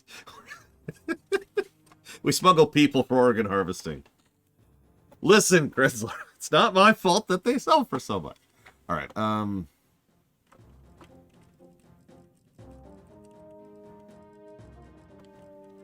looks like I just want that. Not a lot of places that can click to.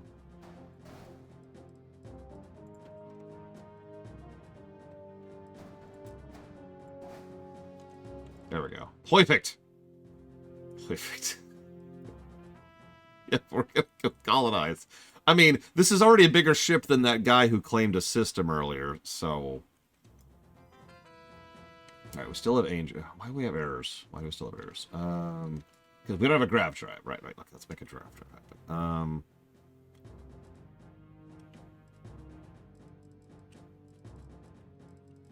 I don't care about having a good grav drive, so let's just get a nice, cheap grav drive here. We'll go with this one. What can you connect to? Oh, okay. Perfect. That looks extremely safe.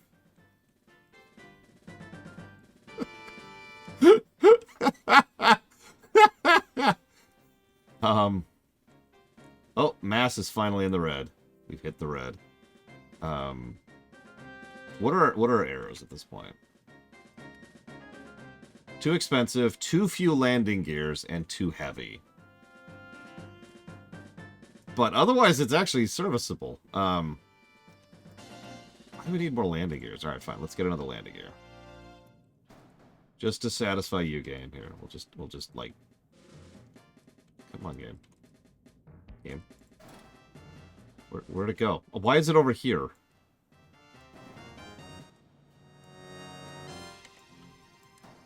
Oh god, why is it? Where is it? Oh Jesus, come here.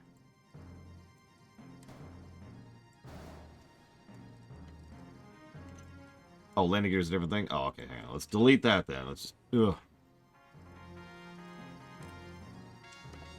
Okay, landing gear.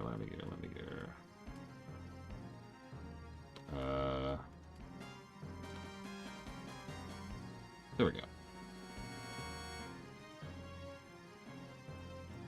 Oh, duh. Landing gear.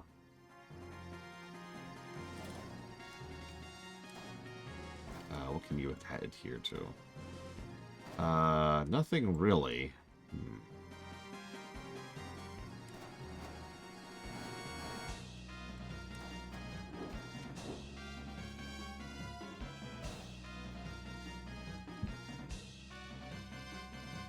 Yeah.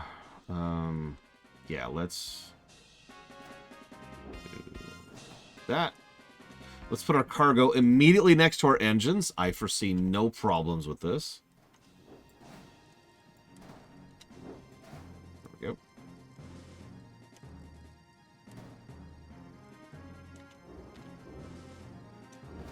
There we go.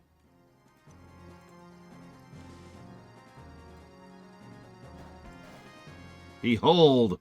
Still too much mass, but at least we have landing gear now. Still has too few landing gears. But I already have 2. How many more do you need, game? Okay, hang on.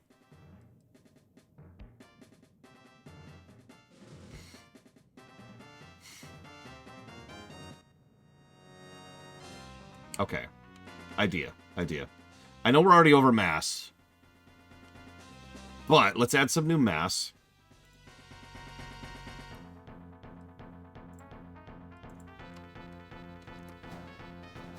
Like right at the front? Oh, it won't let me. Okay, hang on. There we go. There we go. Bear with me.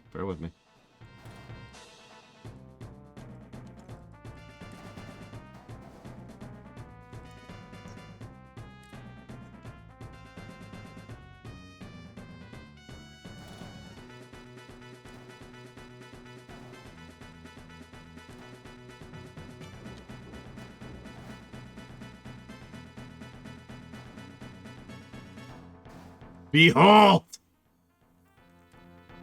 Ah! Landing gear touchdown point will be aligned with landing bay. What? What? But why?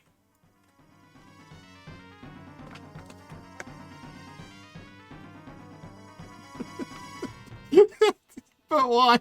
Look, it even looks kind of cool. Just a little bit. just a tiny bit. Okay. It's got Millennium Spider. Ah! Sorry. Okay, hang on. Let's scoot you back here. Let's scoot you back here. There we go. So I can't... So this isn't working. Let's get rid of those. Where's our structural? What do we got? Hang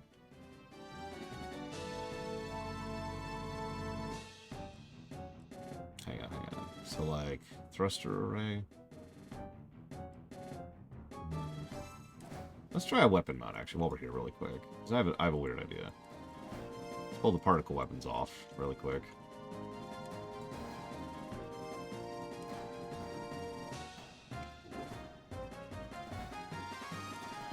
And now we have... what are these called? Thingies that exist. I can't think of the word. I can't think of any words. I'm too dumb right now. To be able to lock points, maybe? God, I can't think of the word.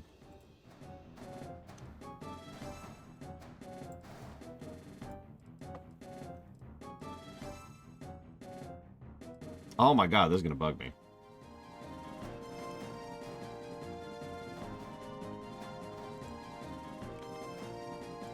Connection points, I guess? I don't know. There's a word I'm looking for and I can't think of it. Doesn't matter. There, boom. Now we've got just all kinds of guns. Just up top there. Snaps! Snap points. That's the specific word I was... Thank you. So now we got tons of snap points for more particles. So we've actually got even more particle guns up top. Pachu. And so now I just want like a... what do we got?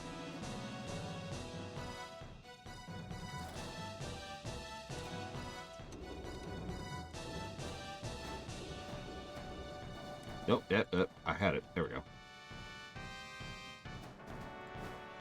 How do you like my beautiful, beautiful ship, Evo? Isn't it just gorgeous? There we go. Behold. It looks like a mech. Oh. He even has the giant artillery cannon up top. Oh my god. Sorry, so what are our left errors? Too heavy. Yeah, okay, so we figured that. And it's also too expensive. But other than too heavy and too expensive, this actually works. Weirdly enough. How heavy, how much too heavy is it? Like, where's the thing that tells me how too heavy it is? I was gonna say, can I save the design? Because I'd love to poke at this later. Now that we've got like a bare bone, because this could be fiddled with, right? Bottom right, yeah. Okay, what about the bottom right? You can't save. Why can't you save a design?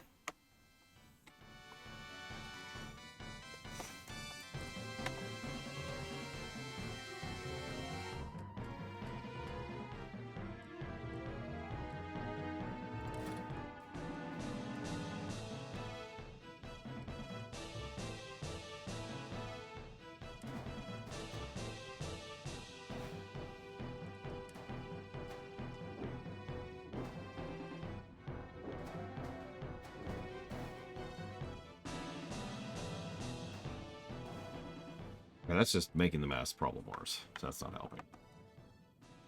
Also, yeah, only one grav drive allowed. I kind of figured. So let's...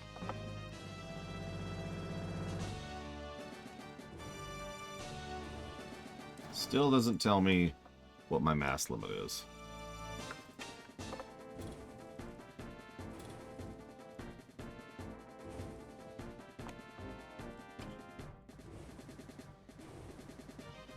what's my mass limit?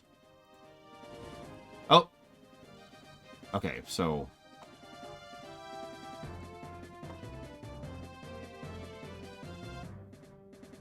It's somewhere between 558 and 610. Yeah, the cargo base. I figured it was all the habitats, but it's actually the cargo base. So hang on. Check it out. We're below the mass limit now. So what's our remaining issues? Modules that exceed reactor class. What? Oh, that's a class B. Yeah, that makes sense. So we just get rid of that. That's my bad. Yeah, class A. There. And now the only issue is we can't afford it. We actually could make this ship happen. This is now a fully functional ship if we had the money for it.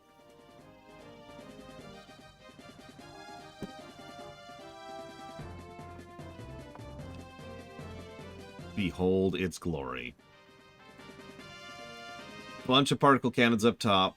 Docks up here. There's our shield gen. I wish I could go inside and, like, see the inside of this thing. You know?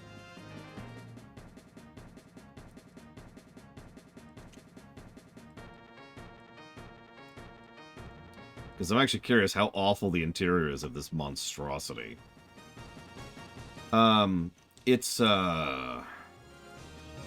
we would need another about 29-ish thousand credits to make this happen. Okay, this doesn't count as a cheat flag.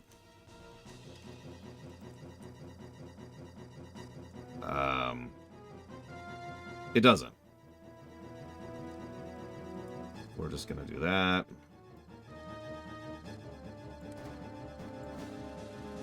There we go. Okay. Ship is missing assignment and reduce mass to add mobility. No, I'm good. I mean, I guess I could add more weapons if it really cares, but I don't see any problems. So, what do we call this stupid thing?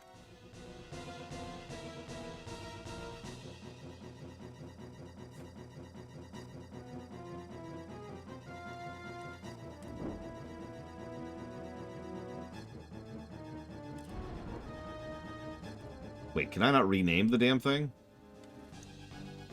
I don't think I can rename it. Whatever, we're flying this thing. Yeah, sorry. Now that we're out of that, let's...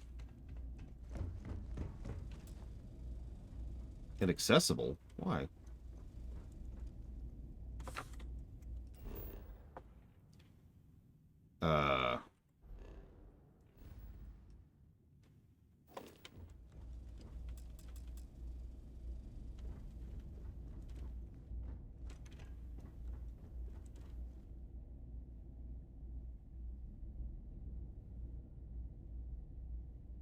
Hey, what can I do for you? Need some work done? You were able to land it, so I'm sure whatever is broken can be fixed.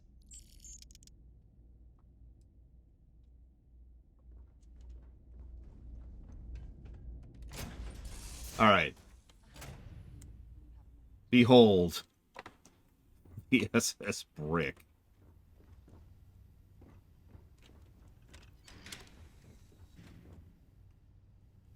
Where the hell? Okay, hang on. So, that's the inn. Yep, okay. Has anyone ever told you you're the greatest explorer in the settled systems? Well, they should.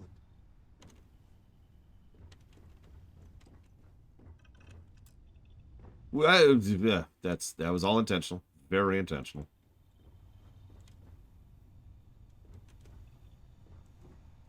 It's like an eating area, resting area, exercise spot. I'm a little lost on my own ship. Give me a second.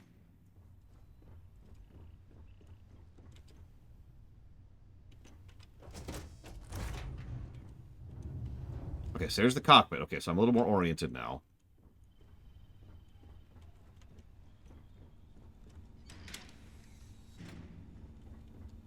Here's our crafting area. Yep.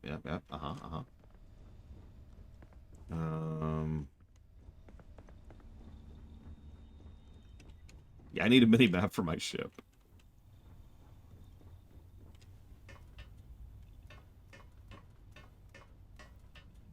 Oh god, I already hate it. I mean, I knew this walking in. Get off the ladder. Infirmary. Yep. This is where it should be. Everything's cool. This ship was designed by a lunatic.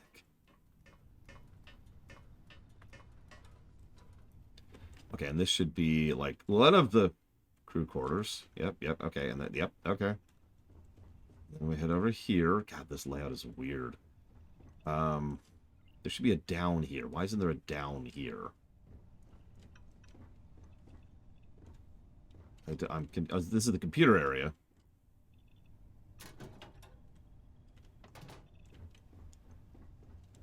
But I'm confused. Whatever. Let's go ahead and go down. And then around. That's our exit. Let's see how she flies, shall we?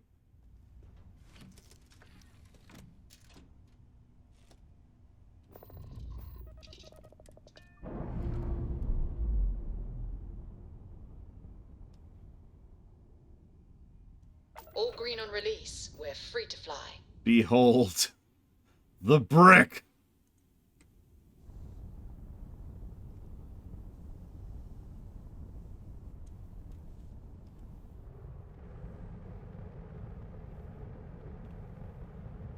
Yeah. Okay, we got to see this on planet somewhere. Although, here's our weapons. Jesus.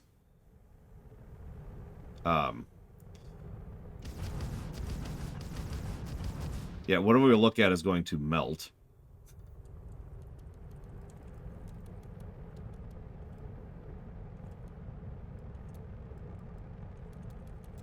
Yeah, we just straight up ram people. Sup? No,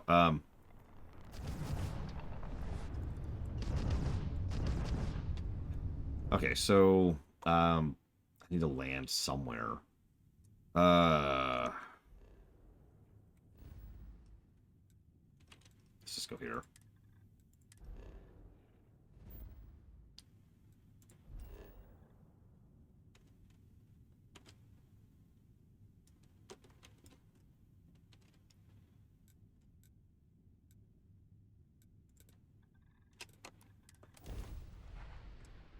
Hey, look at that nice, well-designed, you know, there's some artistic thought put into the ship.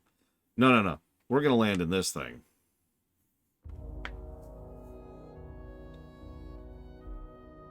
Did you know I used to have an office near the top of mast? How far the mighty have fallen, eh? Look at it. Just soak it in.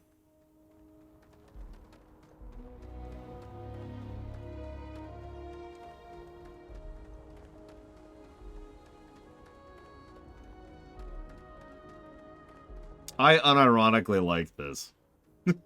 This stupid ship.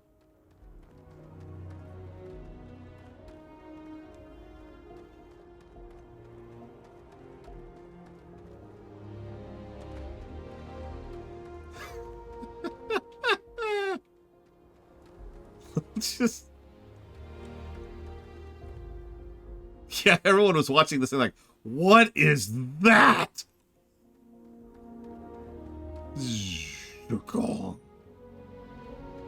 You know what? Hang on. One last thing.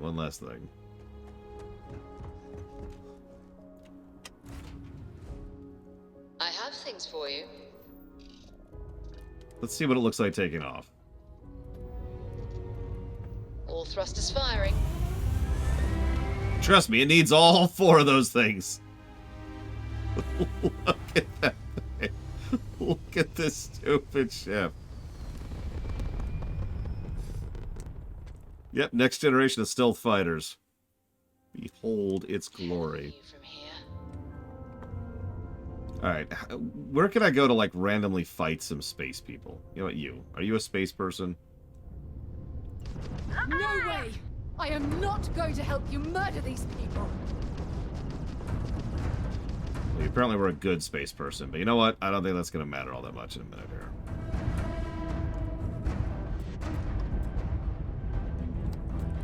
This is pathetic! This isn't gonna end. Well, Grav jump system flatlined. I can't be a part of this.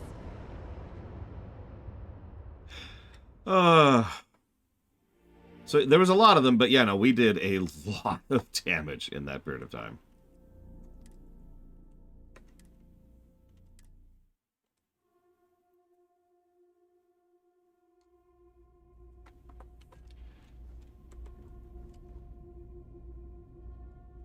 Yeah, anyways. Hey, what can I do for you? Sure, have at it.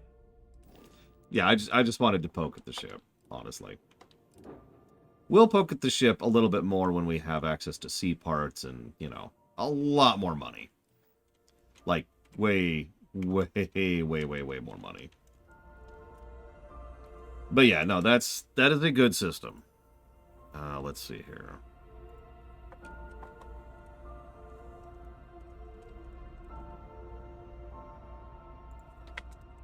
There's a bare minimum of a triple positive. And we're also well into my lunch break. I also don't have a lunch ready, so I need to go make some food happen. So I'll be back.